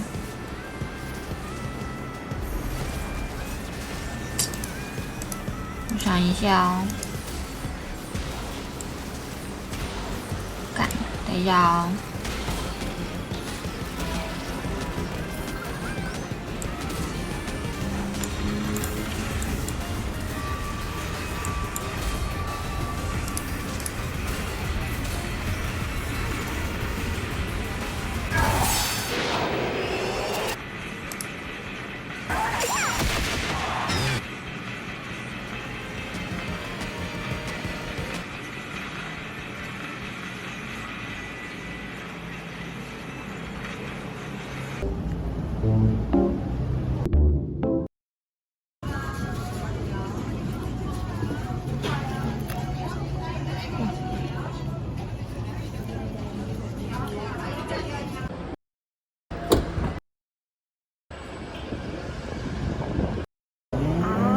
네, 시그니처 진짜. 자, 건배.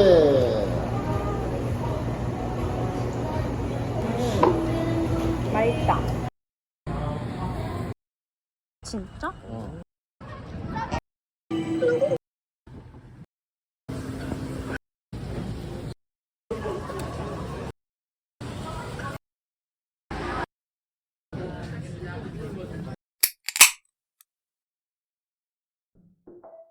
Been given angle ABC is 90 degree, angle ABD 15 degree, that will be 45 degree, 4 theta, it will be 4 times 15 degree, that will be 60 degree, and 5 theta, it will be 5 times 15 degree, that will be 75 degree.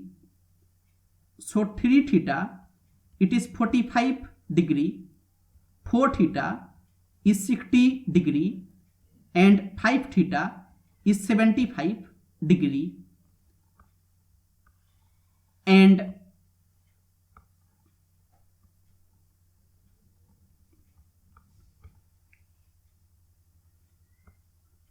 now in any triangle ABC, if BC is A, it is 1 by a square root of 2 is 16 by a square root of 6. It will be 105 degree. So this angle is 45 degree times 8 is 16,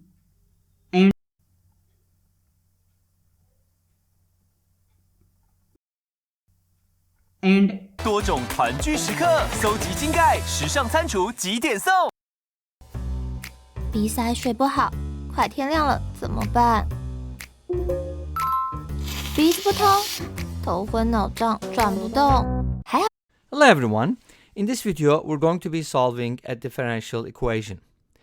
We have dy over dx equals y plus x. Y is a function of x, and we're going to be solving for y values. I'll be presenting two methods, and let's start with the first one. So for my first method, I'm going to use an infinite polynomial, also known as a power series. So we're going to go ahead and set y equal to a sub 0 plus a sub 1x plus a sub 2x squared, so on and so forth. It's going to go on forever. So basically, we're going to multiply a sub k by x to the power k. So we can also express this using the sigma notation. Sigma k equals 0 to infinity, a sub k, x to the power k. So by starting k at 0, we're getting the first term as a constant. Make sense? And then you can go ahead and just differentiate this. So there is a couple different ways to do it. You can just differentiate it in the polynomial form, and that's going to give you the derivative of a sub 0 is going to be 0 because it's a constant. The derivative of a sub 1x is just a sub 1. The derivative of a sub 2x squared is 2a sub 2x. And then you're going to get a sub 3x cubed, and its derivative is going to be 3a sub 3x to the second power, and so on and so forth. Or if you wanted to differentiate this in the sigma form, then you could go ahead and do the following. This k, you're going to move it to the front. That's going to become k a to the k, but then you have to reduce the power. Since the power was reduced, you can't start the k at 0 anymore. The minimum k has to be 1, because for k equals 0, you're going to get an x to the power negative 1, which doesn't make sense at all, right? Great. So however you express it, I'm going to use the first notation. It's kind of like a little easier because with the second one, you kind of need to play with the indices. For example, we have x to the k here and x to the power k minus 1. So you kind of have to set them equal so that you can factor out a common factor, so on and so forth. So anyways, I'm going to go ahead and plug these into my equation. One of the nice things about using power series is some equations cannot be solved in other ways, and power series is always going to provide a solution. The problem is you get a series at the end which may not be expressible as a series of elementary functions. Anyways, let's go ahead and see how this proceeds. We're going to go ahead and go back to the original equation. Y prime is equal to y plus x. Y prime could also be expressed as dy over dx, as you should hopefully know. But anyways, we're going to replace y prime with this. A sub 1 plus 2a sub 2x plus 3a sub 3x squared. And then that's going to go on forever. And that should equal y, which is a sub 0 plus a sub 1x plus a sub 2x squared. And then dot, dot, dot. But notice that we're also adding an x here. Make sense? So we have a sub 1x plus an additional x.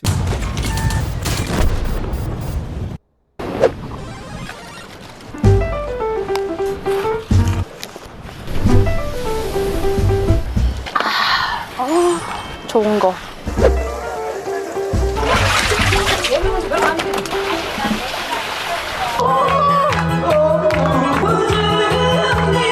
제 차 아래로 들어갔어요. 온다. 먹을 거 줄까?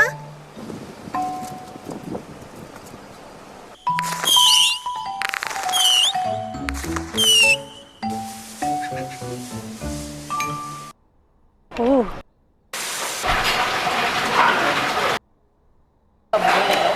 박속을 넣고 끓이는 바가지 만든 박. 아, 저는 박속 낙지랑 제 몸 떨어진다고.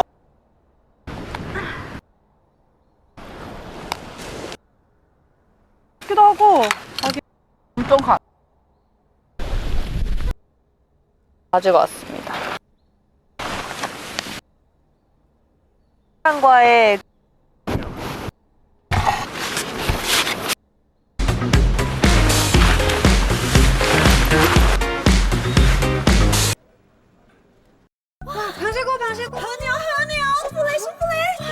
美食计划 ready， 消化 ready， 就靠善存益生菌，1周养出6杯好菌，消化顺畅就靠善存益生菌。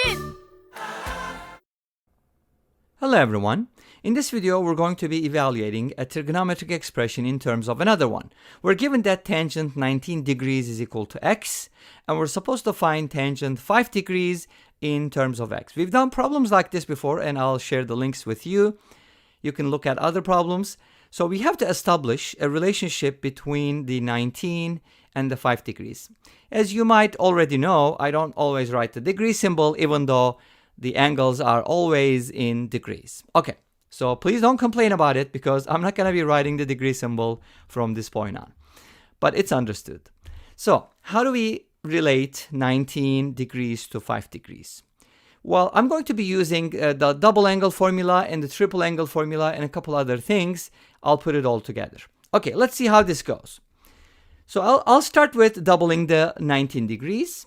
That's going to give me 38. As you know, or you should already know this, right? Tangent 2 alpha can be written as 2 tangent alpha divided by 1 minus tangent squared alpha. Okay, so we're going to be using this formula first for alpha equals 19. So if you replace alpha with 19 degrees everywhere, you're going to get tangent 2 times 19, which is 38. Again, these are in degrees. 2 times tangent 19 divided by 1 minus tangent squared 19. Since we know that tangent 19 is equal to x, we can write this as 2x divided by 1 minus x squared. Now, I got the value of tangent 38 in terms of x, and I'm going to be using it in another expression. Okay, great. Now, the next thing I'm going to do is, since I know the 38 and the 19, I'm going to use the sum formula. And the sum formula goes like this. Tangent alpha plus beta can be written as tangent alpha plus tangent beta divided by 1 minus tangent alpha times tangent beta. This is the formula I'm going to be using. So I can write tangent 57 as tangent 38 plus 19. In other words, I'm using the triple angle formula without using the triple angle formula. Okay. So this is equivalent to tangent 38 plus tangent 19 divided by 1 minus tangent 38 times tangent 19. Again, angles are all in degrees. So now we do have the value of tangent 38. So we're going to replace tangent 38 with that, which is 2x over 1 minus x squared. And as you know, tangent 19 is equal to x. And we're going to divide it by 1 minus tangent 38 multiplied by x, which is going to make it just 2x squared over 1 minus x squared. Okay. Now let's make a common denominator, and this is going to give us the value of tangent 57, which is 3 times 19, by the way. So making a common denominator, and notice that 1 minus x squared at the end is going to cancel out. So I might as well just forget about it and just make a common denominator. 2x plus x will be multiplied by 1 minus x squared. That is going to be plus x minus x cubed. And then that'll be divided by 1 minus x squared, 1 times 1 minus x squared. And then we're going to subtract 2x squared from it. So it's going to be like 1 minus x squared minus 2x squared. And this is equivalent to 3x minus x cubed divided by 1 minus 3x squared. And this is tangent 57. So we got the value of tangent 57 as well. So let's go ahead and circle this. Now we do have the value of tangent 57. We do have the value of tangent 38. And we're going to put those two together, the 57 and the 38. Why? Because if you add 57 plus 38, that is going to give us 95. And from 95, you can go to 5 degrees. From 95 degrees to 5 degrees, all you have to do is subtract 90. Okay, or use some identity. So let's go ahead and do the following. We want to be able to find tangent 95, and that can be written as tangent 57 plus 38. And tangent 57 plus 38 can be written as tangent 57 plus tangent 38 divided by 1 minus tangent 57 times tangent 38. In other words, I start off with 19 and I'm using the quintuple angle formula if there's something that exists.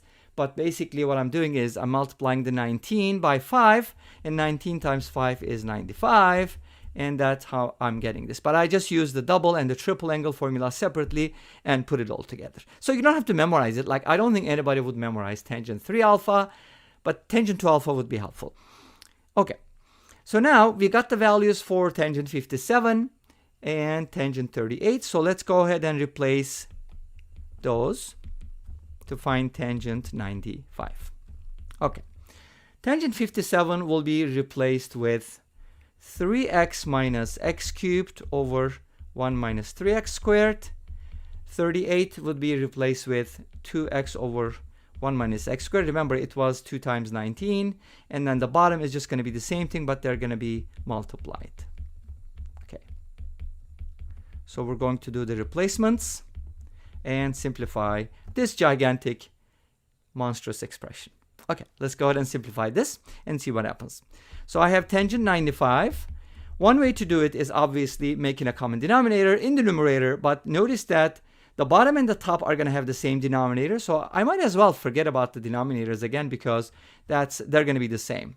So let's just focus on making a common denominator in the numerator and the denominator of this complex fraction. I hope this makes sense. So I'm going to take the 3x minus x cubed and multiply that by 1 minus x squared to make a common denominator, and then take the 2x multiplied by 1 minus 3x squared. That's going to make the common denominator for the numerator, and we don't need, the numerator for the numerator. So I just need the numerators, okay? Because the denominators are the same, they cancel out. Okay, for the bottom, I'm going to have the product of these two things, 1 minus 3x squared, because I'm multiplying them by 1. So it's going to become 1 minus 3x squared multiplied by 1 minus x squared. And then from that, I need to subtract 2x times 3x minus x cubed, which comes from here. Okay, cool. So this is what I have. Let's go ahead and simplify this expression and write it in the simplest form. And if you actually simplify this, I'm going to spare you the trouble because you can do this. It's not too hard. It's just time consuming. So in the interest of time, let me go ahead and tell you what it is. It's going to become x to the 5th power minus 10x to the 3rd power plus 5x divided by 5x to the fourth minus 10x squared plus 1, if I didn't make any mistakes. Now, what's the relationship between 95 and 5? Let's go ahead and establish that. Well, tangent 95 can be written as tangent 90 plus 5. And as you know, 90 is going to change the name from tangent to cotangent, and it's going to put our angle in the second quadrant, therefore making it a negative cotangent. So this is equal to negative cotangent 5. So negative cotangent 5 is then equal to x to the fifth power minus 10x to the third plus 5x over 5x to the fourth power minus 10x squared plus 1. Now I want to be able to get tangent 5 from here, so remember that negative cotangent 5 can be written as negative 1 over tangent 5 equals this, and from here I can just flip and negate and get the answer that way in terms of x. Since this is negative 1 over tangent 5 is going to equal the reciprocal of this but negated. So it's going to look like negative 5x to the fourth power plus 10x squared minus 1 divided by x to the fifth minus 10x cubed plus 5x. And this brings us to the end of this video. Well, thank you for watching. I hope you enjoyed it. Please let me know. Don't forget to comment, like, and subscribe. I'll see you tomorrow with another video. Until then, be safe, take care, and bye-bye.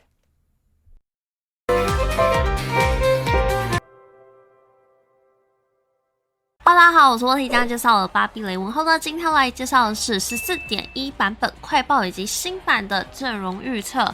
OK， 过了这么久，终于是改版了，而且今天改版，明天就要进行精英挑战组的比赛，所以大家也可以关注一下。如果说你今天是对新版本非常迷茫的玩家，我相信大家应该都是非常迷茫的，因为这次的改动幅度真的超级无敌巨大，可以说是2个不同的游戏吧。因为它不只改了区域机制，然后英雄啊，甚至连胜连败还有空城的奖励都做了一波调整，所以今天的资讯量呢会非常的庞大，大家要尽量将改版资讯看得透彻一点，这样你在进行游戏的时候呢，才不会突然发生一些明明就已经改掉的东西，然后你还是做了旧有的操作。这边也跟大家分享一下这一周我的行程表，就是我星期四、星期五呢是会到战旗的官方赛事冠军之路去播报比赛的。这个比赛呢会在 YouTube 以及 Twitch 播出，而星期六跟星期日的话也都是有比赛的，大家都可以关注一下。接着呢，我在1月15号呢会开台的话，基本上都是先开 Twitch。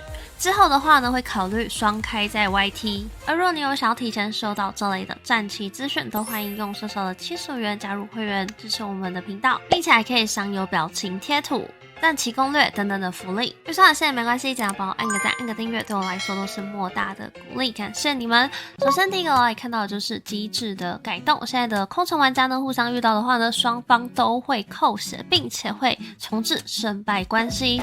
以往的话呢，大家可能会发现，如果你今天要玩赌狗，或者说你可能是比较劣势的一个状态，那有些人呢就会从2之1的时候就开始放推。在以前的话呢，空城玩家互相遇到是客场的会获得胜利，主场的人会输，所以每一次我在空城的时候，我就很喜欢看到别人跑过来，因为就代表那一场一定是输的，这样我就可以达到一个完美的连败，吃到5回合的连败利息。而这个机制改掉了之后呢，可以发现一件事情，就是设计师呢是不鼓励这种无脑连败的一个状态，因为毕竟空城你就是完全没有任何的技巧，老实说你就是纯看运气，然后去前面拿着5回合的一个奖励嘛。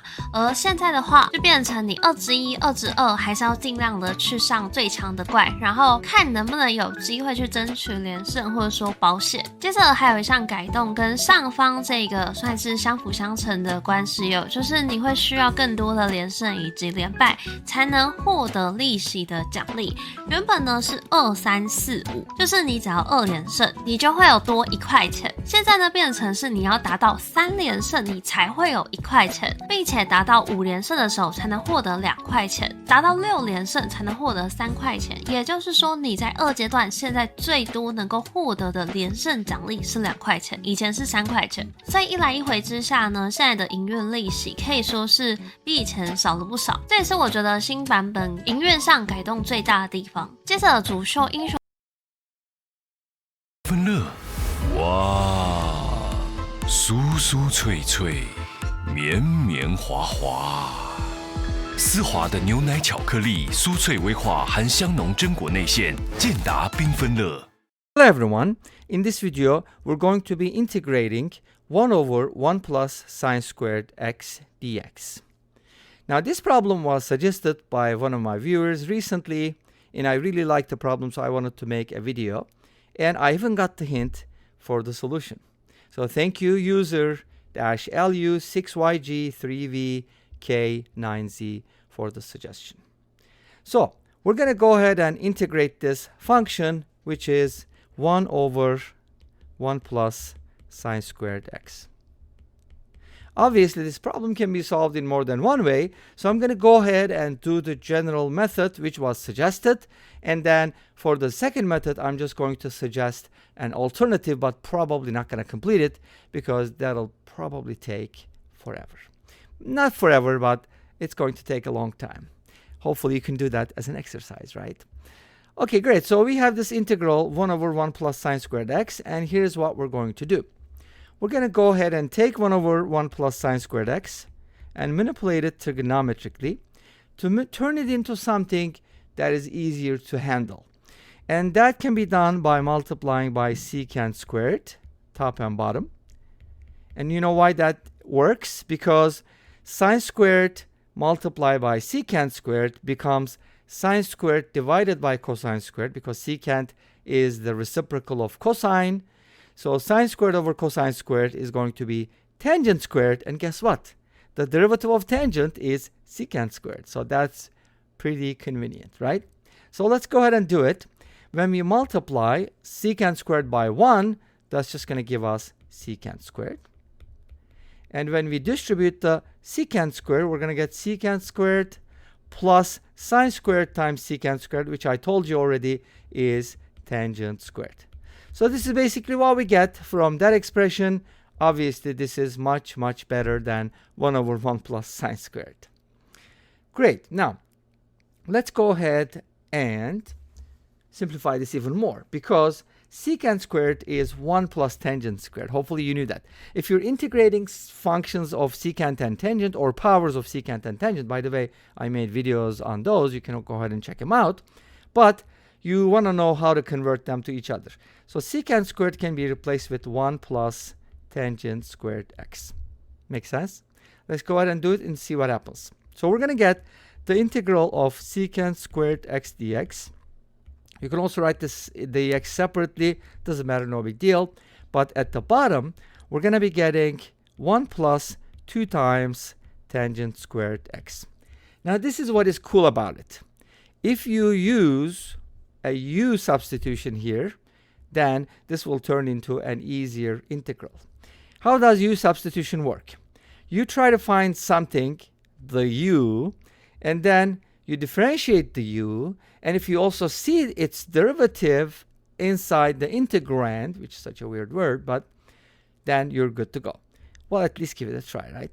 So, but the choice of u is important. Sometimes we choose the whole thing, like this one. Sometimes we choose part of it. In this case, it will be convenient to choose tangent x. So u equals tangent x, and then from here, du is going to be the derivative of tangent. Remember what I told you about the derivative of tangent?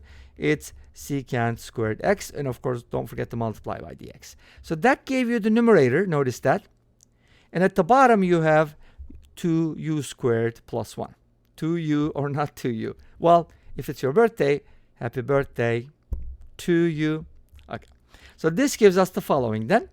du divided by 1 plus 2u squared. Fairly simple, right?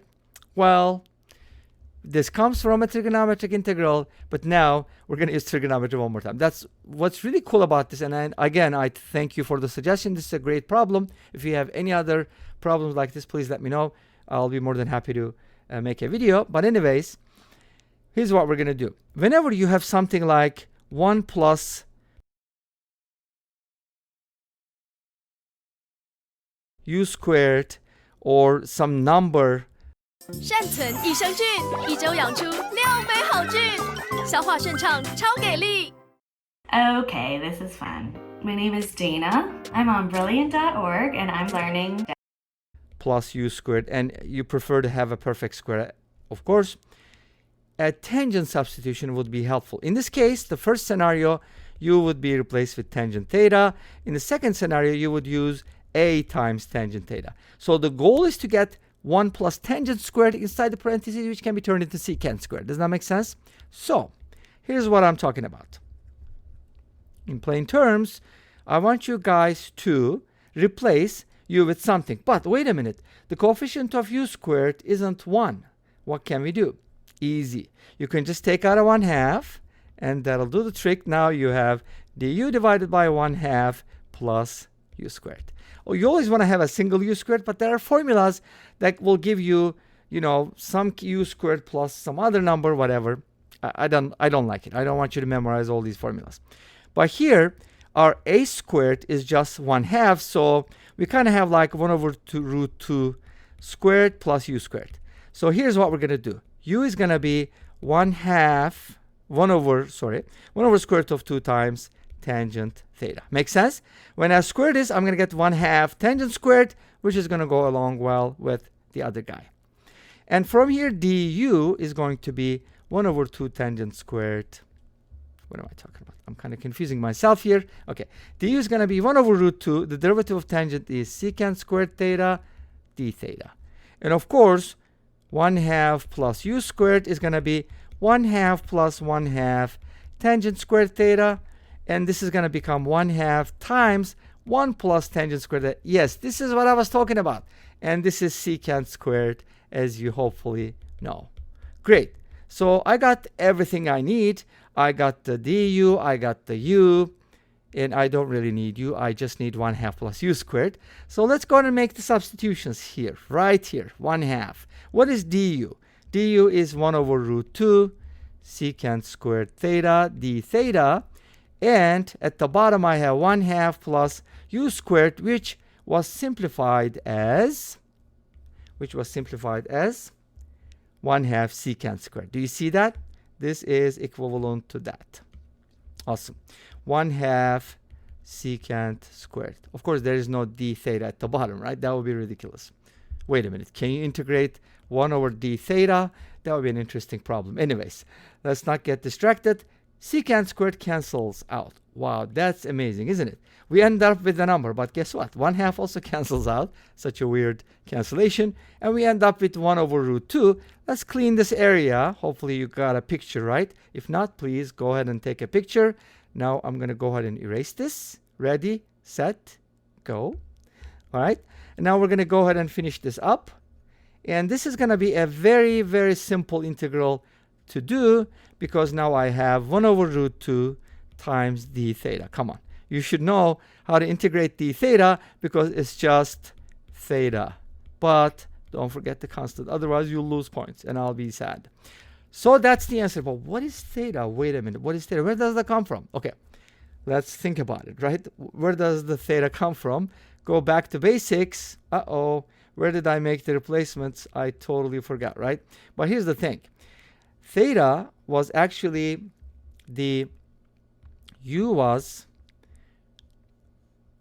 1/2 tangent theta, right? 1 over root 2, I'm sorry. Let's not forget it, because when we square, we're supposed to get 1/2, right? So tangent theta is going to be root 2u, okay? And then theta from here is just going to be tan inverse root 2u. And obviously, some people are going to write this as arctangent, which is fine. Some people write arctan. Some people write tan inverse. In the United States, they use the tan inverse notation.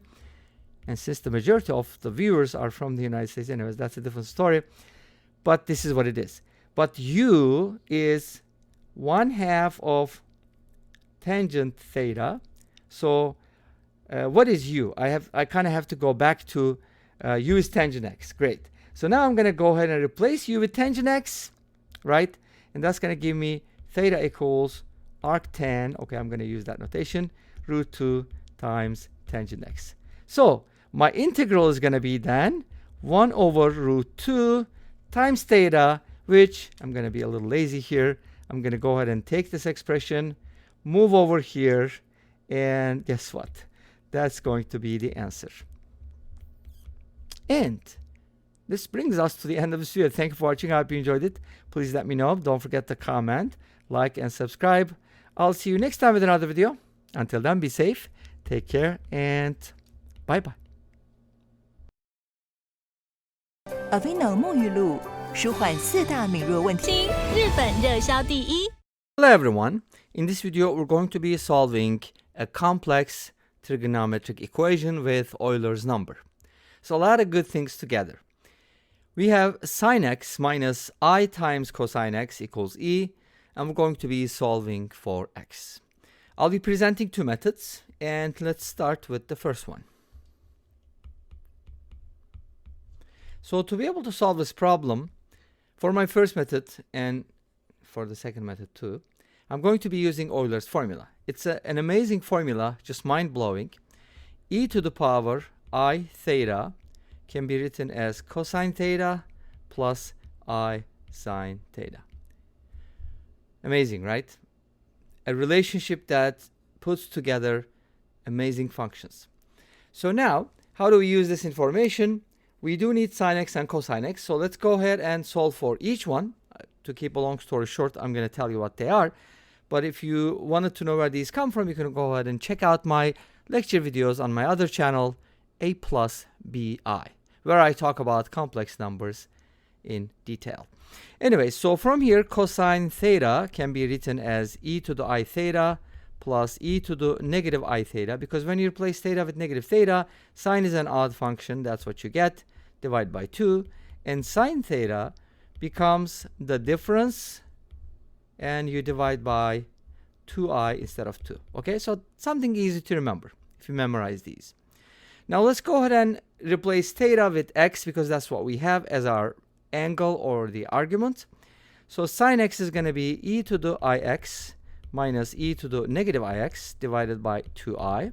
That's my sine x minus I times cosine x, and cosine is e to the ix plus e to the negative ix divided by 2. Awesome. So to make a common denominator, we can go ahead and multiply by I here and cancel out the i's, but that's not what we want. Let's go ahead and multiply by negative I, because that's going to make a positive denominator. So I'm going to multiply by 3 pi over 2, but let me show you how the trick is done. Negative 3 pi over 2 can actually be written as pi over 2 minus 2 pi, and then I'm going to do a little trick here, hocus pocus, abracadabra.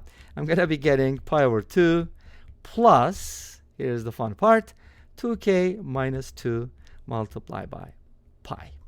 And I'm going to replace 2k minus 2 with 2n, because 2k minus 2 is an even number, k is an integer, and 2n is also an even number. And this is going to give us the exact same answer. And this brings us to the end of this video. Thank you for watching. I hope you enjoyed it. Please let me know. Don't forget to comment, like, and subscribe. I'll see you next time with another video. Until then, be safe, take care, and M&M's 放享无界限。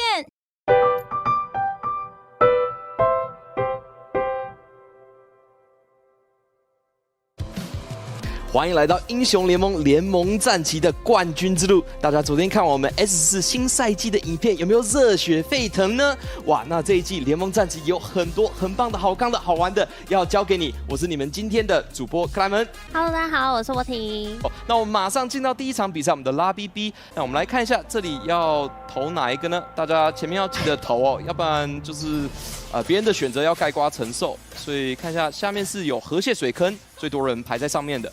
是，我觉得这个版本真的很穷，很缺钱，很需要敛财，所以应该蛮多人会想要站在那个河蟹，然后去玩营运的体系，又或者说3至5直接 all in 去玩赌狗。那也会想问一下波提，现在的强势主流阵容到底是哪一些啊？昨天才刚改，拿到最强的，最强的，最强的已经来了。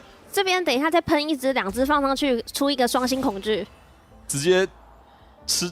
没有这么夸张吗？我觉得真的蛮强的哎，就基本前2吧，除非又突然蹦出一家跟你撞的。确实哦，那这里的话，我们看杀手的视角是选择在1至4直接开出来完整道具来。哦，来波提这里选哪一个？哦，他可能是想说选一个比较通用的，因为比较不想那么快定阵容。这个联合防御，我觉得是可以先甩掉。哦，强制中离这个超强的，看有没有拿？没有，没有。他可能觉得他的装备不好。这个牌面好像有点舒服，他场面上每一只角色这个版本全部加强。哦，真的是哎，直接4敌4可，而且他。哇，这个是自带双星孔雀，他已经变出了第2只的纳米。我觉得纳米现在真的超变态的。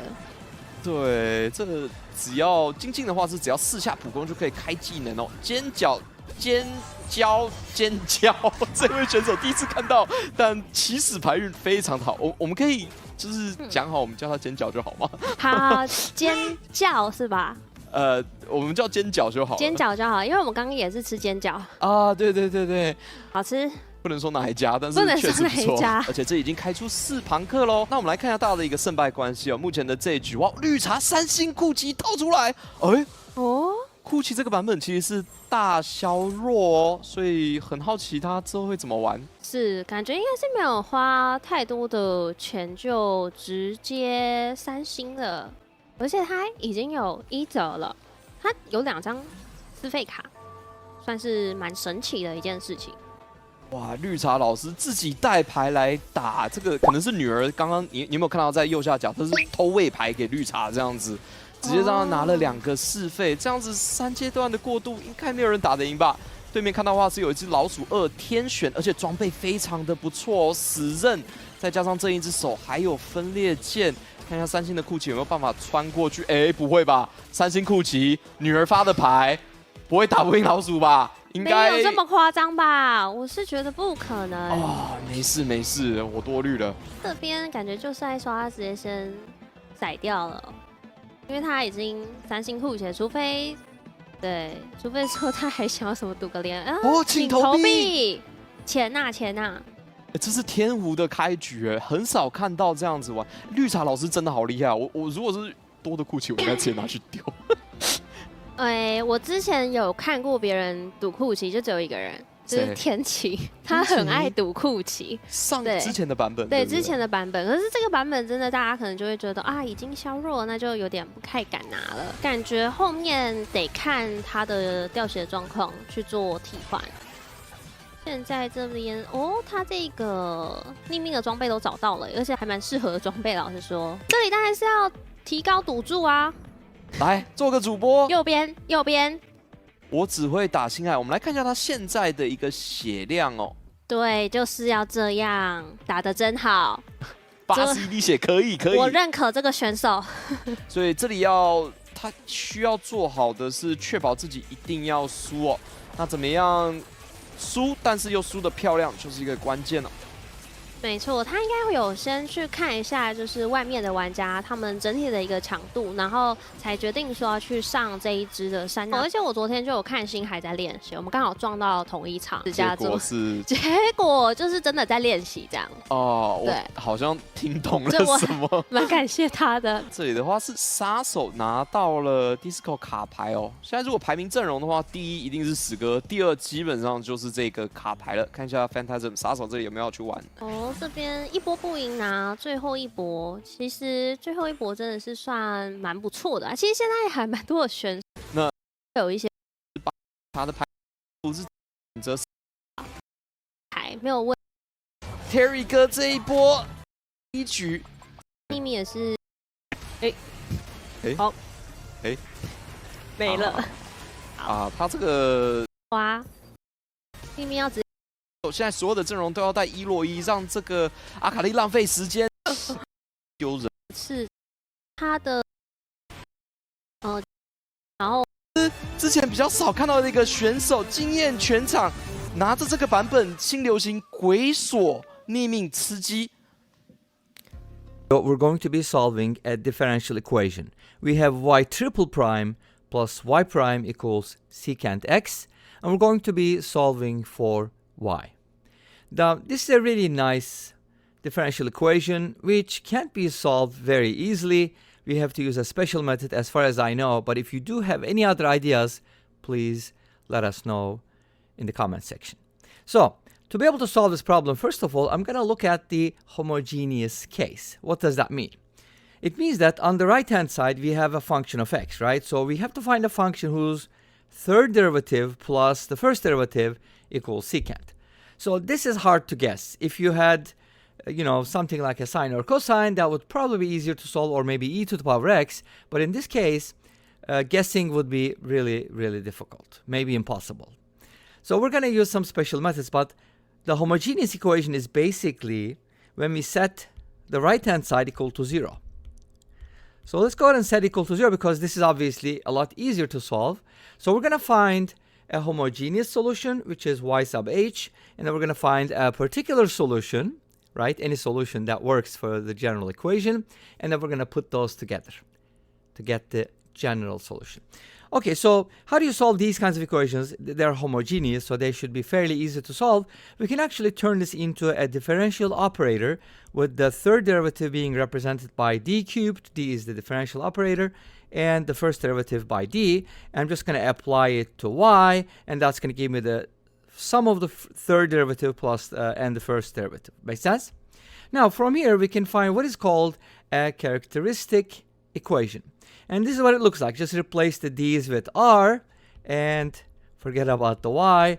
And now this becomes your characteristic equation, which means we can solve this equation, find the roots, and based on the roots, we can write a solution. Okay? So let's see how this goes. This equation is polynomial, which is not. That's going to give us r squared plus 1 equals 0. From here, we get three solutions. Remember, r equals 0, r squared equals -1 implies r is equal to I, or r is equal to -I. We have three solutions. You can call them r sub 1, r sub 2, and r sub 3. And by using these equations, you can definitely write the solutions, right, as y equals c sub 1 times r1 e to the power, actually it's supposed to be e to the power r1x, and then c sub 2 e to the power r2x plus c sub 3 e to the power r3x. Now when you replace r2 with I, you're going to get something like an e to the power ix, which turns into the cosine x plus I sine x, so on and so forth. But there's an easier way to approach this, which I'll tell you now. Since r sub 1 is 0, e to the power 0 is going to be 1. So we're just going to get a constant times 1 from there. Does that make sense? I hope it does. So we can kind of go ahead and write the homogeneous solution as c sub 1 times e to the power 0, which is 1, plus c sub 2. For I, I'm going to use sine x, and for the negative I, basically, when you express these two together, the sum is just going to be c sub 2 sine x plus c sub 3 cosine x. So this is going to be the homogeneous solution with c1, c2, and c3 being real constants. Okay? But this is just part of the solution. Now we got to find a particular solution and then put these two together. Now, how do you find the particular solution? What method are we going to use? Now, 2 with v sub 2, of course, multiply by sine x, and then see the y value. So remember, we're going to find these for cosine x because so it's going to be we kind of did because c sub 1 is a constant, so you don't need another constant. If you do, it's still going to be a constant. Well, this brings us to the end of this video. Thank you for watching. I hope you enjoyed it. Hello everyone. In this video, we're going to be simplifying a rational equation, 1 minus I squared. So I can write it as x squared minus, and this becomes x plus 1 squared. Work. That's not too bad. Come on. X squared goes into x to the 4th, x squared times distributed. We're going to get x to the 4th minus 2x cubed plus 2x squared. Such a weird 3. And then negate and add. You're going to get rid of this. 2x cubed minus 2x squared plus 4. Now this is going to go 2x times. That's going to give me 2x cubed minus 4x squared because 2x times 2x. And then minus plus 4x. And then negate and add again, which means subtracting 2x squared minus 4x minus 4. And then this should be a negative 4, I think. A positive 4, sorry about that. I forgot to bring this as a 4. And then this will become exactly 2 times that. And we'll get a 0 remainder. Make sense? Okay, awesome. And subtract, add whatever, 0. So this will be the answer by long division. Sorry, this was a long video, but because we had to do long division and other stuff. And this brings us to the, so we get that for the first, or I should say plus, minus 1 minus squared. To go from here on the outside, if you consider complex numbers, it is factorable. But how do I know how to factor it? One, in this video, we're going to be solving a trigonometry problem. We have tangent alpha plus beta equals 7 and tangent alpha minus beta equals 5, and we're supposed to find tangent alpha.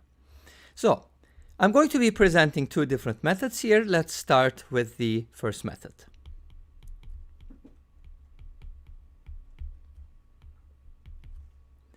All right, so I'm going to be using the formulas for tangent of a sum and tangent of a difference. Tangent alpha plus beta can be written as tangent alpha plus tangent beta divided by 1 minus tangent alpha times tangent beta. And let's go ahead and set it equal to 7. Now, at this point, it might be meaningful if we just use substitution. So let's say, let tangent alpha equal A and tangent beta equal B. Okay, so this gives us the following equation. A plus B divided by 1 minus AB equals 7. Let's go ahead and write down the second equation for tangent alpha minus beta.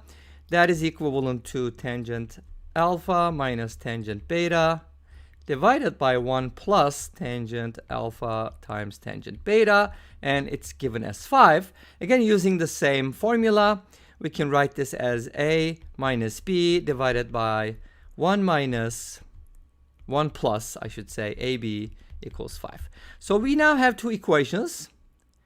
We now have this one and this one. And we're going to turn this into a system of equations. And we're going to solve that system. And we're going to find the solutions from there. So let's see how this works. I'm going to cross multiply in the first one. That's going to give me A plus B equals 7 minus 7AB. And the second equation is going to give me A minus B equals 5 plus 5AB. Now, to solve this equation, we can use substitution, but I don't think that's a very good idea. Like, we can isolate B, right, in terms of A, so on and so forth. That's one way to do it, but I'm going to be using a different approach. I'm going to use elimination. So let's go ahead and eliminate the AB term, multiply this by 5, and multiply the bottom one by 7. So 7 times 5 is 35, so we're talking about the LCMs here. That's going to give us 5A plus 5B equals, I should multiply everything by 5. Okay. 35 minus 35AB. By the way, let me just share you a quick anecdote. When I was doing these in high school, for the first time, I always forgot to multiply by the right-hand side. So that was kind of like a bad habit that I will always get it wrong. Anyways, so now when you add these two equations, 35AB is going to cancel out. And you're going to get something nicer because at least you're not going to have the product. So this is going to give you 12A minus 2B. Yay, I got it. 2B or not 2B equals 70. And from here, we can divide everything by 2. 6A minus B equals 35. And here it's very easy to isolate B. Let's go ahead and do it. Write B as 6A minus 35. Great. So this is nice because we were able to express B in terms of A. But it's only after we eliminate the AB, because without it, it will be more complicated. But it can be done. No big deal. Now, I want to go ahead and do the same thing for the second one. I mean, not the second one, but kind of substitute this into the second one. That's what I was trying to say, I guess. So we have, or the first one, doesn't really matter. Okay, let's go ahead and work with the first one. So I'm going to substitute this into the first equation, which is A plus B equals 7 minus 7AB. Let's rewrite it so we know what the original one is. Now replace B with 6A minus 35 on the left-hand side, as well as the right-hand side. And this is going to give you an equation in A, and it is going to be quadratic. 7A minus 35 equals 7 minus 42A squared. Okay, So what is 7 times 30? I think it's 245. Is that right? Okay. That's a positive 245a. Great. Let's go ahead and put everything on the same side and trying to keep everything positive, like a squared positive, I should say. So on the left-hand side, 42a squared. So we have 7 minus 245, which should be negative 238. Negative 238a. And then negative 35 minus 7 is going to make negative 42. Okay, now I got my quadratic, but one thing that will help. 千万不要再用花洒洗澡了，花洒已经淘汰了。现在聪明的德国人。A great deal here is to simplify this equation, and luckily, or it's been arranged before, anyways, whatever you want to call that, we can actually divide both sides by something. But if you don't see it right away, let's go ahead and divide everything by 2 first. Okay, it may not be very clear to you first, but hopefully after division by 2, this will become more clear, because that's when it became clear to me, sort of. Anyways, so now this is my equation, and 119, well, I kind of know that it is 7 times 17, which means I can divide everything by 7 again. So basically, we divided both sides by 14, to keep a long story short. So this gives us 3a squared minus 17a minus 3 equals 0. Obviously, this is much nicer than this equation, right? This one is much, much better. So from here, we can find the values of a by using the, the quadratic formula. Let's go ahead and find it. From here, a is going to be negative b, which is 17, plus minus the square root of b squared, which is 289, minus 4ac, but there's a negative sign, so double negative. 4 times 3 is 12, times 3 is 36. So that's 289 plus 36, whatever that is, we're going to find out, divided by 6. Okay. Now, 289 plus 36 should equal, let's see, 325, right? I think. Okay, so we can write it as, let's see, let me double check that. Yeah, it's 325. 11 plus 25. What am I thinking about? Okay, so it's 325, and 325 can be written as, let's see. Well, 325, I don't think it's divisible by anything, but anyways, I'll write it first, and then we'll try to figure it out. Okay. So we have 325 inside the square root. Let's see if it's divisible by anything. I think it is. 325 is definitely divisible by 5. I know that. Times 63. Okay, there you go. It has 9 in it. Okay, cool. So it's 9 times 7. Therefore, we can write this as 9 times 35. So 9 will go out, right? And let's double check, like 270 plus 44. Okay, well, it's... Wait a minute. 270 plus 45 is 315. How do we get the... Oh, it is 65. Never mind. It's not 63. Never mind. I'm like, what's going on here? Okay. 325 can be written as 65 times 5, not 63 times 5. And 65 obviously contains another 5, so we're still good. It's 5 times 13 times 5, so that's 25 times 13. Cool. Okay, great. It's still good, maybe even better. So now the square root of that number is going to, so you kind of see my thought process. I thought it was 63 times 5, but it wasn't correct. Okay. So then we get 5 times root 13, right? Because the square root of 25 is 5. Okay, cool. And obviously 17 and 5 are not divisible by 6, so that's it for the values of a. Now for each value of a, we can go ahead and substitute, and we're going to be getting the value of b from here. Let's go ahead and do that. B is going to equal 6a minus 35, remember that? So if I take the positive value, it's kind of nice because imagine you're multiplying this whole thing by 6. That's going to get rid of the denominator. So it's kind of like when you multiply by 6, you're going to get this, right? That's kind of cool. And then you're going to subtract 35 from it. So the b values are going to be kind of like, let's see, 37 minus 35 is just going to be a negative 18. And that's going to be plus minus 5 root 13. So that's kind of cool because I can keep the plus minus because I multiply by 6, get rid of the denominator, and then I'm just subtracting 35, and that is not going to change the radical. So it's kind of cool. So these are my a values, which is the value for tangent alpha. Okay, great. Notability. Thank you so much for this. Tangent alpha, and this is my tangent beta value. Great. Now, let's go ahead and take a look at the second method. What does the second method involve? And it's slightly different than what we did here. Well, maybe very different. Anyways, So for the first method, for the second method, okay, let me rewrite these.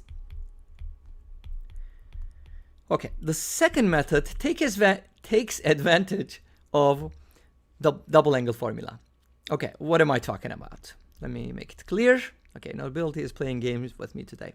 So x and y, okay, great. So if I add x and y, or in other words, like I should probably say this, tangent x is 7, tangent y is 5. Actually, what is tangent x plus y? Why am I looking for that? You'll see in a little bit. Well, tangent x plus y can be found from here because it is tangent x plus tangent y divided by 1 minus tangent x times tangent y. Great. We use the sum formula again one more time. Okay, no big deal. So now this is 7 plus 5 divided by 1 minus 7 times 5, which is 35. So tangent x plus y can be written as 12 over negative 34, which should be simplified as negative 6 over 17. Okay, great. Now, here's one thing I want you to notice. X is alpha plus beta, y is alpha minus beta. So what is x plus y? X plus y is alpha plus beta plus alpha minus beta. Boom, you can cancel out the betas and you end up with 2 alpha. Yay, awesome. So this is tangent to alpha, which is equal to negative 6 over 17. Great.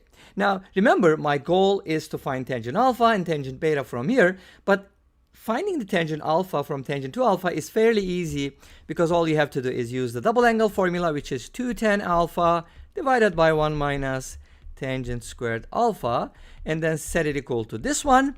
And then when you distribute, let's go ahead and distribute, but we can kind of divide by 2 here and get a 3. If you cross multiply, you gotta keep the negative maybe with the 3. How about that? Let's see. I'm gonna multiply by negative 3, so it's gonna give me negative 3 plus 3 tangent squared alpha equals 7 tangent alpha, and then this can be written as a quadratic. If I call tangent alpha a as before, I get 3a squared minus 7a minus 3 equals 0. And if you remember when we were solving for a and b, that is the exact same quadratic equation that we found. So the results are going to be the same, needless to go through this whole mess, but the answer is basically going to be the same thing. So this is my tangent alpha value, this is my tangent beta value, and this brings us to the end of this video. Sorry about the length of the video, I didn't want to keep it too long, but 2 methods, I had to explain things. Forgive me for that.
Opposing me.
吧。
You got me feeling so good, so good.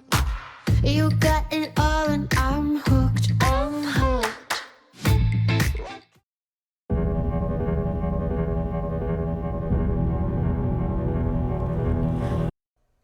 Hello everyone. In this video we're going to be solving a functional equation.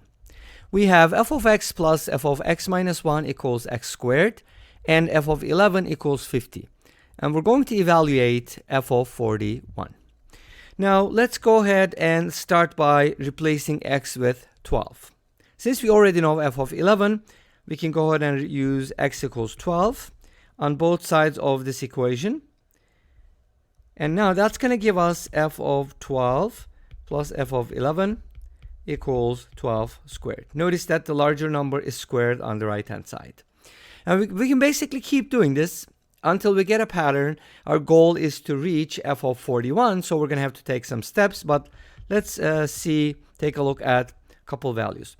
If I replace x with 13, I get f of 13 plus f of 12 equals 13 squared. At this point, you don't really have to evaluate them because we're looking for a pattern, so it's better if you leave them without simplifying. And then I'm going to do the 14, and that's going to give me f of 14 plus f of 13 equals 14 squared. I mean, you can keep doing this, but you don't need to. Let's see if we can get a pattern from here. Since I do need f of 41, it makes sense if I replace x with 41 for the last time, and of course all the values in between, because if you use 42, then you're going to have to evaluate 42, but that's not the goal. So f of 41 plus f of 40, and this should equal 41 squared. Great. Now, our goal is to find f of 41, and we do know f of 11, which both of them are part of these equations, but there's a lot of extra terms, such as this one. For example, I have f of 12 here and here, and I need to get rid of them. So if I just add up these equations, it's not going to help me because they're not going to cancel out. So I have to work in such a way that I can cancel out, all the terms except for f of 11 and f of 41. So how can I do that? We're going to be using an alternating sum here. So here's how we can do it. We're going to take f of 12 plus f of 11, and then to it, or from it, we're going to subtract f of 13 plus f of 12. So we're going to subtract the second equation from the first one, and then we're going to add the third one, which is f of 14 plus f of 13, and then we're going to subtract the next one, which is f of 15 plus f of 14, and we're just going to proceed in this manner until we get to f of 40 plus f of 39, and then finally we're going to be subtracting from this f of 41 plus f of 40. Now notice what happens when I find this alternating sum. this is going to give me something that I'm looking for. F of 12 is going to cancel out. F of 13 is going to cancel out. F of 14 is going to cancel out. F of 40 is going to cancel out. And of course, F of 39 comes before that, so that's also going to cancel out. The only two terms that are left are going to be F of 11 and F of 41. So this alternating sum is going to equal F of 11 minus F of 41. But I do know what F of 11 is. Remember, F of 11 was given as 50. So if we replace F of 11 with 50, the answer is going to be 50 minus F of 41. But think about it for a minute. Where do we get this alternating sum from, right? We get it from here. Look at that. So each term is taken with a plus sign and a minus sign and a plus sign and a minus sign. And final one, the last one, since it kind of starts off with an odd input, that is going to be a minus sign. Make sense? Okay, so here's how it goes then.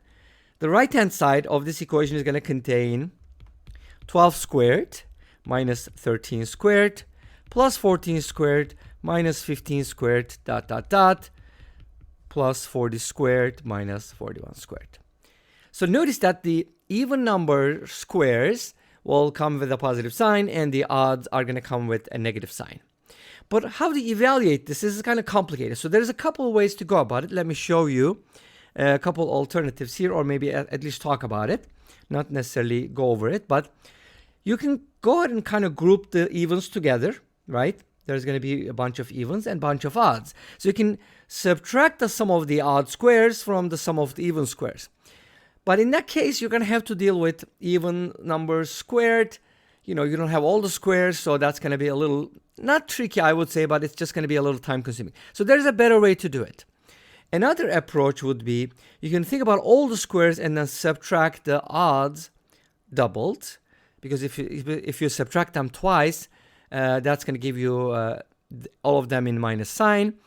Or there's actually an even better way, which uses something that I really love, and I think that's probably one of the most important formulas, and that is difference of two squares. So a squared minus b squared can be written as a plus b times a minus b. I think you should know this. If you did a little bit of algebra, you should definitely know this. Very important. So let's go ahead and apply it to our first two terms. 12 squared minus 13 squared. My goal is not to find a numerical answer, but to get a pattern. So this is 12 plus 13 times 12 minus 13. Since these terms are always consecutive squares, their difference is going to be -1 because the second number is always larger. So what happens is we get a -1 from here and we get their sum from here. So it's kind of like the opposite of their sum. Makes sense? And this is going to be -25. So if you did, for example, 14 squared minus 15 squared, that will be -29 because the sum of 14 and 15 is 29. So you're going to get the opposite. Make sense? So in other words, this sum right here, turns into -25 plus -29 plus -33 dot dot dot all the way up to -81. And the last one is -81 because take a look at that. 40 plus 41 is 81 and we have to negate that. Make sense? So these are odd numbers, but they skip. So they're basically odd numbers that leave a remainder of 1 when divided by 4, but they're negatives. Don't worry about it. We're going to do the following. First of all, notice that we have the 50 minus f of 41 on the left-hand side of the equation. So let's rewrite it. And then set it equal to this sum. But how do you evaluate the sum? I want to take out a negative sign. So that makes everything positive. Now we're going to worry about what's inside the parentheses. That's kind of like sort of like what is called a Gauss sum. And to evaluate that, this is what we're going to do. To find this sum, let me go. And actually, we can make it positive too. So if you go ahead and isolate f of 41, put it on the right-hand side and put everything else on the left-hand side, you're going to get the following. 50 plus, now you're going to get a positive sum, which is nice. And I'm still going to write that in parentheses so you don't get confused. So I have to evaluate what's inside the parentheses, right? But that's easy. How do you evaluate it? Let me go ahead and tell you a really cool method for Gauss sums. 50 is going to stay the same, of course. So you basically, this is an arithmetic series, right? So you take the first term and then add the last term and divide by 2. You have to multiply this by the number of terms. But do you know how many terms there are from 25 through 81? You can count, but you don't need to. Here's a shortcut for this. You subtract the last term minus the first term and divide it by what's called the common ratio, and that is going to be actually, common difference. It is positive 4, so we're going to divide it by 4 and then add 1. This always gives you the number of terms in an arithmetic sequence or series. Great. So let's go ahead and evaluate this. And F441 from here is going to be 845. And this brings us to the end of this video. Thank you for watching. I hope you enjoyed it. Please let me know. Don't forget to comment, like, and subscribe. I'll see you tomorrow with another video. 成为你每天的动力时，我也同时帮助着全球10万咖啡农过着更好的生活。让我们一起相信一杯好咖啡的力量。Nescafe 雀巢咖啡。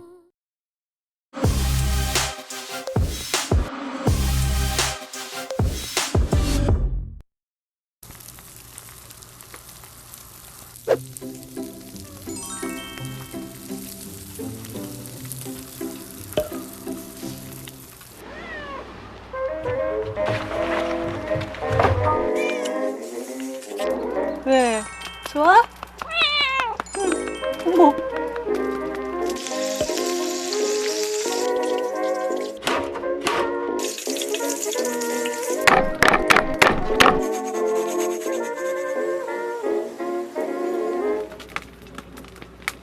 좋아?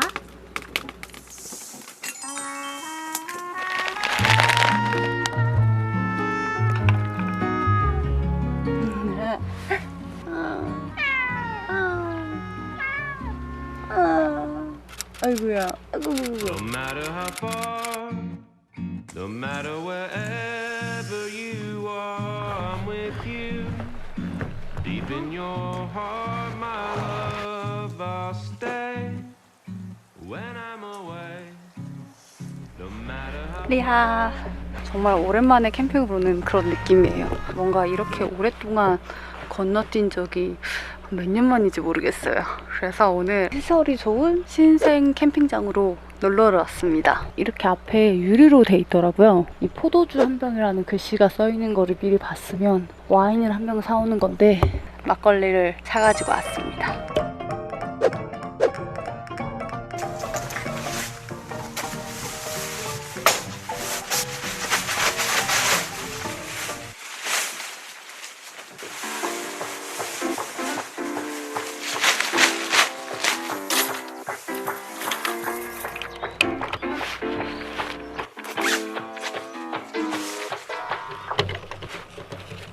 요거는 나중에 이렇게 해서 텐션 땡길 때 그때 조정을 해놓고 우선 지금은 이렇게 얇게 풀어놓으려고요.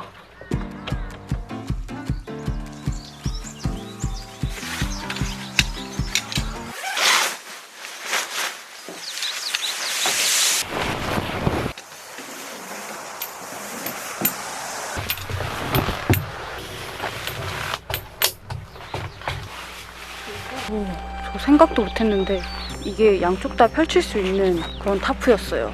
이쪽도 끈이 있고 여기 반대쪽도 끈이 있거든요. 가운데 고리에다가 끈을 연결해서 지지대에 고정을 해주면 양쪽을 다 열 수 있을 것 같아서 호수 뷰를 쭉 볼 수 있게 해놓으면 될 것 같아요. 지난번에 랜턴 고리로 썼던 구멍. 이러면 되겠지? 아까 청사초롱을 하나 샀거든요. 랜턴에다가 끼워보면 너무 예쁘겠다라는 생각이 들어서 샀는데 여기에다 끼워볼까?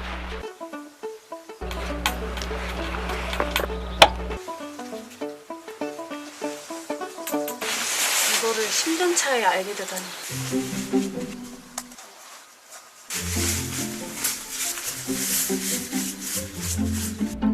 이렇게 넓었다고? 너 보기보다 굉장히 널찍한 아이였구나. 여름에는 안에다가 모기장만 하나 해도 될 것 같은데요? 뭔가 아늑한 나만의 TP 쉘터가 새로 생긴 느낌이에요.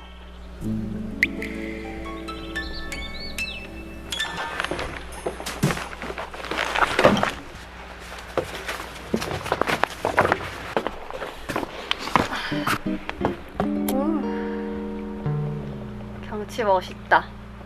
이렇게 오늘도 매트만 깔고 있을 거예요. 호수를 딱 느끼며 있어야겠어요. 텐트도 다 쳤으니 노동주를 한 잔 마셔볼까? 날씨가 더울까봐 챙겨온 아이스박스. 하지만 덥지 않고요. 딱 한 모금하기 좋은 사이즈 미니미를 들고 왔습니다. 짠.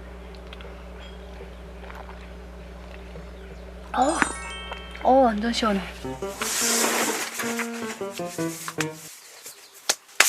비슷한 것 같지만 다른 두 장갑.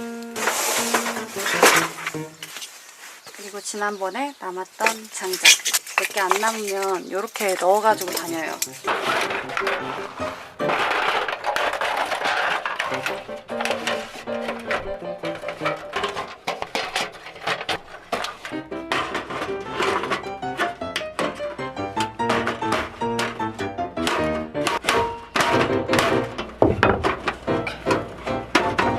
수리 완료! 비가 안 오길 바라야겠어요. 계속 얘를 바꿔야겠다 생각을 하면서 이것보다 뭔가 나은 거를 잘 못 찾고 있어요. 굳이? 이런 생각.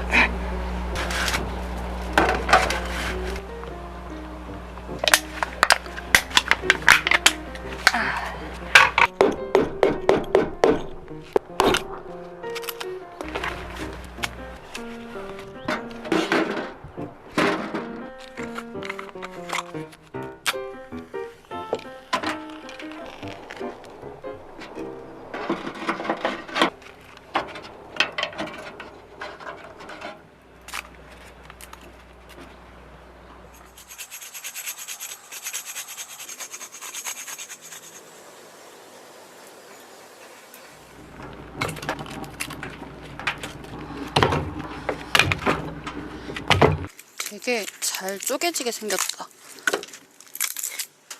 손으로 다 쪼개지는데? 저는 이 프라이팬에 좀 달궈놓고 삼겹살 통으로 구울 거거든요. 조금 기다리는 동안 아까 샀던 청사초롱을 만들어줄 거예요. 그냥 아무것도 없어도 만들 수 있겠지?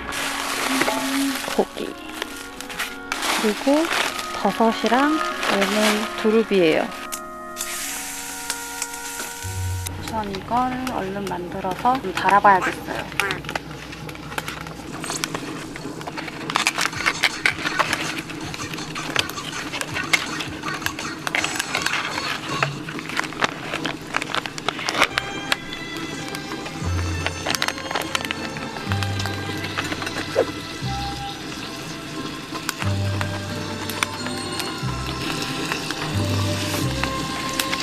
배고파.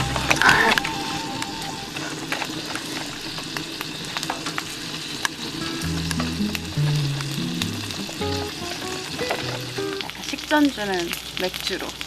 짠. 어우, 좋구만. 새소리 너무 좋다.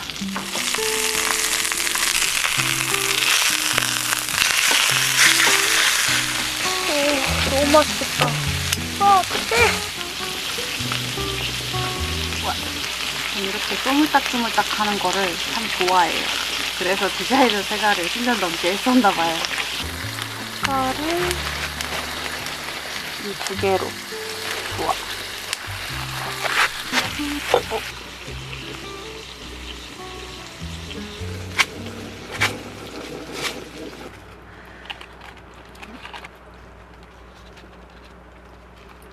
오늘 하루의 낭만을 느껴보려고 대충 잘 만들어보고 있어요. 오늘 여기서만 함께 할 수 있는 아이야. 得意的一天，好菜配好汤，高汤慢炖6小时，料理营养满满。只要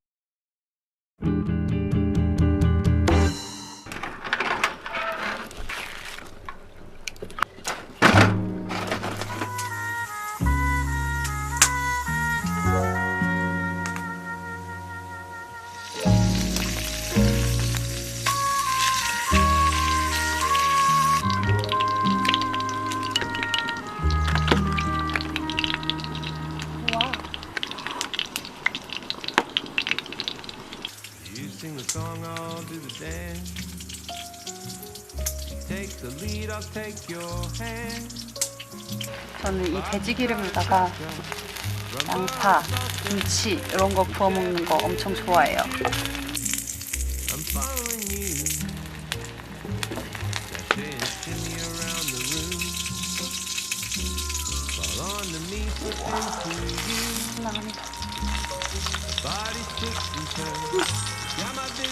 완전 바삭바삭해. 와, 이거 왜 이렇게 맛있어? 그래도 진짜 맛있겠죠? 본격 저녁에 즐겨봐야겠어요.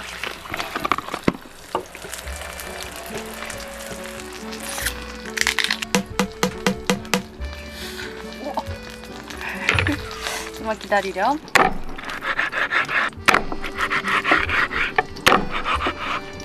완전 잘 익었다.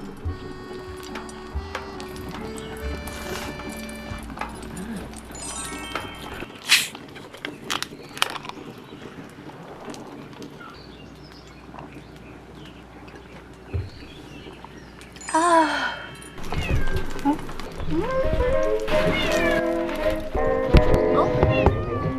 어? 갑자기 양이가 왔어요. 양아! 너 너무 귀엽게 생겼다.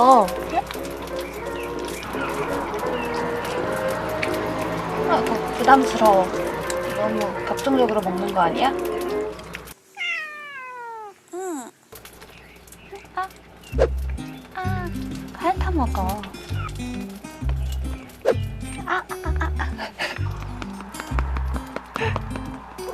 왜? 좋아? 애교가 엄청 많아요.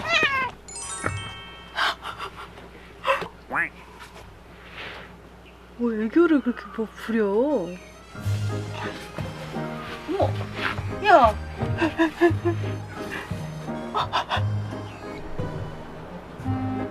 너 어디까지 굴러가게? 어? 알았어, 알았어. 일로 와봐.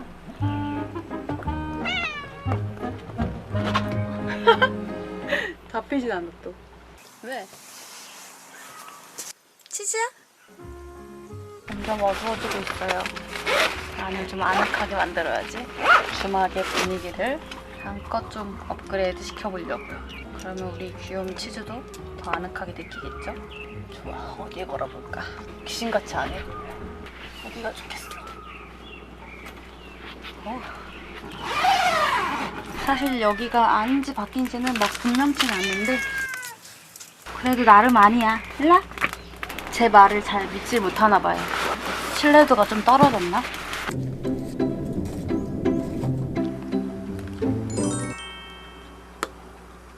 침낭을 좀 깔아볼까? 그럼 조금 더 아늑해 보이겠죠? 쟤 저기서 저러고 있어요.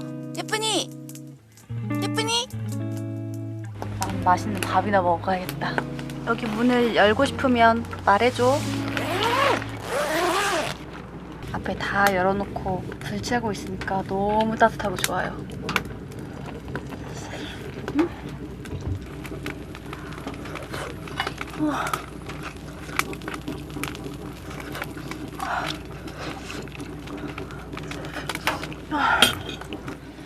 오.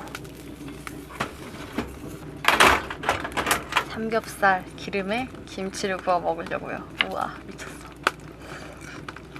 말모 말을 뭐해.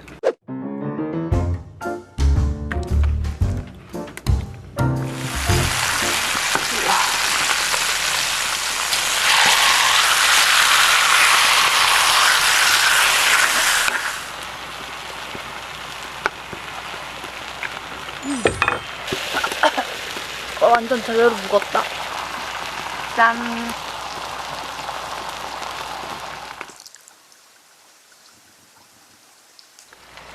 아까 낮에는 이슬비도 내리고 저녁까지 비가 조금 올까라는 그런 살짝 생각이 있었거든요. 제가 이제 비 올 채비를 하나도 안 해가지고 근데 와, 날씨 이렇게 좋다고? 비가 오고 나서라서 더 하늘이 맑고 앞이 호수라서 뭔가 그런 뽀얀 안개들이랑 같이 뭔가 묘한 분위기가 흘러요. 아, 너무 오랜만에 캠핑 오니까 너무 좋다. 이렇게 좋을 수가 있나?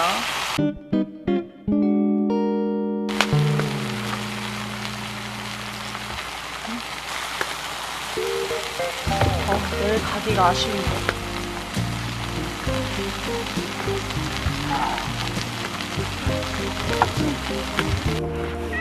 일어나. 알았어. 이거 닭가슴살.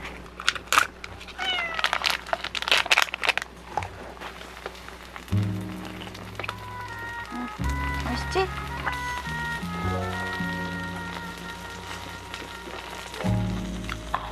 맛있어. 다 먹었어? 야, 잠깐만, 이거 언니 거. 미안해? 언니 거? Take the lead, I'll take your hand. Foxtrot or cha-cha, rumba or salsa, whichever rhythm 너도 많이 먹었잖아. 이름 지을까? 첫 자작나무 숲 야옹이니까? 포자 어때? 누르는 것 봐. 어? 애기야, 놀랬어? 확실히 길냥이들이랑 그리고 캠핑장에서 돌봐주시는 양이들이랑은 조금 성격이 달라요. 얘도 완전 개냥인데 길거리 출신 완전 길냥이다 보니까 아이고야 야 그르릉그르릉해요. Well, right now my address is the RMS Titanic. After that, I'm on God's good humor.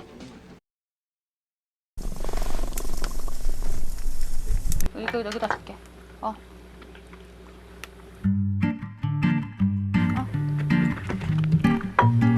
많이 했어요.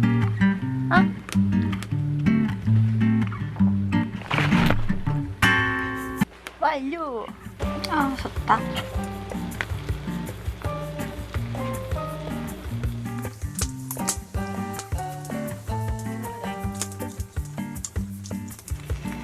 마지막 고기는 제가 먹어야겠어요.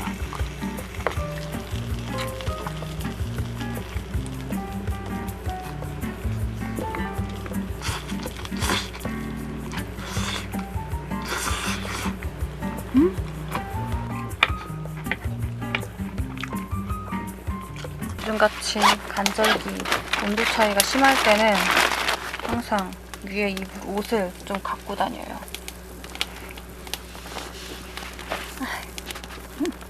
따뜻하구나. 얘는 완벽해.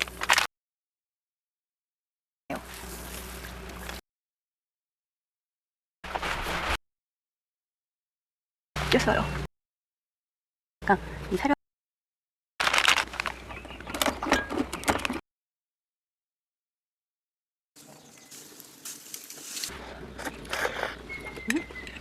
너무 맛있대?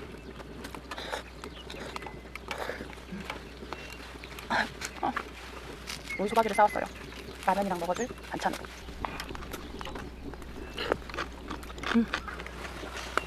우와. 온. 근데 그만이 사이즈가 조금 살짝 작거든요. 생각보다 작아. 그래서 라면 넣다가 아까 야식, 지금은 아침? 브런치구나.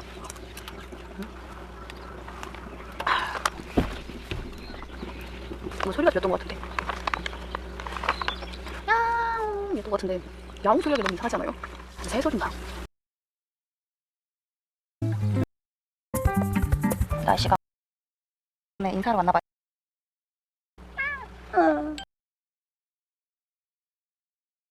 되게 짧았지만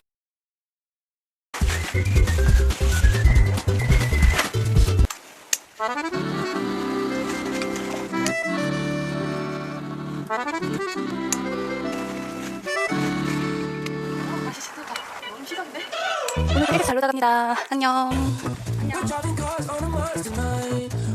언니.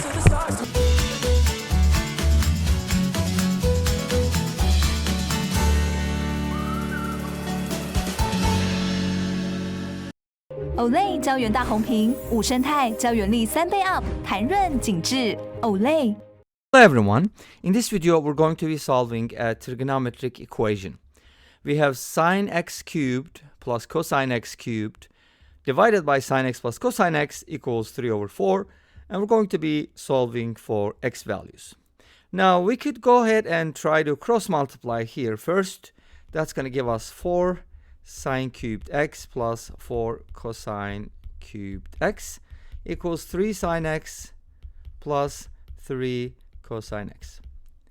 And then we can kind of put together everything on the same side. 4 sine cubed x plus 4 cosine cubed x minus 3 sine x minus 3 cosine x is equal to 0. And we could try to factor, but it's not really going to help because we already cross multiplied and got this expression. But we could try to solve it as a cubic equation, right? So one of the identities that we can use is sine squared x plus cosine squared x equals 1. And so we can express one of them in terms of the other. So we can write cosine squared as 1 minus sine squared. But guess what? We don't have that in our expression. We don't have a quadratic term. We only have a cubic, and we have a linear term. So how do you handle something like this? So there's a couple different ways to go about it. We can basically solve for cosine from here. That's going to be the plus minus the square root of 1 minus sine squared x. Obviously, there's going to be two options here. We can try both. But if you just take one of these options, like cosine x, suppose it's equal to the square root of 1 minus sine squared x, then we can pretty much substitute that here and here. And then everything is going to be in terms of sine. The problem is we're going to have to deal with lots of radicals. But let's go ahead and see what that looks like. And for simplicity's sake, I want to set sine x equal to s, which is something that I often do, and cosine x equal to c. That's going to give me 4c cubed plus 4 times cosine cubed.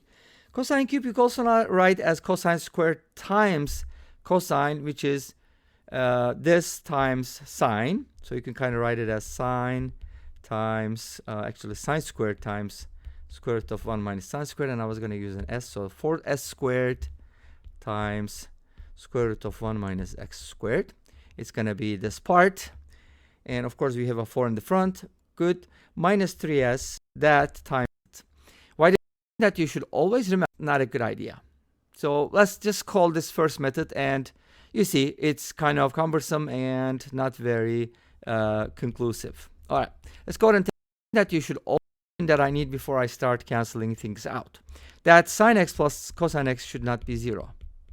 And let's go ahead and take a look. When does this sum equal to 0? If sine x plus cosine x is equal to 0, that means one of them is kind of like 1 and negative 1. It's usually, so here's the thing. If, and the second, now, it shouldn't be too hard. Minus 1/4 squared x is equal to 2. That's going to get, in other words, it will be 2 pi over, wait a minute, 5 pi minus pi over 6, 30 degrees. Okay, don't know, that's, go ahead and take a look at it. And so pi over 12, these two solutions, pi over 12. Does that make sense? Pi over 12 is one of the values that we found, and as you can see, these are the exact same solutions. So this brings us to the end of this video. Thank you for watching. I hope you enjoyed it. Please let me know. Don't forget to comment.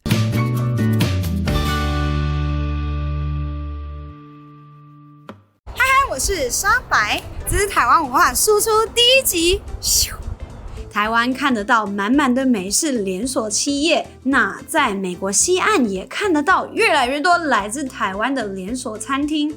很开心这次可以带朋友来一起体验台湾的美食。这一次甚至邀请到了上次在加州敲门认识的新朋友呢。Hi guys, please introduce yourselves. I'm Mikhail, or Nico. I'm Nico for short. Okay. I'm Jacob, or Jake for short. I'm Joe. Or Joseph for long. Joseph for long. I'm Wendy. I'm Priscilla. I'm Jeremy. I'm Justin. This is my brother. We lived in Taiwan for like 5 years, 2013 to 2018. So it's been 5 years since you've been there, and you lived there for 5 years. Yes. What kind of American fast food do you guys like, or what is your go-to fast food restaurant? Jack in the Box. Why? I used to work there. It's my favorite place to eat. In-N-Out. Oh yeah, that's a good one. High five. Probably anything with fries and like chicken nuggets. Okay. I love In-N-Out because you do have fries, but the quality of the burger is really good. Something quick, but also that is not terrible. Okay, so when you guys think about Taiwanese food, is there anything that you're really nostalgic for, or is there anything that you guys really, really love? Like anything? One of my favorite things that's the most nostalgic is kimchi guotie here. Really? No, at you're not Bafang. just saying that for the video? No, I was a teenager when we were in Taiwan. Right. And so I came back here to America when I was 15. Okay. And I'm 21 now. Okay. And I haven't had bafang since. And kimchi guotie at Bafang is my favorite. So my gosh. really excited to try it. For me, it's street food. I miss street food. I miss like Taiwanese sausage, things like that. Did you eat the sausage with the garlic or without? Yes. Yes. True Taiwanese. It depends on the day. Sometimes Yeah. like I don't need it. Sometimes you need that little extra kick in there. Right, you know. right. So the name of this place is called Bafang Yunji. Say it again. Bafang. I feel like I'm cussing. Say it again. Bafang means 8 directions, and Yunji is where the people gather. So people gather from all directions to eat in this shop. This is Taiwanese fast food dumplings. On the left, you have original dumplings, and on the right, you have your Korean kimchi flavored guotie. This is called guotie. Yes. This right away takes me back because it looks a little different, but it's really close. It's so nostalgic Yeah, to see. just seeing it. We used to go on the weekend to Bafang, and we would always get, like I said, 15 kimchi. So when it came out, I feel the same. Like it feels the same right now. It's weird. Oh. So you buy. Oh, dude, I'm so excited. Wait, cheers. Yeah, I like the crispy part of it. I've never had like a crispy dumpling. So Okay. there are different. pot stickers, but Yeah. this one's pretty crisp. Like it's flaking off. 9 out of 10. Really? You like it? I like it. Does it I'm taste gonna like eat another anything one. you've had before? It's like a soft taquito. Okay. That takes me back. It's nostalgic, but I will say it's not my favorite because it's kind of what he was saying. There's not a lot of punch of flavor. Okay. But that's by itself with no sauce. Yeah. So. The taste of this pork you can't find anywhere in the U.S. Yeah. Like Yeah. it's just very unique. It's very good. It's So like a now soft try it taquito. with the sauce and see how you feel, if it gets a little different. This is like me trying hot Cheetos after 5 years. I'm like, It's bussin'. It's bussin'? It's straight bussin'. It's bussin'. No cap? No cap on No God. cap bussin'. Okay, are you guys ready for the kimchi? I'm ready. You're so I'm excited. ready. I'm Go so ahead, excited. dig in. Yeah. So this one's got a little bit of a kick to it. It's a little bit spicy. A little spicy, but it's good. I like this one better. Joseph, you look complex. I'm just happy. Just happy? That's crazy. That takes me back so fast. Really? It's like so many memories. We used to always go on Sunday nights and keep them open because we'd be there so long. Yeah. Yeah, but wow. That's crazy. It's so good. It's soft on the inside, crispy on the outside, and nice and hot. And the sauce is good too. Okay. Yeah. Do you like it with the sauce or without? I like it with the sauce. It adds a little bit. I haven't tried this sauce. It adds a little bit of more flavor to it. I don't know, the flavor slowly evolves. Like it doesn't shock, so at first I'm kind of like, what? It's good though. I can taste the kimchi, but I like the first one. I really like the crunch. I've never had that, but it's not like, even though it's fried, it doesn't feel like so Heavy. oily or heavy. Yeah, That's what I like about it. Yeah. You know? So I have a little surprise to accompany your dumplings. Oh, yes. Corn soup. I feel like soup. corn soup, it makes it from like a light snack to a meal. Yes. Yes. That's why we'd always do it together. That's really thick. You don't drink it through here? You drink it. You drink it? Yeah. No, through the spoon. Yeah. I'm not tripping? No, that's how you do it. That's how you do it? Look. From the side. No. Oh my gosh! Bro, it's a spoon. Bro, spoon! Hey, come on, dog. I ain't trying to discriminate. I don't know what y'all got in here. Yeah, I like it. I feel like this would be like my go-to after like I'm sick. Like it's like a comforting soup. It's delicious though. Like it, even though like sometimes when you're sick and you have chicken noodle, it's like bland and doesn't really taste well unless you make it yourself. But this is delicious. I love that every food goes with a head nod. Yeah, we got it. Yes. It's way better than. For my Remember this at all? This drink. I really want to go do an invasion team out there, like our church was talking about. I think that'd be very cool. I won. I hope everyone liked watching it. If you like it, feel free to subscribe.博大一见，温暖更加倍。各位西洋棋朋友们，大家好，这里是皇家西洋棋学院，我是瑞老师。喜欢我频道的朋友们，记得点击订阅、追踪，并且打开小铃铛，以免错过未来更多精彩的影片。好，我们今天要来继续 chess.com 3分加2秒的上分，那争取把这个等级分逐渐推向1400。好，那一样最后1分钟的时候，因为时间比较紧那我们会把讲解还有这个闲聊就放到复盘再来进行了。好，我们就直接开始今天的对局。我们今天持黑对方走这个后兵，那么我们走个马 F6 吧，下 F4 伦敦。好，我们走我们的小刺猬来会这个伦敦。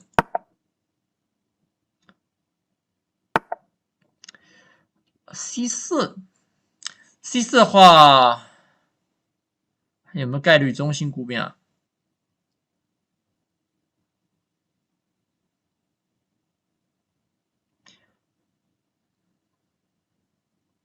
好，我们吃掉吧。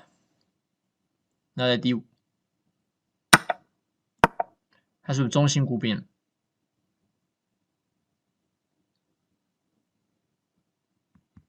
这个好像我们之前也讲过类似的。好，我们象E7，这个兵随时可以交换，换了之后就成为中心孤兵了。那我们再象B7，马 D7 或者马 C6， 可能马 C6 更好一点马 D7 会盖住我的这个支线武器，未来对这个中心孤兵的一个进攻。而马 C6 的话，这个马可能可以这样跳，然后未来可以守住这个中心孤兵前的这个据点。好，他这边主动吃上去了，那我应该是马吃，抓他一个先手。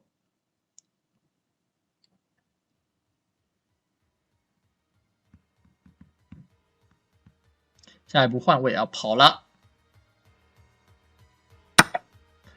他直接换了我的马。那我中心孤兵有一个大原则就是不能对子那他现在一口气换了2个亲子，对他来说并不是一个好消息。因为中心孤兵虽然是有一个弱点，但比较适合进攻好，我这边想想我后应该怎么放这个位置吧。放这个位置可能被他马打到。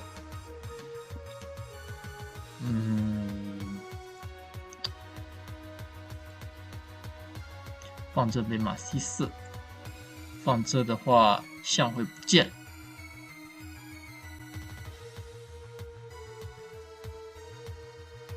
没差吧？但毕竟还是被打了一手。好，我走这个吧。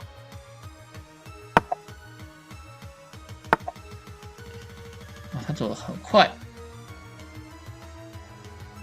好，我们出车，看住这个格，待会像 F6，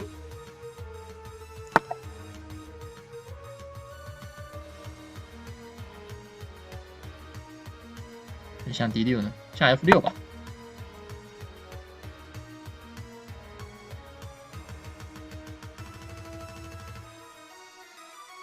这个格子可能可以给后。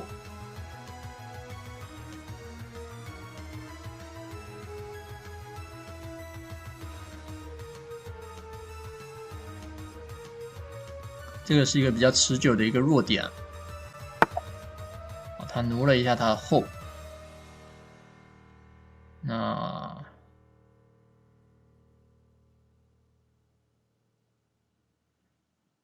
这个马还是要比较小心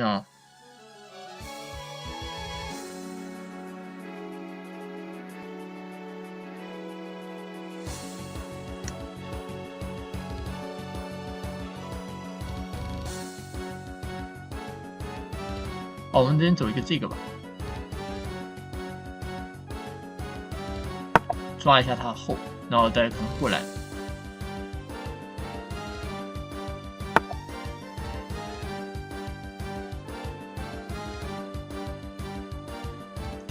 哎，这个后的这个位置。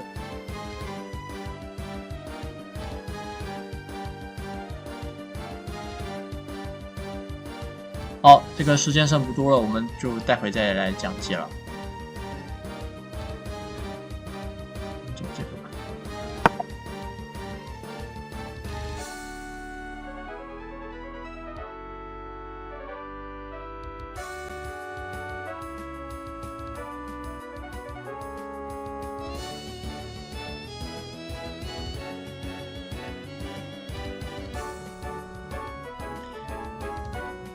有点不愿意去把这个马简单砍掉，但这马如果不砍掉，又很烦。那随时有这个骑，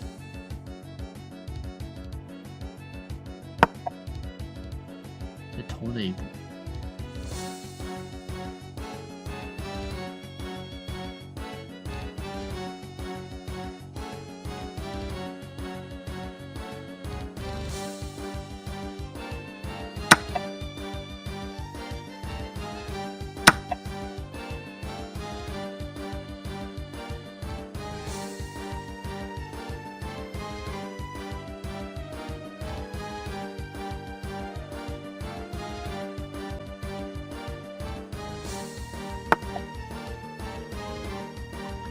接过来，他有这个，所以不着急。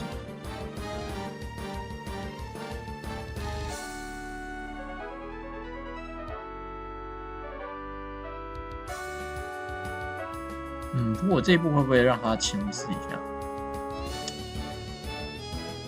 这步当然是想要叠车，选择这样直接防守，好，占线。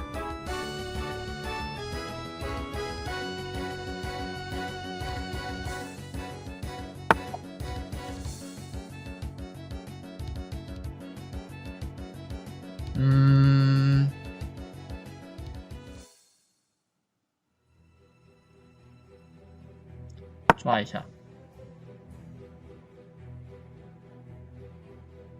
他的后只能来这吧，也可以来这。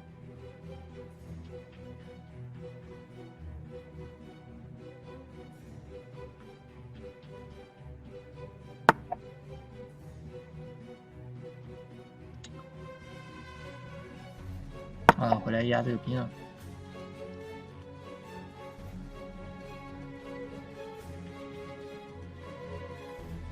有可能带推兵。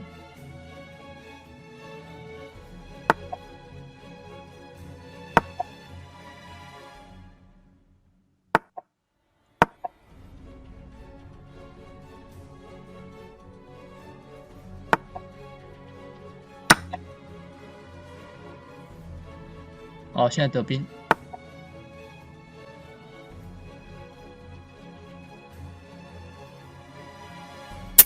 将往上再将。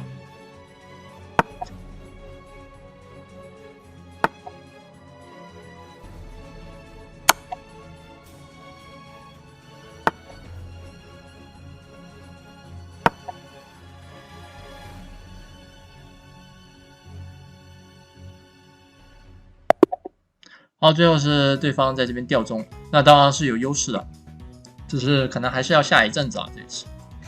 好，我们直接来复盘一下吧，看一下是不是有哪里走比较简单。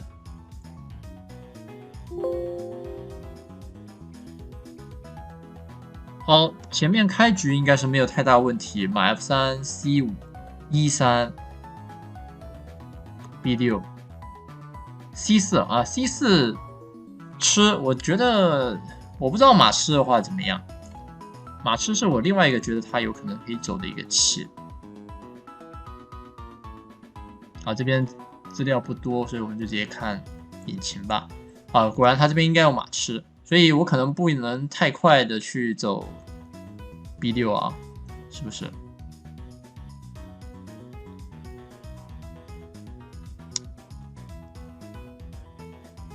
那如果不太，还是我这边就应该先 B6。那如果他 C4 呢？象 B7。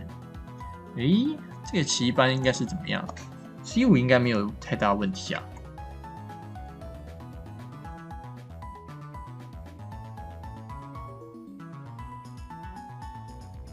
C5，然后他E3，然后我兵 B6， 兵 B6 不行走，不走兵 B6 走什么？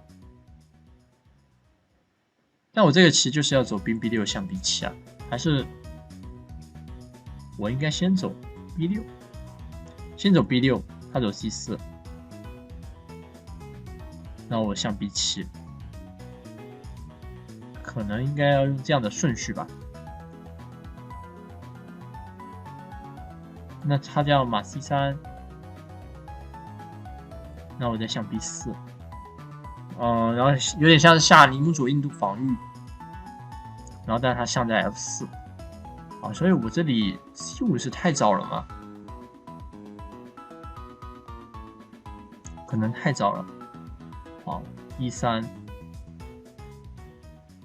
或者我这边得走马 C6， 好，那如果他再走 C4， 那我这边就可以吃了，因为他这边马吃的话，我可以，也不是吃，因为吃的话他还有后吃的这个棋，如果兵吃的话，那没问题，中心步兵，他这边还可以 C5， 好，然后我 B6 来不及破是吗？比如说我 B6，象 B5， 这是什么招？象 D7 C6， 然后就直接要输了。C7 这样，哈哈，超厚，哇，这个好坑啊！所以这个还是要比较小心啊。也许我这边应该是先走 B6， 然后他 E3， 那我象 B7， 如果他 C4， 那我就，这我们刚得到的结论是什么？我们刚刚没有看这个，我们刚刚是看象 B7 马 C3。好，那他应该不会走马 C3， 他肯定会这样 C4。那我这边再象 B4， 这棋我不是那么喜欢，因为让他 C4 走起来，我觉得还是比较不舒服。所以这个棋应该是怎么样 ？C5、B3、B6 不行吗 ？B6 这个棋真的不行吗？马 C3， 白方到盛世，真的还假的？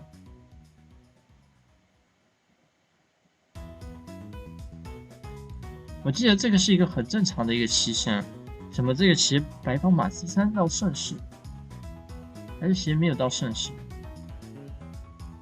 诶 ，C5， 还是应该先象E7。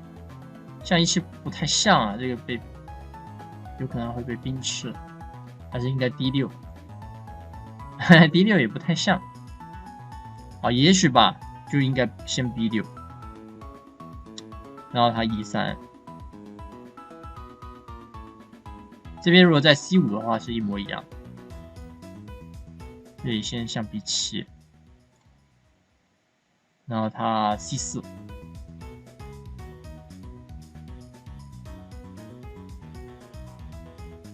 如果他这时候 C4， 我们可以 C5 了，这个时候可以在 C5， 好像这个好一些。那如果他马 C3， 那我们吃，他马吃，那我们 A6 管住这个格子，然后 D6 象E7短一位，正常这样慢慢下。因为象已经先出棋了。那我原本这个棋的问题是，如果我直接 C5， 然后 B6， 他 C4， 原本这个问题是他有马 C3 这样的一招棋，马 C3 配合这个 D 格象可能这样踩进来，那我这边必须要先 A6， 然后他马 C3 除了威胁这样踩进来之外，他还帮助他的 D5， 让他 D5 下压，确实有一点点的不舒服，比如说像 B7、E4， 马在 C3 支持这两只边还是挺厉害的。好，所以呢，这个棋应该先 B6 更为精确一些，先 B6，然后如果他E3，然后我再象 B7，如果他 C4 的话，我们再去走 C5 反击他。啊，那如果他不走 C4，比如说他走 C3，那么我们就正常的象E7慢慢下，啊，这样就可以了。好，我们回来看实战吧。实战这边我 C5，然后他过来 E3，我 B6，然后他没有走马 C3啊，马 C3其实还是比较要有水平才走得出来，因为伦敦的人一般不会把马放在 C3这个位置啊，所以他这边走的这个 C4啊，但 C4其实也很不伦敦啊，说真的。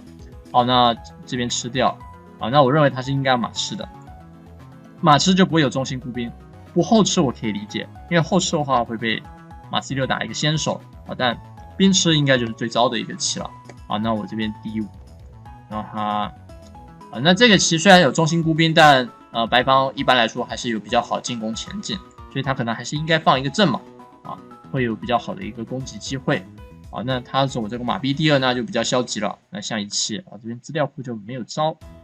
好，吃，然后他自己换掉我的马，那我这边就不只是中心步兵，我还有双向优势啊，像 B5啊，那这个换掉就没有双向优势，但是中心步兵啊是一个问题。然后一般持有中心步兵的一方要攻王，但他换了2个亲子，所以他要攻王就不是那么容易啊。不过我这边后确实有点不舒服，我们来看一下应该怎么样去运这个后。哦，我是实战选择E8这个点，其他的点 B7， 哎，其实也可以 B7啊，我不知道为什么那时候没有考虑 B7。B7是一个很不错的位置，看着这个又不挡住车。E8的问题就是挡住车，这个车被挡住啊，所以我应该选 B7。好，那我实战选E8，然后他马过来车 C8 战线啊，这边优势很大啊。我主要的原因就是这个兵车过来，那我象 F6，好，我这边应该走后 A4，后 A4 打这个兵，他的马有点尴尬，但我有点怕这一步棋，打这个跟这个，不行走，哈哈，因为我可以后吃，瞎了。好，那马 F4 实战后过来，跳过来，吃，抓我的后，然后后退回来。好，那这里就开始捏着这个兵下了，进次底线没有问题是吧？应该是还好 A5， 然后他没有什么续招可以打我的 B6， 然后我这边他这边车D啊，那他就把车走到很消极的位置，那这个肯定不行，车 C8。好，那这边就确立了白方的一个被动，黑方的一个主动。好，那这边打了一下他后，看一下他会跑错位置丢这个马。好，那他没有跑错啊。那我这边回来打这个兵，然后我这边再继续压这个兵，全部人一起压，然后准备E5啊。这个E5是对付中心孤兵很长的一种手段，因为兵被牵制啊，他不能动啊。因为通常要保兵，后面有一排支线武器，那通常也刚好是攻守平衡啊，就刚好守住。那刚好守住的一个情况，如果可以多一个兵参战，那就可以对这个兵有决定性的一个压力啊，那就可以把这个兵给吃下来啊。所以这个对抗中心孤兵，我们经常要想到用旁侧的2线的兵去攻击他啊，在关键时刻的时候，比如说这盘棋的E5啊，那就可以把这个兵给确实的摘了下来。好，那这边局面至此就是，一方是多一个大兵啊，基本上是胜势啊。当然要慢慢下啊，这个棋没有立刻赢棋，但优势还是比较大的。好，那今天这盘棋演示了一下，我们是如何对抗对方的中心步兵。好，然后我们也前面探讨了一下伦敦这个刺猬结构应该怎么去下。好，那希望大家这盘棋都有一些收获。那么我们就下次再见了。大家拜拜，拜拜。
想要零广告、下载音乐并离线播放及背景播放吗？试试 YouTube Music Premium。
bidding.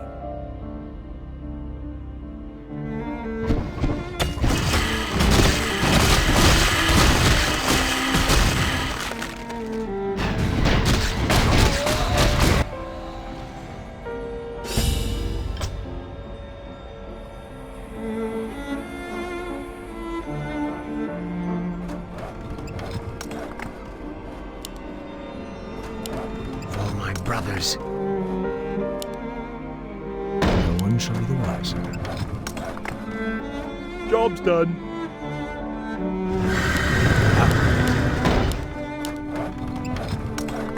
That's a given. Job's done. It has begun. Job's done. Job's done. Enlighten Job's me. done. That's a given. My bidding.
That's a given. Job's done. You seek me help? Job's I done. am prepared.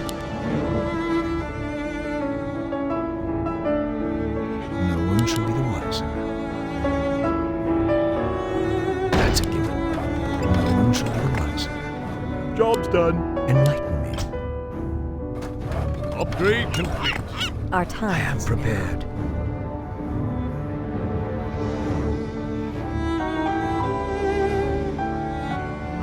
Enlighten me.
Job's done. Job's done. Job's done.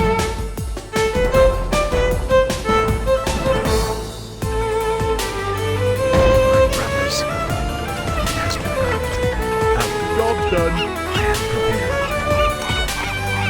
I hear the sounds.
Job's done. I bid it. Upgrade complete. I am prepared.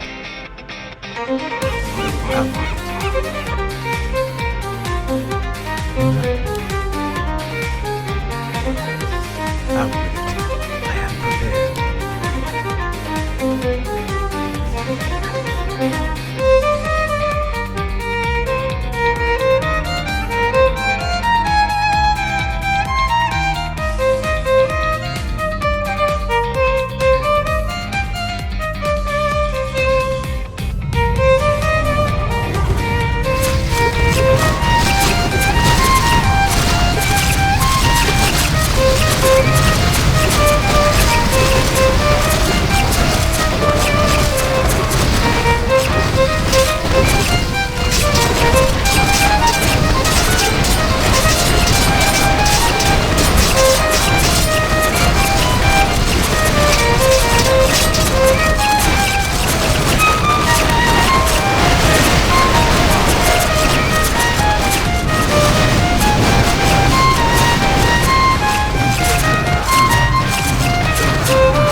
done. Job's done. Job's done. brothers. Job's done. Job's done. Job's done. Job's done.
Upgrade complete. Out with it. Enlighten me.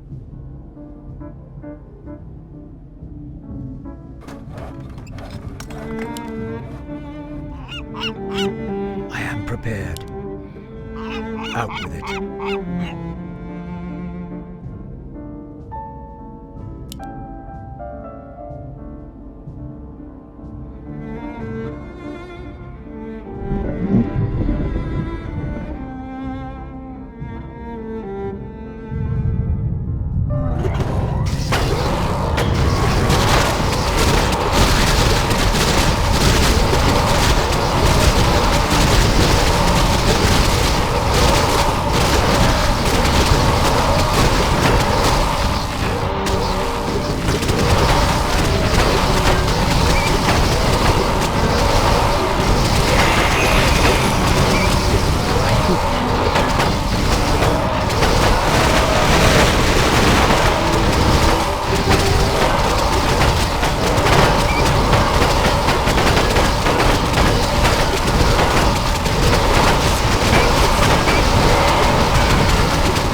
Upgrade complete.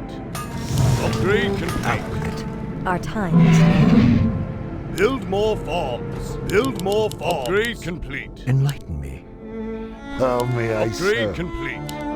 Thy bidding. That's a given. I cannot begun. No one shall be the wiser. Job's done. Your sick may Job's help. done. Enlighten me. Upgrade complete. Brothers, no one shall be the wiser. Job's done. Job's done. No one shall Job's be the wiser. done.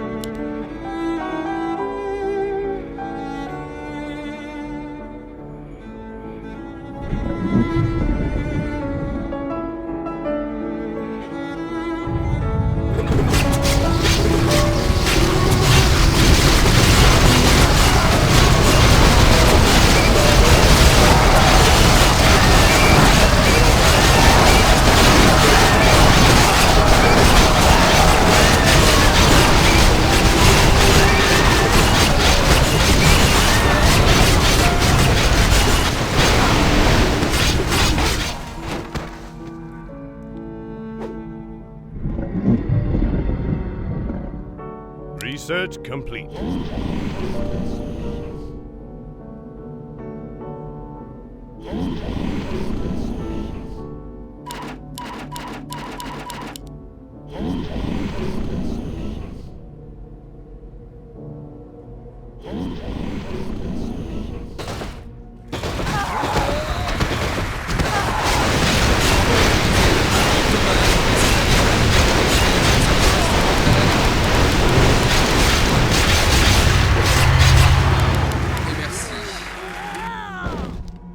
YouTube Premium 结合零广告优质与 YouTube Music 应用程序，给你不间断的影片与专属音乐的应用程序。YouTube Premium 一个订阅共享2个应用程序，免费试1个月。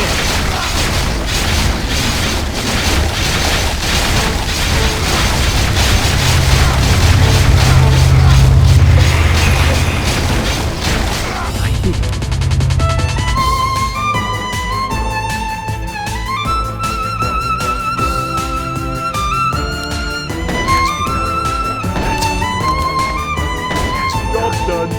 Job's done. All gold. Job's done.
Job done.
Job's done.